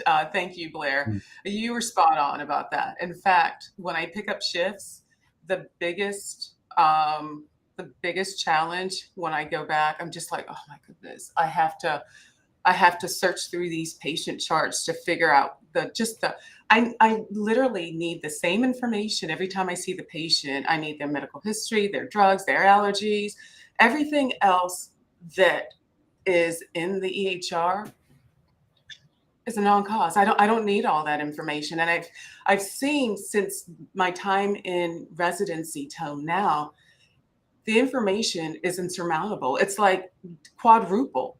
And I think we are in a position where more is not necessarily better. When you're a physician looking at patients, you need to get to the crux of the information within the time allotted so that you can care for that patient. And I think that Epic recently did a study about EHRs and whether the amount of clicks that the physician does revealed whether there was fatigue in the EHR documentation and review process, or perhaps maybe it was not linked. And they found that there was no linkage, because just because they clicked less didn't mean that they weren't, they weren't under the weight of the EHR process and looking up information and seeing patients.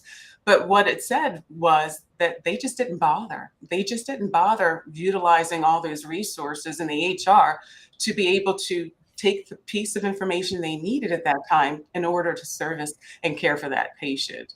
And so I think that the EHRs, we've got to kind of scale back. We have to be specialty specific, I believe.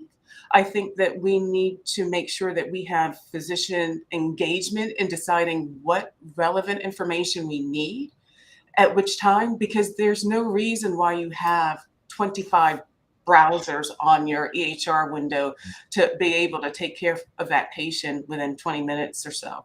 It's just no need for it. I think it's information overload, honestly, and it really prevents you from really spending time with that patient and also getting a great comprehensive view of that patient and what is important in regards to their care. Thank you for that. Dr. Grant, do you have thoughts on electronic health records? From my perspective, brutal fact, they're an utter failure. They have failed at large, and would say we did a bad job as a society would be the brutal fact. Like I think from my experience, paper charts are more efficient for what they did. I rather have paper than work in the EMR.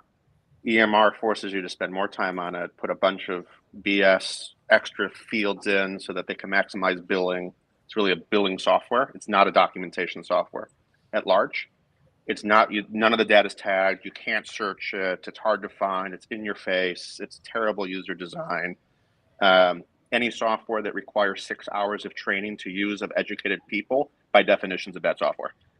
No one comes to my living room to teach me how to use Netflix or iPhone or a smartphone. It just works. It's intuitive. It's easy to use. That's the complete opposite of the EHR. The EHRs were supposed to digitize and make people's life easier. That's actually caused a rise of physician burnout, clinician burnout, because they spend more time on the computer. It was supposed to detect medical errors and help with that. It misses 33 to 50% of the medical errors because they're not surfaced. It's really hard to find the summary. Like if you want to open a patient's chart, all right, what am I looking for? What's the salient information for the last 6 months? I'm not going to find it. And most of the notes get copied forward because people don't have enough time. So the first 90% of the notes is useless in the bottom of the note. And so there's a lot of the notes they're not inherently designed to be fraudulent. But did someone do all the review of systems? No way did they do that. Did somebody check the whole medical reconciliation? No, they did not. There's no way 100% of clinicians did that. That makes no sense. So I actually would say the way that the system flows you through, it actually increases disinformation because it's really easy to click. And your goal is to click out as quickly as possible.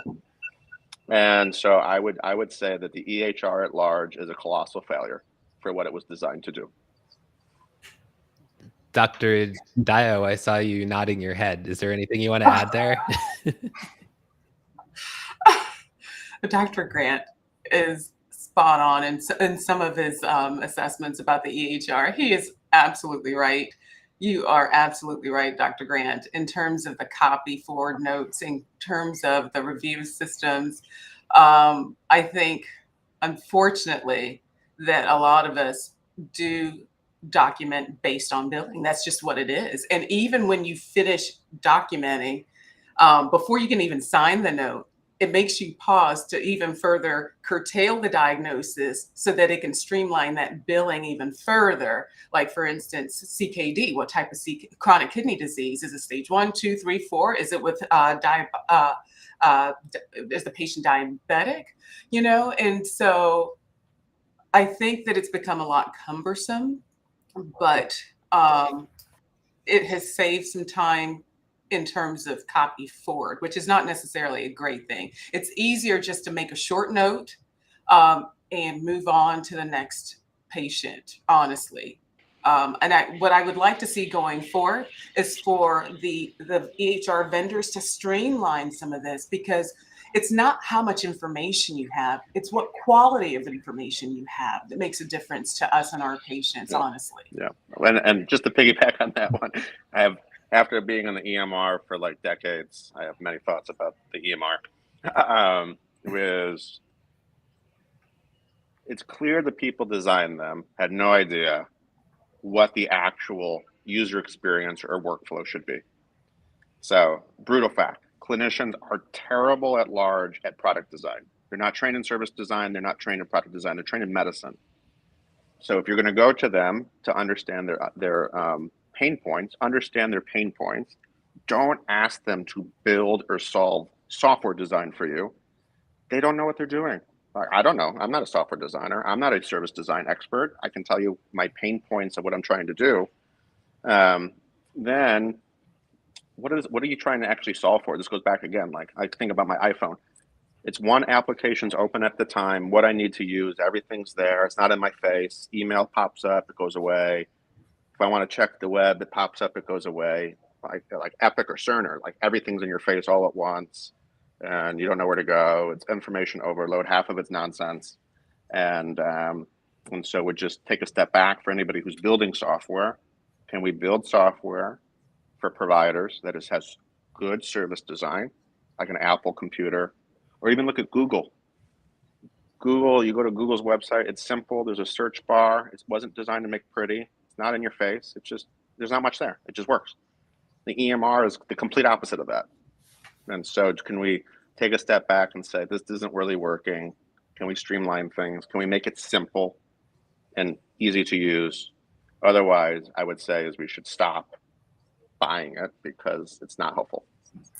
If I could piggyback too, just for a minute, in my view, the source of this problem is the way that it was incentivized through the Meaningful Use initiative, where money was thrown at this problem, and people were incentivized to go out and buy electronic medical records and penalized for not having them and not using them. But the technology was immature. It wasn't ready for prime time. And within a year or two, there were over 100 companies selling electronic medical records. Probably about 6 of them probably still exist today. So a lot of money was wasted. A lot of time was wasted. A lot of patient care time was misused. And it's just, again, the government wanted to do the right thing. They wanted to advance the use of health IT to be on par with a lot of other countries. But just throwing money at the problem and giving it to an immature industry was not the way to do it. So now we're left trying to pick up the pieces and try to piece together a solution that is user-friendly and works. Unfortunately, what's happened is that all the money is now going to basically 2 corporations that take the lion's share of everything for electronic medical records, and they've become these global behemoths. And, are they innovating as quickly as they could? I don't know. They're facing pressure from their customers, but is that actually motivating them to redesign and re-architect from the ground up? Probably not, because if anyone's ever worked in software like I have, it's very, very difficult once you've got a product in the market to say, okay, we're going back to square one and we're going to re-architect this thing from the ground up. Well, what about all the customers who are on your existing product and want upgrades and new features and so on? Very, very difficult to do that simultaneously with building a new product from the ground up. So anyway, that's my take on it. It's a problem where too much money was spent too soon on the wrong thing. Agreed. One last thing on that real quick is would love to see as an opportunity, just like the World Wide Web, where the healthcare ecosystem for charting an EMR becomes what the World Wide Web is. It just is there. And people can build on top of it, but the chassis just becomes part of humanity and human culture versus these big behemoths. And it's just part of normal day-to-day, like cell phone towers. People get to share those towers. People get to share the fiber optic cables on the digital side now, and not one company just owns them. And if people are going to, it depends. If people agree that healthcare is a human right, then let's make it a human right in open access. The government can force openly access and ignore the lobbyists, and let's just take care of people and then get back to work. Thank you for that, Dr. Grant. Thank you, everybody, for being here at the HealthTech 2023-24 Virtual Summit. And let us know if you have any questions in the chat. We're starting to wrap up our conversation with our last question, which is, how does digital transformation impact the patient experience, and what are the best practices for enhancing it? Could you start, Dr. Dio? Sure. Thank you. That's another great question. And the first thing that comes to mind for me is digital literacy. And not all patients are at the same digital literacy level.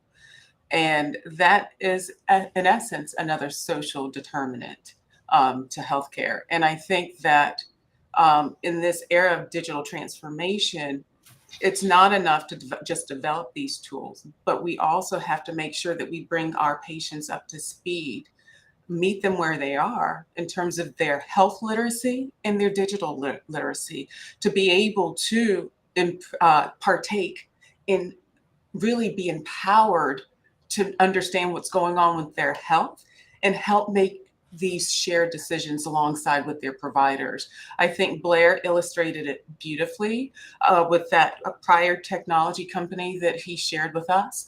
In fact, that they decided to target some of those individuals who do have those more rudimentary technology. That way that they can reach them with that digital health solution. And so I think too, we have access to libraries, we have access to community health centers. Why don't we have courses or programs available to teach our patients, digital literacy and health literacy? I think that that's another avenue where we can engage our community-based organizations to help us and leverage and partner with us to be able to help improve digital and health literacy for our patients. Because if we don't address those basic needs, those basic elements, then we're already behind. We are behind the A game. And so I think that that's a starting point where as this digital realm is evolving, we need to take a step back and also make sure that we bring our patients alongside us, as particularly those with a reduced health literacy or digital literacy level. And so I think that that's the biggest thing that comes to mind in regards to answering that question for me. Thank you, Dr. Dio. Dr. Grant. Thank you. It gets back to, again, is what are we trying to solve for? I'll keep saying that over and over again. So on this, if you're trying to engage or get to a patient, as was just said, is not everybody knows how to use technology. Yeah. A lot of the things inside of healthcare, like the EMRs, are just as confusing for the patients to use, particularly if people are using the modules off the EMR. If it's confusing for a patient, confusing for a provider of how to use the EMR well, and you have to take a 6-hour training class, don't magically expect that if you use the module from that same company for the patient front door, that's going to magically make everything better if your own clinicians can't figure out how to do it effectively. And so, one, how well does it work? Two, usually marrying the technology, given how fragmented the healthcare system is, at least in the United States, with a care navigator, someone who can help people. How do you download the app? How do you get on the web? Even if they're not technology, how do they talk to somebody? Where should they go? A lot of the care coordination can be some of the most powerful levers. And also, if you're going to enable people, sometimes like in the elderly population, like loneliness can be just as devastating as full-time smoking in terms of life expectancy. The clinical ad in terms of like using digital technology, what's their favorite social event and where can you steer them to go down the street where they can join others and not be so lonely, can be more powerful than anything the physicians actually do. And then just really understanding what's in their community. So people tend to consume healthcare. People tend to, if people are very religious, how are you interacting with those communities? How are you interacting with safety net groups? And you're really using technology as connectivity, not necessarily always to deliver just stereotypical care, but sometimes connecting people to those social groups or where's the cheaper grocery store to help them save costs. How do they actually pay their bills? And connecting to them there can sometimes be much more powerful than what a physician can do any day. Great points. Great points. And finally, Blair. Sure. I know we got to wrap up. So, just looking at it, my innate optimism looks at the possibility that the transformation might come from the outside in terms of health IT.